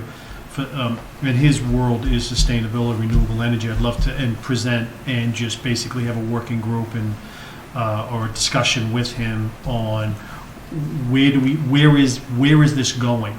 Is it the juggernaut that we think it is from MMA and what we read? And how can you help us or guide us or steer us in the right direction? And then an internal discussion, and then make a decision on next steps from there. But I think if we're just sitting here and pulling things out of the air, we're probably getting ahead of it a little bit. So this is an individual this is the type of business you're talking about, until he owns a business that you would contract someone. But he would absolutely, if I invite him and say, look, the town would love to be able to help and get some guidance on a direction and where can we capitalize on. I mean, this individual is talking tax credits. I mean, he just was rolling things off when I talked to him 2 weeks ago. That was just, okay, time out, overload. And I'd love to be able to present him in front of the select board, and let's have that conversation. Makes sense. Right, but just so we don't wait another year, because people talk about grant writing forever, and our two boards are really good at now and not now, and I can imagine us being here 9 months and still 9 months from now still thinking about it. I think if we're saying we don't want to do the 100,000 for the grant writer, I think we should at least put a placeholder in, if it's just 5,000 that Steve mentioned, or 10 or 15,000 to increase a few hours in a few departments so that they could write their specialized grants. I think we should at least consider leaving those placeholders in the budget, understanding we're in a deficit, blah, blah. To include PE hours, that we may have a superstar that's hasn't been developed yet, that works for the town, that would be willing to go to some sort of Get some certification or something like that to learn where the grants are and how to write the grants. And I'm sure that there's something, whether MMA offers it or there's got to be something out there. That, like in the bonus program we talked about. Sorry, Karen. No, that's okay. No, I didn't mean to interrupt. You good? I'm good. Okay. How do we ensure that these folks we're sprinkling about the departments doing the work. are doing that work and that other work that, they think is also important and might well be? I mean, the police. are the There's only an ones who accountability Give some question instructions. here. Well, police spoke to it. They talked about one of their individuals that they were hiring that would be part of their portfolio. Mm-hmm. So that's one department that actually spoke to how they would be doing it, but we didn't really hear that from, a little bit conservation talked about, that's part of her work, but she just hasn't had time. But that was like her personal goal. She's like, Yeah, I'm trying to get to 100 million. Fantastic. From my experience in the public safety world in regards to grants, it's on a rolling basis. So every year they can, SCBAs for the fire Ladder department, trucks. or vests for the police department. Yeah. The 911 grant. So the public safety administrations were able to plan appropriately and accordingly with their administrative duties to be able to identify, because they're alerted. They go to conferences, the chief's conference, a number of different areas, the Secretary of Public Safety. That is so much of their world, they're identified. Whereas you get other areas of land use, of conservation, they're not as regular. So therefore, it's a matter of, okay, this is coming up, we haven't seen this in 3 years or 4 years, and how do we capitalize on that? So it's more, But to it's not as Karen's consistent. point, I think the select board could say, okay, every 3 months, whatever boards you target are in front of you with, okay, what have you done on grants for the last 3 months? But not the What grants schools. are you working on? We've got no leverage over the schools, and the Correct. schools have major capital projects coming up that we need to be researching and looking at grants for now in order to be eligible. The schools, number one, should be looking to MSBA. MSBA is We number one, talked to right. the superintendent about that when we met with them. He says, why aren't we going to the MSBA for roofs? They have a special program for roofs. Sure. Well, But Maynard got $28 million last year for their new elementary school. And I'm not saying that means that we can get $28 million for our new elementary school. But I think we need to make damn sure that we can't before we give up on it. I'll turn around in the schools, they're putting out these new HVAC systems on there. I know from a personal perspective that if I upgrade my HVAC system to something more economical, there's rebates and grants, tax credits. Tax credits. What about for the schools? Is there something similar for the schools? Who's looking at that for the schools? Because they're 36 King Street, for that matter. pick a building. It needs to be someone's job that when we're doing these improvements, that we're doing them in the most economical way for both what we're spending and what we can get back, right? And it's no one's job now to do that. So you're relying on each department to do the right thing and hope that they know what the right thing is. So the responsibility on a building grant, for example. Yeah. Facilities director, you would say, that's your job. As soon as we hire a facilities director, that type of thing. And we can make it all But- part of their performance as well. Yeah. Literally write it in there that you will go after grants or any grants that come out to you. Right, connected to a facilities plan. So you've got a facilities plan based upon that priority, then he or she can, work to identify areas to offset any cost. But, to everyone's point here, and I go back to my experience, but my experience with school building authority is, it is absolutely driven by the school department. Mm-hmm. You go for that reimbursement rate, and even though it's very competitive, but they also look at kind of the worse you are, the better you are in the MSBA world. Right. But they're very responsive, and it's a very thorough, and it's a great process going all the way through. So it sounds like, from the conversation, we all agree that there's a need for something.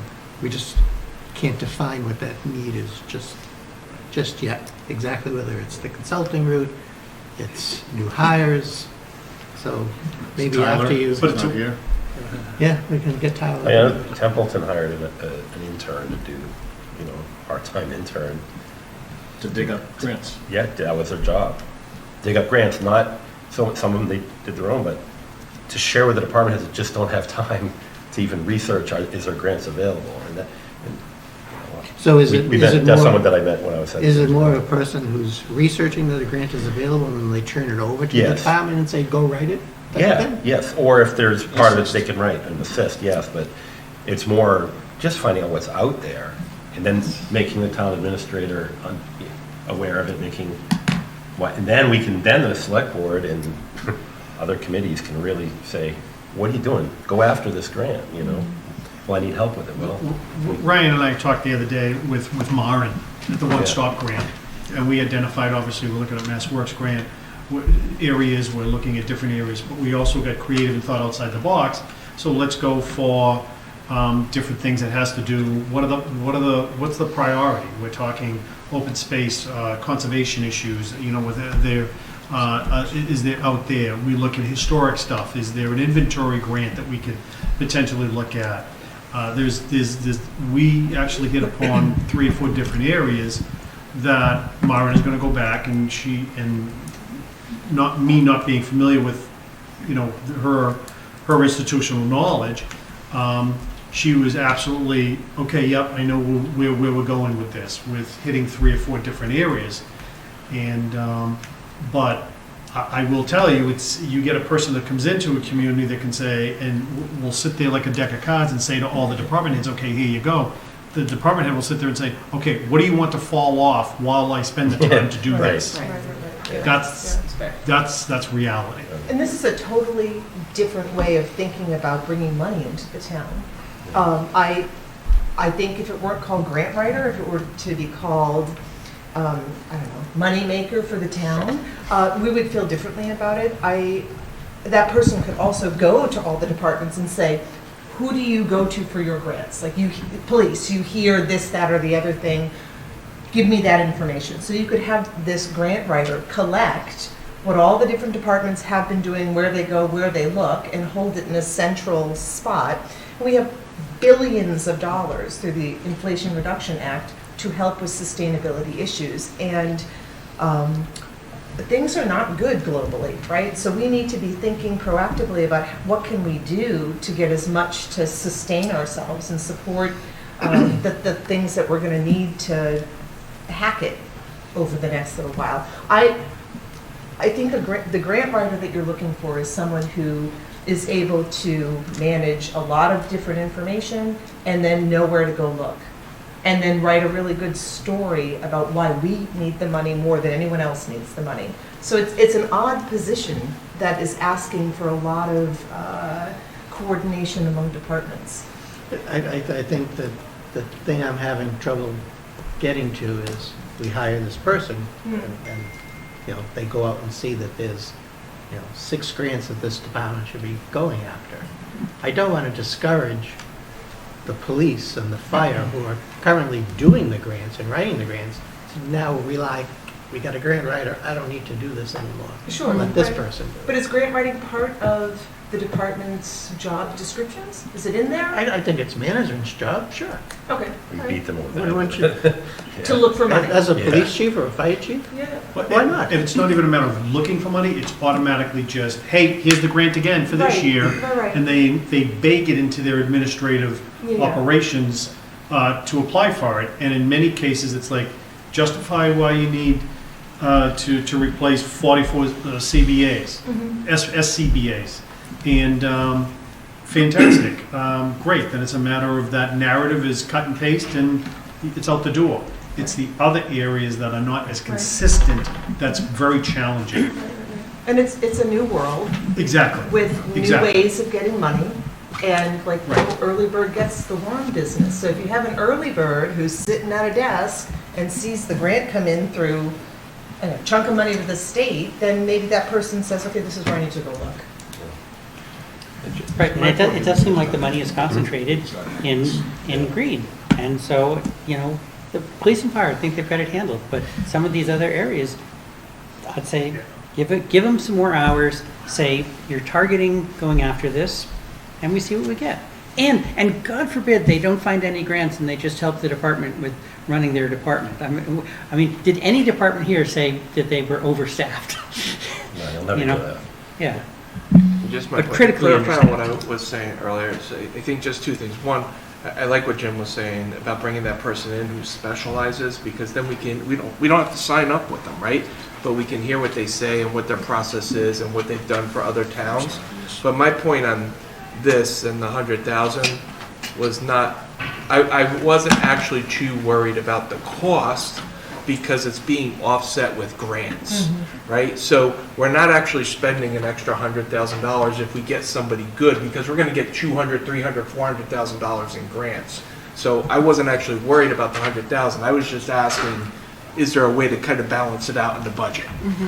So just to be clear, we would spend $100,000 in the operational budget to save 400 in the capital budget. Correct. Yeah. Yeah, it's basically a return on your investment. Yeah, yeah, and I'm not looking at it in the government accounting realm. I'm just looking at it dollars going out and dollars coming in. They offset, right? Well, Right, they and do you- as long as it's a project that you want to do, as opposed to Yes. finding a project that you didn't even consider, but now they got you money for something you can spend money on. So that's why I kind of like it being in the departments, because then they're focused on what that department needs and wants. Exactly. That brings up a very good point, for going after some of these grants. And it's for a program that the grant writer says, I got you the money, Now now we it gotta goes to the sustain it. department Gotta sustain it. to manage that grant. And you heard from Amy how much time it takes to manage a grant. And then there's still a burden going on that department, just in a different way. So maybe we hire somebody to focus on our capital projects, which don't have as much You would hope a facilities ongoing. manager does that. But yeah. I mean, our When? facilities manager, When? I've been privy to about 10% of the conversations at max about our facilities manager, and they already sound overworked to me.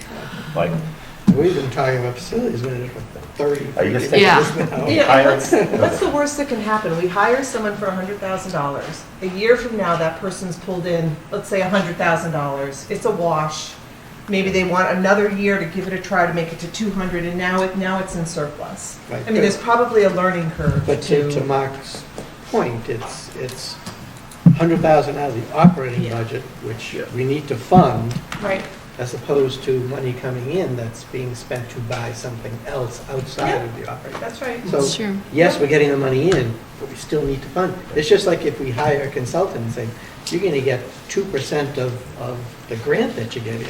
We still need to appropriate the 2% of Right, that's right. and the trickle-down effect to this, there's a cost associated with it we're absolutely not seeing on that page. Right. And it comes through the town administrator's office.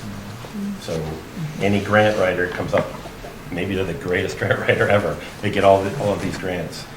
The sustainment of what those grants are bringing in falls on somebody. Right, of course. It falls typically on the town administrator's office or whoever department is, and it creates, potentially can create a lot more work in that department itself. So we have to, I mean, to I me, haven't done a study on this. I don't have a good feel what that looks like. to me, it makes sense that if we were to hire somebody in on any basis, they would be reporting to our finance director, who is very well aware of what the bandwidth is Yeah.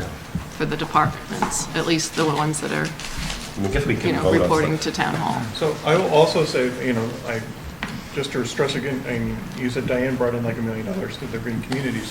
The requirements for the green communities is getting much more stringent, but the money's getting much larger. So, and I don't even know if, given Diane's time or whatever, there's enough, she has enough time to meet the new requirements or the expertise to do it, right? There's going to have to be a lot more work to put into maintaining the money that we get in through green communities. But the numbers are going up substantially on what they'll fund, right, on projects, including potentially, in the future, they would fund a sustainability coordinator, grant writer, right? But we couldn't even apply for it because we don't have all of the work to on the background to get it. So If I may, we're about an hour and 15 minutes. Yeah, right. And we haven't even gotten to the capital. So- So, Well, just on a completely different subject, on this, but I thought the cemetery was also giving back 39 and a half from my calculations from what was in the book. So that's not reflected here. That was actually, we talked about that, Robin and I, actually, the update is actually incorporated into the budget, but, and we've accounted for it already, so. The link to the page wasn't updated. The page wasn't so it updated, didn't that's why we follow. had to update the page. So we can't But take it- another, but we it's- can't take another $39. It's in the budget. Yeah, but it's a It was right already idea. baked in. Yeah, baked in, unfortunately. So, I understand that we want to move forward, but let's at least come up with an action item or someone to generate an action item, or else months from now, we're going to be, hey, what about a grant writer? And we'll be no place. I want someone to have an action item coming out of this. well, I think we should say that we're going to do something here, know that we're going to add something to this budget, whether it's a new person or a consultant, and whether we reserve 50,000 or whatever, just to have a number there. Yes, Let's yes. keep it there for now. And we have other things that are on the table that we heard of today that we need to talk about as a board, some big ticket items. I know we haven't talked about capital yet, but let's talk about firefighters. Is everybody in agreement for 3 firefighters? Did everybody hear enough from Tom today to justify 3 firefighters? So you're looking for Yes. untouchable items, we're looking for votes here, really, as a group, so. I'll start. I think I did. I did too. With the overtime savings and the plan to put the extra person on each shift, I think he's kind of minimizing the savings that he can get out of this. If no one has pushback, then we And move and on. morale, safety, I mean, Yeah. there's benefits Morale beyond. is the huge beyond piece of it. financial. Those, Yeah. those guys are overworked. I do have to say that. Let's not spend time on one, it sounds like we have But at least a are we majority. in agreement? Yes. I support both public safety. Police, we have 2 police officers on the table. One is the replacement for Lieutenant Landry, and one is a new position. How do we feel about that? I'm gonna go back to last year. We said, hold off on this position now, we're gonna go for it in the fall. Matt said, okay, I'll pull it back last May, or last budget season. So he pulled that position out with the promise that he was gonna get it back in the fall, and then we said, no, you can't do it in the fall. It's not part of the cycle. That never made it to us. If it was pulled back, it was pulled back at the TA level. It was never in any presentation to us. He presented in November that he asked for an extra position, right? And we told him to wait. Now he's asking for 2 positions.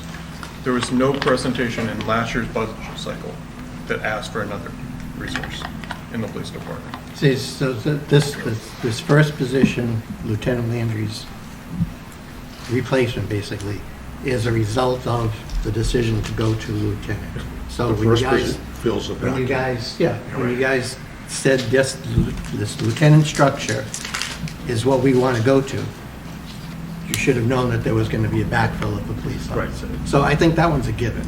Yeah. It's Agreed. the other one that originally started as a school resource officer that has now It stopped. became something And else. it's now Community becoming resource more of a officer. community outreach thing. Is this the year to do that? Is that just happens to be all in another $100,000 that we're talking Of about? course, that was also the person he was talking about that would be working on grants and things too, though, right? But it seems like they have it covered in their admin Yeah. staff, and they have an The police officer who's department, willing to Ilias do it. Abu does a lot of the grant work for them. I mean, there's a number of. Currently, okay. Sergeant Scola, there's a number of them that participate in writing grants, but Ilias has been the one that has had the most success of late. He's the one that was involved with Motorola with the cameras. Cameras, yeah.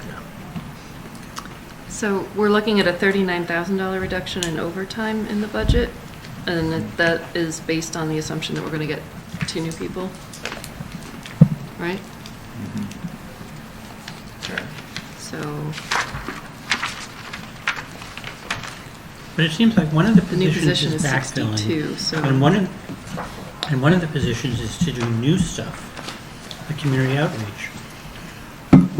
To me, it feels like an increase of service, which is generally wonderful. But I wondered, I mean, to your point, is this year we can afford to do that increase?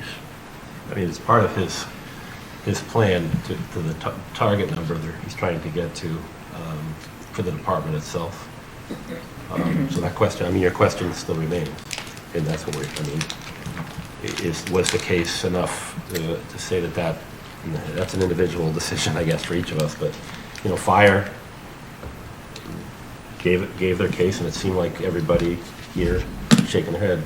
We're talking now the two police, and it seems like that there's a little bit of wavering on one of them, at least, one of the positions. So, I mean, if we're going to have to come, it's going to have to come down, if you so desire. I mean, typically when we hit a snag like this, when we're going down each item, we vote.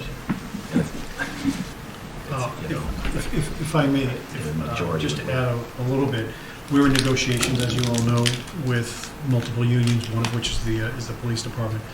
And without divulging any conversations we've had, I mean, clearly there is a concern on the level of personnel on the street, and so there's a clear message.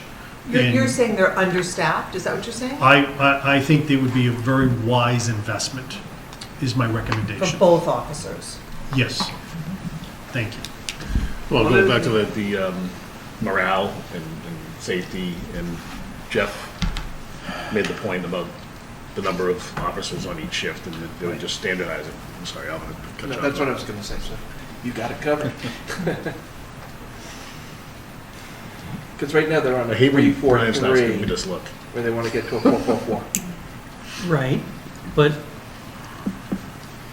I guess I'm having trouble understanding, because with the fire response, it's very demonstrable. We have X many calls, there's this many back-to-back, each call out is so-and-so. I don't understand that for the police department. It's, when you say they're understaffed, does that mean? I didn't say they're understaffed. They're at every I said call, it's a every one of wise- those calls. I said it's a wise investment. And don't forget, the police, they respond to everything. Everything from you name it. It could be anything. In the fire, probably 90% of it, 85% of it, but it's a wise investment. But I'm trying to get past that word to some numbers, because we're try to be numbers driven. Is it that it's taking, X minutes more to respond to a call? Is it that the detectives are taking X days longer to solve a case? I'm just trying to understand, what's the metric? Well, I don't know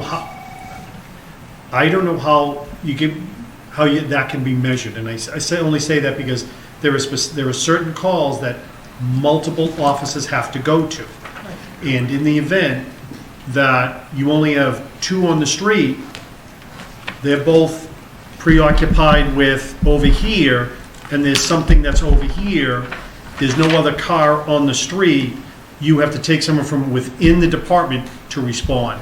Okay, so I want to see that number, because the fire department can say, this many times ambulance 1 is out, and then while it's out, ambulance 2 gets a call and it's out, and this many times another call comes in. So what I want to know is, if we have three officers, 3 cars on the road, how often are all 3 cars at 3 separate things, and we get another call? I just want that number. I don't think it's apples to apples, because with the ambulance, they're billing for every run with the ambulance. That is tracked just from a billing perspective. They only bill if they transport. But don't we know? Tracking calls? He did We are say tracking, in both cases, we're tracking calls. that he said, I have the data, I don't have it here, right? Showing how many people they need on each of the shifts. I forget who asked the question, and he said, I do have the data. This was on the police side. So maybe if we can ask him for that report, just to see, okay, what is the demand that you have? Because that'll help answer the question on the 444. Right, because I assume, when an officer starts being on the call and ends being on the call, you look, okay, the next officer's on the call and is still in the call, and now a third thing comes in that an officer has to respond to. I think we can know that. Because just saying, I don't want to be against the police staffing, obviously, but it's what's the metrics? I mean, I'm looking at their calls, last month, I think, January statistics. I mean, that's all we have to go on, but I don't know how that equates to personnel. Back to backs and that kind of stuff. 1,934 calls, 75 incidents, 74 citations, 32 crashes, 12 arrests, 194 911 calls. Those are things they responded to, but I can't equate that. As we know a fire truck is going to go to this. We know an ambulance is going to go to this, but because when you look at police, well, they can't control the crashes and things like that, but citations, well, if we had an extra officer out there, obviously that 74 number is going to go up. You have another police officer on the street that's seeing things, potentially. Arrests probably to the same regard. So I don't know. It's so hard to quantify. Alvin, we can ask for the information, though. I think I think it'll help answer. We can at least ask it and come back. I'm for adding 2 officers, but if it is going to help other folks say 2 officers is good, I think the info is good. I don't need the info, but if it'll help other people. Yeah, sure. I mean, one of the officers is an on-the-street officer. The other one is a community resource officer. So, to me, that's, what is a community resource officer? It sounded like it was a business liaison. It started out as a school community resource officer. Yeah. That's different. And then the school said, well, we don't need one, and it became a community resource officer. So I'm a little bit squishy on the second one. The first one's a slam dunk, right? To Jenna's point, Jeff did start by saying it was the liaison to business, but then he kind of corrected himself. It's all community events and neighborhoods and. It seemed to me to be softer. Whitetails having where they need an officer there to help them plan security. These things are of the 1960s.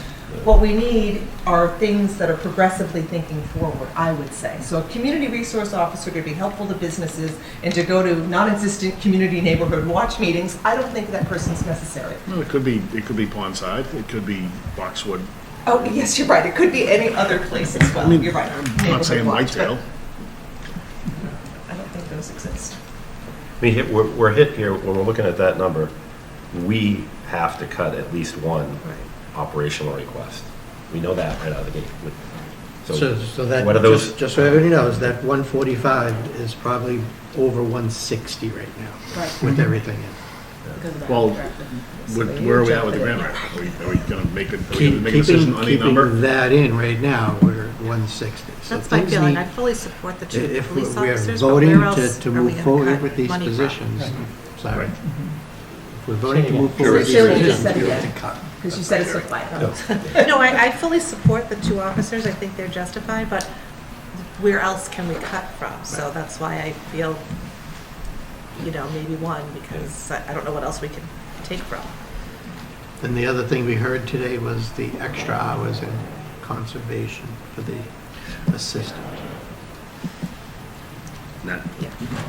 You think that's around $5,000? Because they cut that expense so much. I had it at 20. I had it 20, yeah. Did you have it at 20? You have Ryan, if you and You have to add 4 months worth of 20 hours a week. More, if they're gonna get back 65 hours, if that's what they're looking to level service. Was that land expense cut to the extent that they cut it in the budget? Right now, we're budgeted for 8 months at 65 hours. Okay. And then when we go to the 4 months, it's at 40 hours, because you're losing that half-time person. This is a happy medium. Right, but the expense that they were cutting, that land expense is We can get back to that. It's just that, I just. Well, we gotta make the cuts, though, right? Yeah. Do we have to get to zero to leave this room? Is that what the rest of the day is like? I'm just curious what we're looking at here. Historically, yes. Historically. It's nice to leave here with a balanced budget, right? Got it. Otherwise, So that is the objective. I don't think we're going to get there. Yeah. we'll have to meet again anyway, I think, to get down to the nitty-gritty. Nothing to. So were there other? But it helps you make some big decisions. Were there other additions to staffs in the other 2 days that people heard that? Well, the only other addition to staff was the half-time HR person, correct? Was that the only one? Okay. So let's play this I out. think that one's necessary. Let's just jump ahead of fiscal year. You don't? I didn't hear what you said. The part-time HR person. Necessary, not necessary. That's what we're coming down to. Yep. I personally think they need help up there. I really do. Oh, well, the other is the .2 facilities person for the police station, right? The 10,000, which I support, but I don't think it should be in the police budget. It should be in the facilities budget. I think until we get that established. No, it should be for every building, because if we then decided to hire someone else, we don't want to subtract it from the police budget, right? If we It should need be somebody to go look at Indian Hill and George is busy, this person should be able to do that. I agree. Forgive my There's ignorance, probably but way more who's than 10 cleaning the separate. fire department building right now? So fire gets support from our contracted service for just basic trash removal, but unlike the police department, where basically the police officers are, come in and then get into their vehicle, which is what the vehicles are, their offices that are essentially vehicles. Exactly. The fire department is in their house, in the firehouse most of the time, and they're doing a lot of the other basic cleaning and. They have their own chores. Right, but. Maybe the kitchen, they have everything. Kitchen, things like that. So it's a different nature of 2 different 24/7 operations. I mean, these are tough decisions. I mean, no matter what we do here, but it's not to me, it's not really about the need, because it's established. I think that we respect the police and fire chief, emergency services to establish there's a need. Its question is, whatever we don't do here, we're punting it to next year, which is a dangerous thing, because we sit here and say, well, how many times are we going to pump this? But if you get a good grid writer, you might have millions. Everything we talked about makes perfect sense. We heard the department say they have these needs. But now what are we going to cut out of the existing budget to fill those needs that these departments have? And I can tell you, it's tough going through this budget to say, come up with $160,000. Doesn't sound like a lot of money, and we've done that in years past. The blink of an eye, we have things Well, solved. we've already taken 800. Right. We don't have that this year, unless Ryan's coming up with something the back of his mind. I know we solved the $10,000 problem, and maybe that leads into I say capital. this all the time, I'm a public administrator, not an alchemist, but be that as it may. But again, we're an hour and a half over where our end time is. We still haven't even gotten to the capital. So, I think that, Jenna, I don't think we have to resolve everything today. I think we've got a few other items that, that we need to solidify. So, another meeting on budgeting? Yeah, Excellent. maybe. When we come back to talk about the budget again, because we have to come to an agreement here. And, We should all inevitably, form we're gonna our all come opinions back of again. But not only what we're going to add into this budget, but what we need to cut from the budget to make those additions. I'd rather get closure on this, the operating budget, and then do capital at a separate time. Yeah, I agree. Then I agree. stop here and then start up with capital and then come back here. There are some budget numbers that are still up in the air, though, like as far as like the health insurance and some of those things. Yeah, So yeah, will those be I think solidified that's, anytime yeah, soon? I mean, there's that there, in terms of what that might also mean in Yeah. savings, Jerry. So that actually, that was my last slide. Sorry. But yeah, no, but that's to that point. Spoiler alert. We know there's, yeah, that's right. Is that the thank you slide? Yeah, there is a certain amount of fluidity to it that we know is going to come, such that trying to get to any sort of end conclusion on this is somewhat of a moot point, in the sense that we know that there are going to be, it's a great point, because that's where we'd be looking at and saying, okay, we have some savings in some of these places, then we can maybe fill in some of the gaps. Could we just spitball this, if we said, instead of the 100,000 for the grant, we put the 5 or 20, whatever, back for ConsCon, because there may be a group that's going to be able to do a bunch of grant writing. So we save, well, I don't know, let's say that saves 80,000. This year, yeah. And let's say we do one police officer, because the second police officer is the only thing I've heard so far that seems like an added service, even though it's a wonderful added service. To me, it's an added service. Do those two things get us balanced? I think they do. It's very close. Very close. And I'm just going to say, I think it's a missed opportunity. I think that this grant writer is a really great thing to think about doing. Mark mentioned that he bumped into Alex Pratt, and Alex Pratt mentioned how they're doing it in Malden. Yeah. You know, it seems to me like it's risky, but it could be a huge payoff in a way that none of the other employees in town, except for people who are getting grants from their own sort of services. I don't know, yeah, like the police know when this one's coming up, so they don't need the grant writer's help. It's for all the stuff that we don't know about. But what I'm saying is the 20,000 back to ConsCon with the explicit instruction, go for grants. We're giving you back time, and we want you to look for grants in an area that we seem to think is grant rich. And we address this next year with a full-time grant writer on maybe next year's budget. I mean, I think we're going to need it.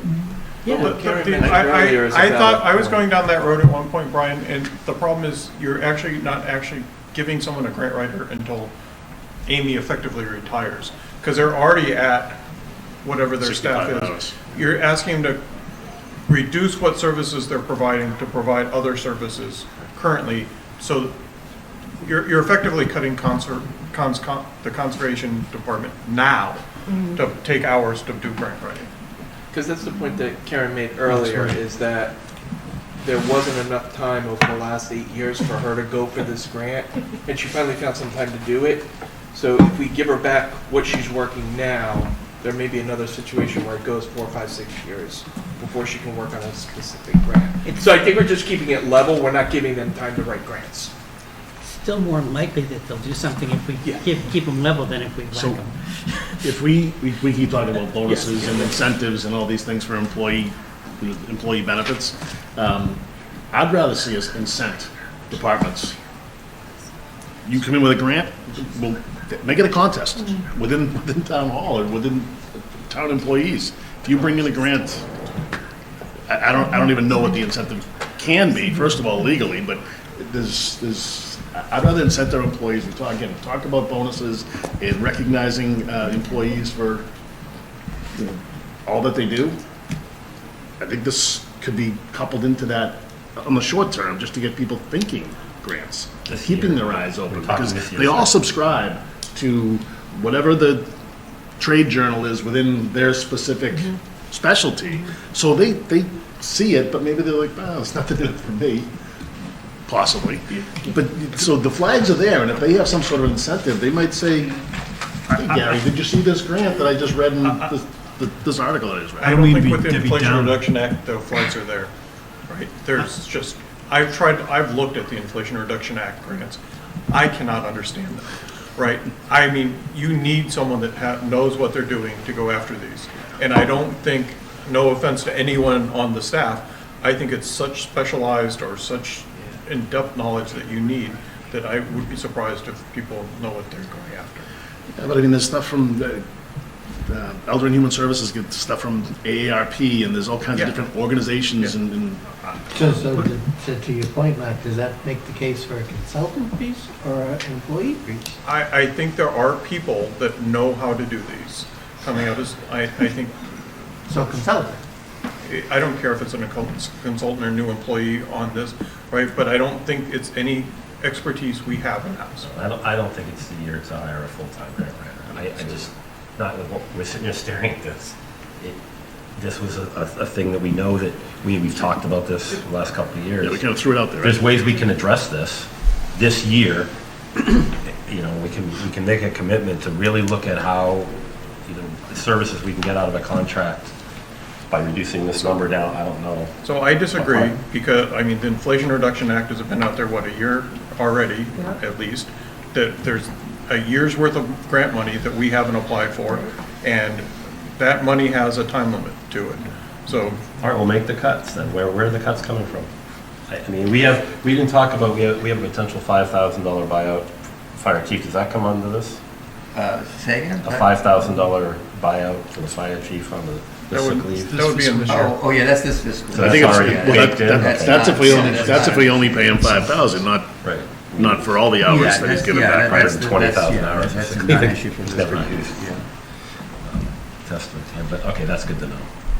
So, but then you're going to be saying no to some positions that people have asked for and be in a position that That's the tough part no I one has have. asked for, but the That's- select board, and I'm not saying it's not a good position, but. That No, would I'm be with you. disappoint everyone. Yeah, individually, okay. It's a second police officer to pay for this position. Right. Where do we want to go? I'm not saying either or, No, I think that if one or the we, other, but So they I, kind of pay for each what you other. what Brian presented was eliminate the grant writer, grant conscom there, whether it's 5,000 or 20,000, whatever that number is, and eliminate the second police officer. That gets us to where we need to be. So we're not adding a grant writer, we're not adding a second police officer, and we're funding whatever that delta is for conscom. But to Karen's point, or I don't know who brought it up, is that they don't have the time right now to do it, and adding 40 hours, adding a couple hours to what they're doing doesn't solve their problem. And it's somebody there? intense work Oh, too. you It's not like 2 hours here Yeah. and in 3 weeks I can do 4 hours here. I mean, it's pretty intense. For a part-time person. But one thing that we have to be cognizant of, it's not only going out and getting the grant, now we're looking at project management. And we're looking Administration. at reporting requirements. Right. And follow up in so many different ways, and that does absorb time. Right. And I'm hearing here that's obviously sustainability, conservation areas of priority that we've identified at this point. If I can suggest, if we just peel back that grant writer position back to professional services, and we're able to have this conversation with the individual to come in about sustainability opportunities that are out there, and then look at areas or resource out there that hiring a person to, okay, go get these grants or go get anything. Task the school department with MSBA stuff. They have to go get the reimbursement.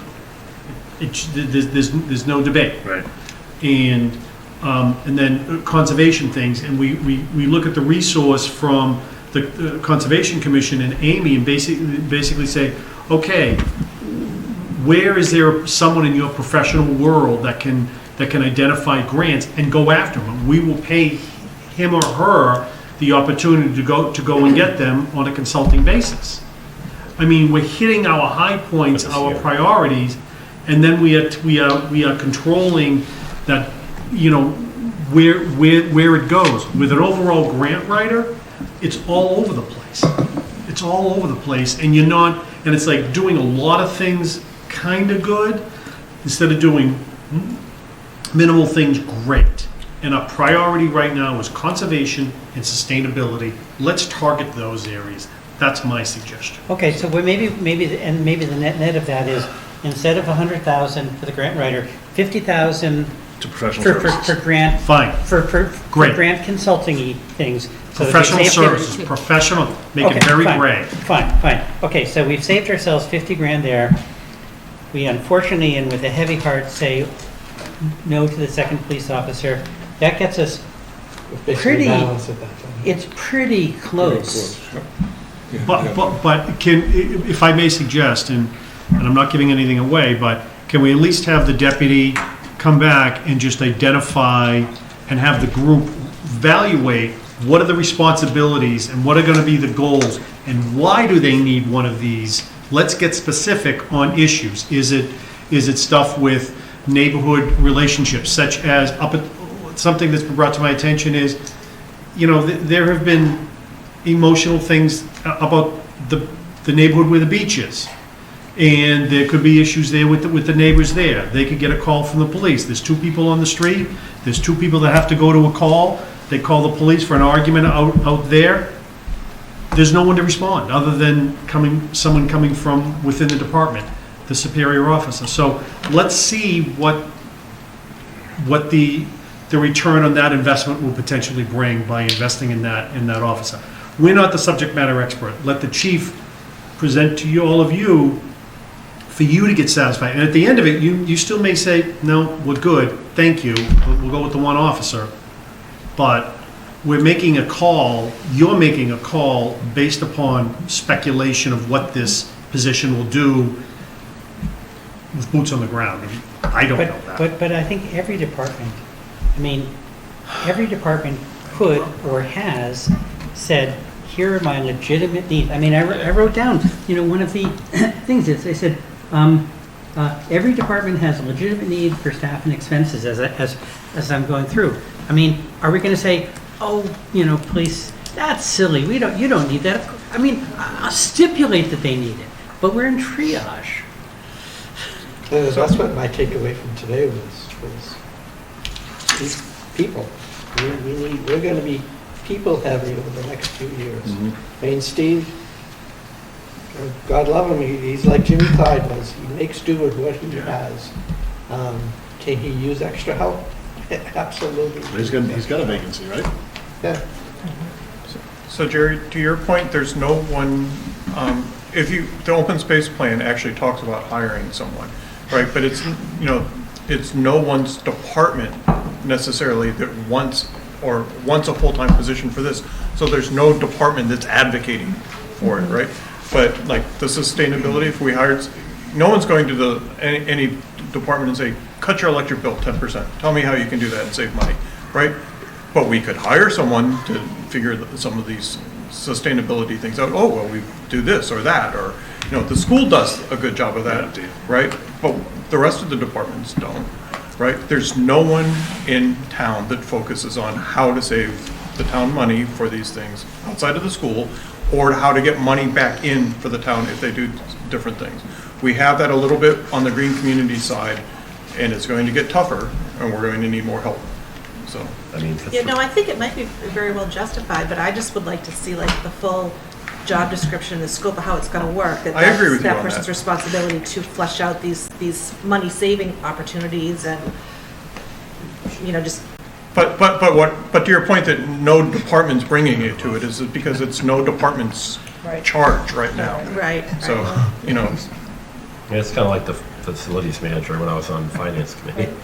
Yeah. We kicked that 3 years. Everyone wants Came it, in but front no of one us will 3 have years. it. Everyone agreed we needed, but, well, who's? Yeah. There was no department saying, I need this person, because it works for everybody. Right. We finally broke through that, but That's a good point. the contract one. It's like when the bar turns off. I would like to hold off on eliminating Time to go home. police officers until we see what cuts might come from things that we've overestimated, if there are savings in insurance and other. What do you think there's likelihood that there's going to be savings? In addition to the 2 officers this year, what I heard from Jeff was a new officer and a new dispatcher. Thank you for coming. In FY '26. Yeah. So his needs are short-term. He's going to be asking for more officers. Right. Never gave me. There you go. Needs to Power strip? justify. Slide this over there. Yeah. But Ryan, now, here. he also mentioned that there was an Yes. officer that was Do you have a working cord? for Do you the have- federal Hey, government we or got you. something. Does that mean that they're on our rolls here but not actually working for us right now? Does that cut into their staffing? What is it? That's the question. It's the officer with Work with the FBI. works for the federal government. What happens? Is he off the street? Or is he Is that someone who's listed here as staffing but yet not available to us, so we're really short a not person? available? That's my understanding. They're currently part of the staffing that exists. But not actually working for us right now? He doesn't go on Do we know patrol. the timetable? I don't know if it's a full-time thing. Okay. Do we get funding on that? That's what's Yeah. going to happen this upcoming summer. We just don't know Yeah, what that looks know like. what it will be yet, but. I real quick, just want to add the fire chief. Let's just look at a census around us. The fire chief's going to cost us between, I'll throw it out there, $165,000 to $180,000 is what a fire chief's going to cost us. And that's because done enough That's research. just what it costs, so Yes, that's. that will be the cost of the town, so Wow, Market rate? sounds. just something to think about next year. That's Yeah, what. no, we highlighted that, that I know. Okay. That's part, that's another variable. That's why, like, again, coming to a conclusion today about having to put a period at the end of the sentence, there's the variables of what we have to the revenue as well as those other elements. We've got a potential offer out for the Board of Health Director, but, whether or not that's accepted, there are still a few other things, so there's no. And union bargaining, But for the fire chief, you have a number in the budget, right? You already have. Right, for it's the like fire chief, but I think 165 or what so. Gary's pointing out, there may be a delta between what we Just- ultimately yeah, hire yeah. at, right?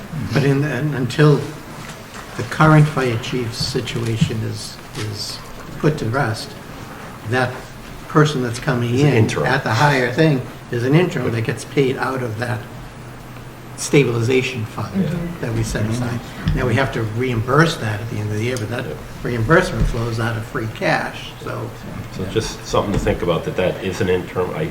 We've worked with our legal team and that we're going to, the position, we have to announce it as interim, unfortunately, because we have that position encumbered. Oh. So we cannot legally go Can and have hire. at two fire- fire chiefs. Which makes it, getting that position a little bit more difficult, but it's number one, I'm not gonna call it number one priority of mine, because we have so many, but it's up there. 14, number one Because priority.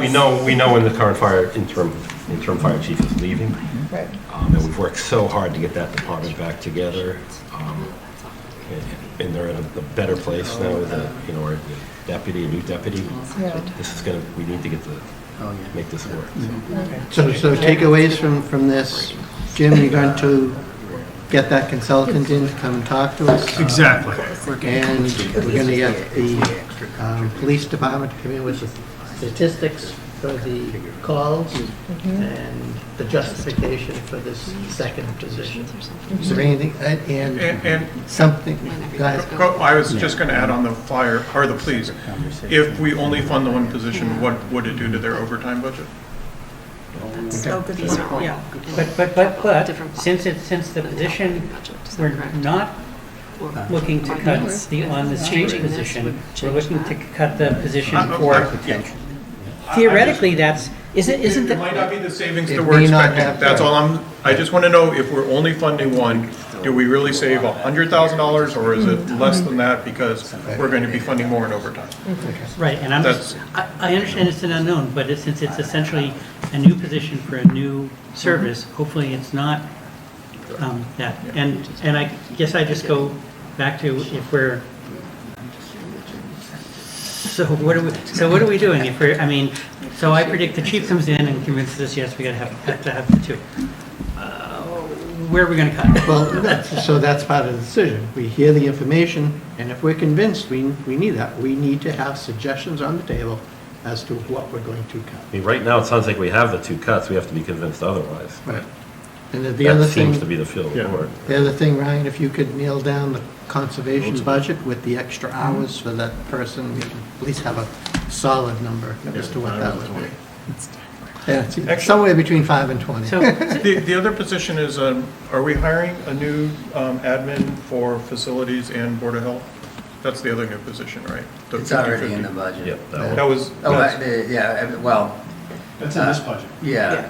it's a rollover from We the. baked it in when we Yes. did we No, I'm approved. just saying if we were cutting new positions, that's. Oh, no, we another- definitely, it's not part of it. We agreed to that that was voted on last fiscal year with the creation of The that health department, the health department. It was with an admin. That's, okay. That was just, and just, Steve, you looking for a motion to adjourn? No, we have to talk about capital, right? wanna see it. You're still there? Could you hit the side there? Oh, we gotta I have hit to, that. my battery went out because Choppity chop. this is, he's wanting to watch Netflix. I do need to excuse myself. I had a meeting at 2:00 that I've been texting people that I'm Yeah. late. And so I will be missing the capital part, but We're Will only you really be we're only missing- 2 hours over. Are you really missing? We knew. Yeah. Thank you. Am I really missing it? Yeah. We all wish we had 2 o'clock meetings as well. Thank you. See you later. No, that's We'll my be in dad. touch with. Alvin, text me if you need me to go to the meeting with you. Oh, no, come on. Oh, wait, that's my dentist. Do you want to have the capital now? I want to see No. it. Let's just see it. No. We don't have See to, it. let's not There- debate. There's no way to think anymore, it's not gonna right? take Our long. brains aren't working well. We've been at this for, what is it, almost 6 hours. We can't do anymore. There- Let's there- not there are even some see it. changes, though. Let's just talk the changes, let's not debate on it. Right. Yeah, okay. And how upside down, we're just so we have an idea. No, so this is just a recap of the plan, of where we're at. I won't go into detail with it, but it's totals about 6.2 million. So just to remind everybody, we're funding some of these places, some of these items from alternative funding. So the proposal for LCTV was 48 grand through the PEG fund. We talked about 30,000 for perpetual care, but as we said before, that's going to be a problem. So we need to find another place to fund perpetual care. CPC, there's 2 projects from Parks and Rec that they're proposing, as well as the historic gravestone preservation piece from the Cemetery Commission that they talked about. And we have 180,000 for ARPA funding. So the way this, and of course, who can forget the $4 million for capital stabilization? As I've talked to the Finance Committee and the Select Board, I hope we don't have to use anywhere close to that. We have PRCE involved, we have the OPM and designer coming in and trying to come up with bids and have bids in hand for town meeting. So that's what the breakdown looks like. Before you right jump now. off on that, when would we see those numbers? Because we can't see it 20 minutes before town meeting. When do they, when are they projected to have some sketch of what we can review? So it's so the bids would be good for 30 days. So it's got to be probably somewhere in that window before town meeting. So 24 hours before town meeting. yeah, no, yeah. So it's Okay, before they, It's 22 okay, extra hours. but before they go out to bid, are we going to get to, I mean, presumably, they're going to say, here are the things we want to do, send them out to bid. Punch list. Punch list. I want our 2 boards to see that list before it goes out to bid, so we can say, yeah, no, not on this. Well, we're planning on the 4 million. I think the 4 million, if that goes over that, then we're going to have a serious discussion about. Yeah. So much deeper than. if I may, Brian, what I encourage you to do, please attend some of the PNBC meetings, because that's where all those conversations are going to be taking place. So that's what we're involving another committee on it, and I think, if you're curious about that, please, attend the meetings. So to rephrase what Brian asked, will there be an estimate before it goes out to bid? There'll be whispers. Again, when specifically, I couldn't tell you because it is going to be a little bit of the timing, but we would hope to get it to you as close within that window. But has anybody? Before the printing of the warrant? What we're going out with? That's why I said go to the PNBC meetings to get the scope. So, yeah. So PMBC sets it up. P- They say, PMBC, we want yeah. it to look like this at the Yeah, end. so Here are the things we think you need to do. PNBC is charged with working with, with the schools and Parks and Rec and coming up with the scope of work. So when that scope of work comes in, then that'll be part of what the bid would look like, and then the bid would go out. Brian's question is he wants to see what that looks like. I said, attend the meeting, and then you can be able to have the sense of what. For what it's worth, That's the what got us to the $3.6 million before. Right. With a lot of what apparently, I wasn't at the meeting, but apparently a lot of people thought was fluff. So if we're going to go through that very same process again, what's to make us think that it's not going to be So Fred, it's 4 not a million very, instead of that's 3? why we're involving PNBC in it to address and look at those very questions, and so that they're the quality control on this. That's why we're involving PNBC into it. So they have a different charter than they traditionally have. They traditionally This pick is up the unique. project Right, at because the there's R. the subject experts to be able to say, that what are the ways that we can trim this down, Okay, so rearrange things, look at alternates. So you guys have and given find them ways. that charter? Yeah, that's what, Okay. that's their purpose. And then again, that's why, if Brian, if you're interested, you please attend that. But is anyone from either of our 2 boards on the PMBC So or liaison? I'm liaison to PMBC, and I was just going to say that, even at the last meeting, Elisa from Parks and Rec was asking, Alicia, excuse me, is there, who can I work with to figure out how we can cut back and what things are detachable, so to speak, from, to make it more modular. Right. And they've already had those initial meetings with the designer to begin to look at that. And so they're starting, that process is in place, and it's working. I just think it would make more sense for you to report back to our two boards, since you're the liaison, because I can go to a meeting, but then I have to. Go to a meeting. Well, I have to give it. No, I know, then you have to go to a meeting. It's But another then I thing. have to come back to both of our two boards. Steve, does the finance do that. committee have a liaison to the PMBC? Does anybody want to volunteer? I nominate Brian. Hey, I hear a second. I'll second that. Before you nominate me. Thank you so much. No, my concerns with that number was more, if it is truly something close to that, it's the discussion of what's it going to take to get people in that building, first and foremost, period. We can talk about siding and the roof and get people in the building, it's operational, the parking lot. We can start, we can come up with a plan over the next 3 years to get it all done. But that was my kind of, we can't even have those discussions because we have no idea, and we're definitely not going to have the discussions if we find out. I think we have another volunteer to go to the PMBC meetings. All right. No, I will. Yeah. I'll Yeah, do no, another meeting. and again, we've talked to Steve, and so, Yeah, I'll definitely start attending some of the meetings.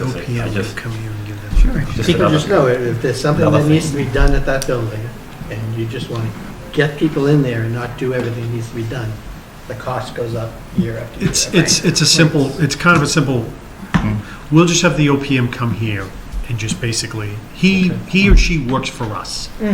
Okay?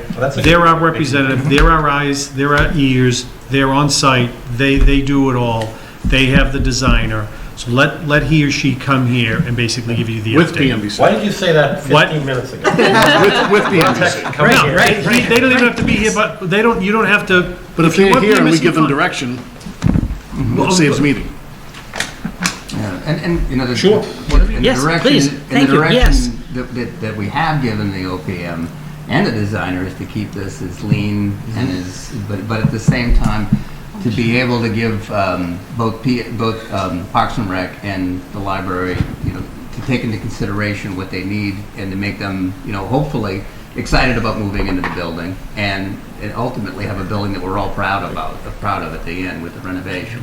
Because at the same time, we don't want to do anything over the top, but at the same time, we want people to be enthusiastic about moving in there and and have the place that we can be proud of. So. Okay. So, in terms of changes, there's just one big change for capital is that we, with Steve's input, we looked at our betterment. The betterment's in at $825,000 that we're proposing to fund through ARPA, and we received a basically 10% loan forgiveness from our Clean Water Trust fund. And as a result of that, we think we can reduce our betterment from $825,000 to $725,000. So what we were looking at proposing here is basically shifting addition and spend more money out of our ARPA here because it essentially frees that up. And by changing that for what we would propose for the HVAC replacements at the schools, essentially frees up about $100,000 in free cash with that, that we could put toward other capital needs or other needs in general, because free cash does have that flexibility that town meeting can look at. So some thoughts for you, for both boards, as to what you could do. If we wanted to do it as a warrant article for Patriots Day, you could pay for that out of the $100,000. We did have that point about the cemetery building conditions assessment, that we don't want to pay for it out of perpetual care. That's available.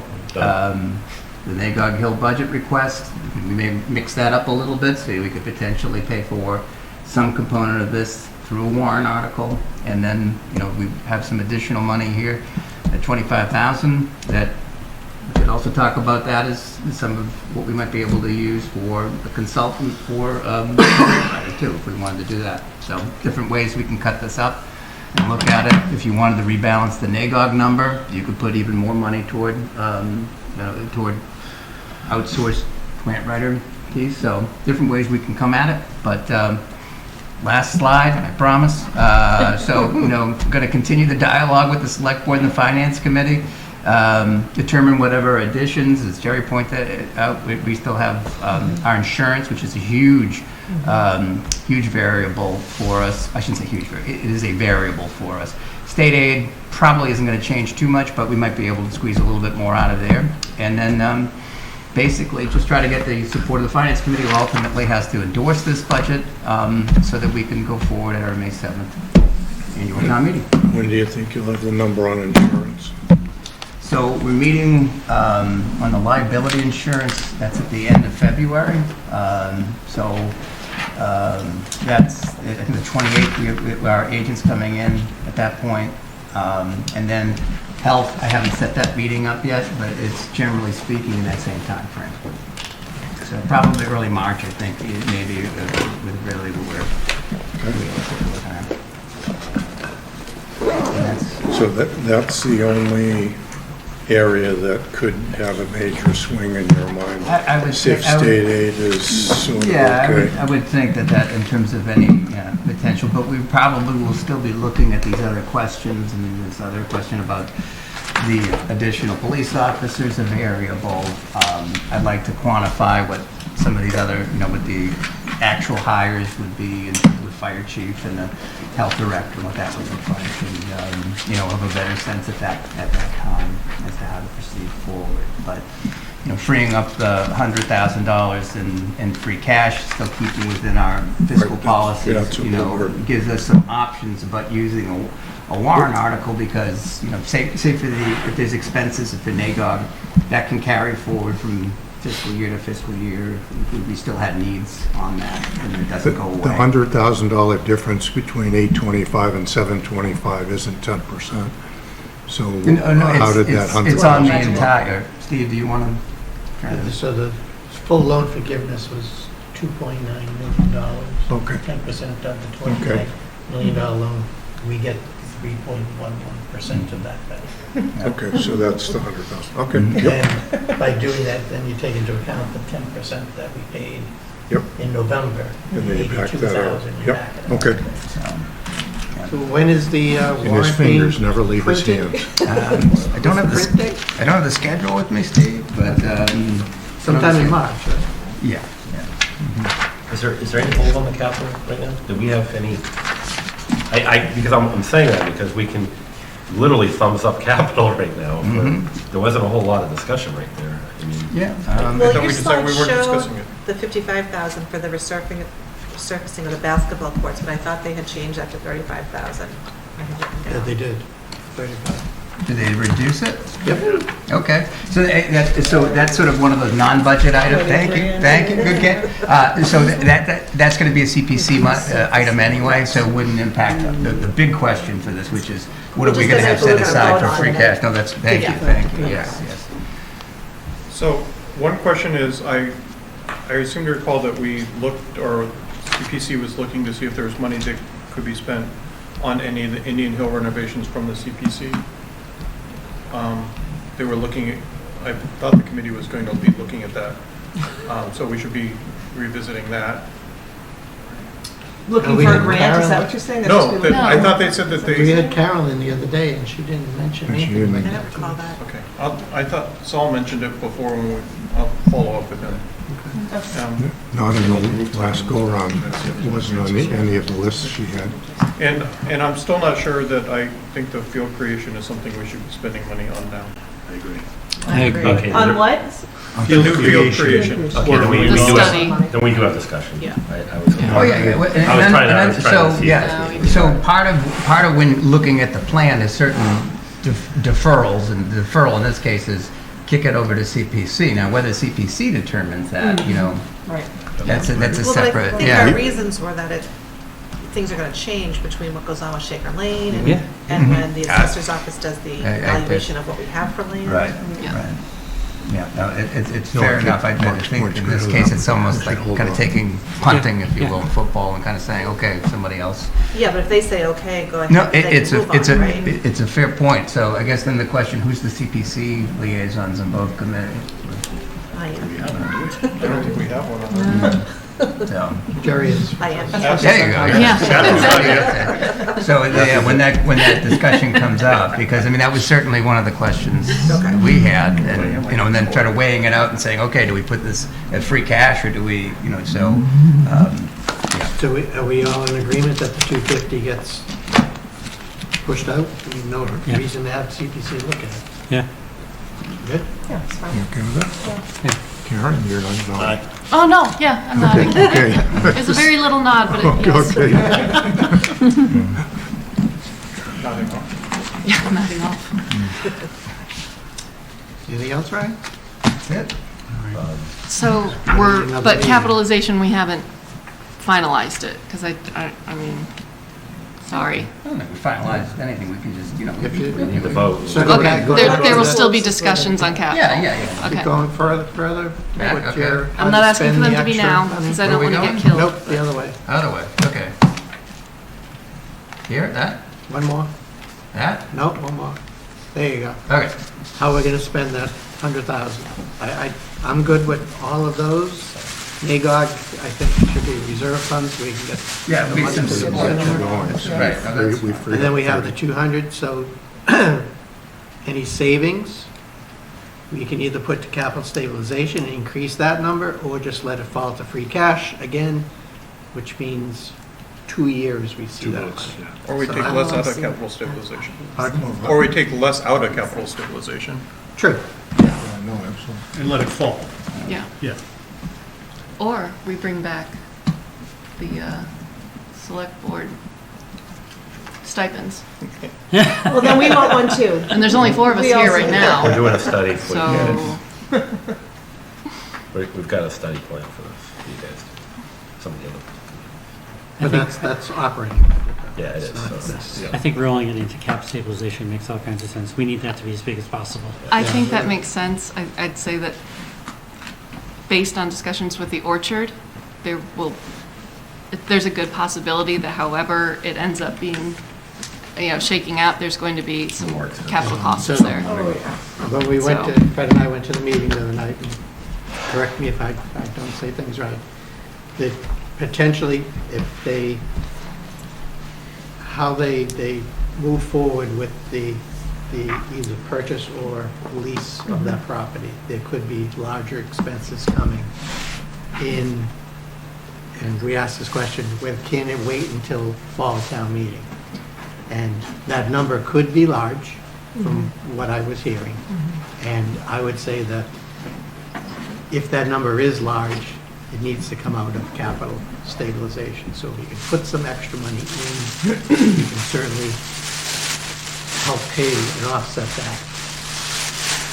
What I was going to bring up, and I didn't want to do it at the meeting, but if it turns out to be a sale, for example, and we do wind up putting a lot of capital stabilization into it, I would like to say that the first X number of dollars to offset cap stave comes back into capital stabilization from the sale. That's a good. I think that's a great plan. I think it's optimistic. But yeah, I think it would be only right. Whatever it is, recognizing that you gotta get what you gotta get for it. Right. And Get out of there. The thing that could help us is when that Indian Hill number comes down under 4. Because don't forget, we still have those roofs, and we still need to put pressure on the school department to go after MSBA for those roofs. We'll stay on it. This all being said, this agenda, I will say typically, we kind of did a little different this year. I think that we usually had the 4 major departments speak at Saturday, if you recall. I don't know why that changed, but 8 to 12. Schools couldn't do it. We started, but 8 to 12, and then we had a lunch, Panera, I think, and then we broke, and then we came back and we did this. So even though it looks late in the day, this was about right where we typically land, but it was planned, who would have to. All right, so I'll So make it a note, really Gary's is buying lunch, thank you, for next year. So that, put some of that money, and put it in our Panera. So None of this cheap I'm just stuff. saying, I don't want Right, to. right. when's our next None of meeting? these $5 pizzas. When do we revisit? Steve, you want a motion now? Before we break, I just want to say, when's our next meeting? When are we coming back to this? Well, I think it depends on when Jim and Ryan can get the police back here and line up the consultant to come back. Yeah, I mean, I'll line them up when I walk out for the week that, I mean, if you want them here for the 12th, our next scheduled select board meeting, whatever you want. If you want to have a special meeting, joint meeting, whatever you guys want. If you have enough time in your agenda, sure, we can do it at one meeting. Speaking of time on agendas, the Conscom kind of went off the rails a little bit and put us behind a little bit, just like Park and Rec did when they came before us. We need to tighten that up. However, we communicate to them that you have this much time, and if you choose to spend it presenting your case before you present your case. I would note, Chuck, Time's Tom up, time's Clancy up. is retiring, so that will help. We were way behind by the time we got to Clancy. It didn't help. Parks and Rec, they had that presentation to do, which was, That wasn't the venue. We were fitting that in. What's that? That wasn't the venue.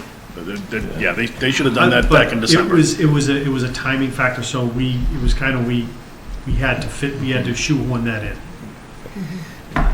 Sorry. And we try to, I'll get you back. emphasize that to everybody, but, it's just with the departments, Well, thanks, thank you for putting this together. This is a pain every year, I know it is. But I also want to recognize valuing everybody's time that's here and how much goes into this with the staff. That if I thought it was going to go to 3, or if you thought it was going to 3, we probably said we probably should plan lunch to be here. So lessons learned.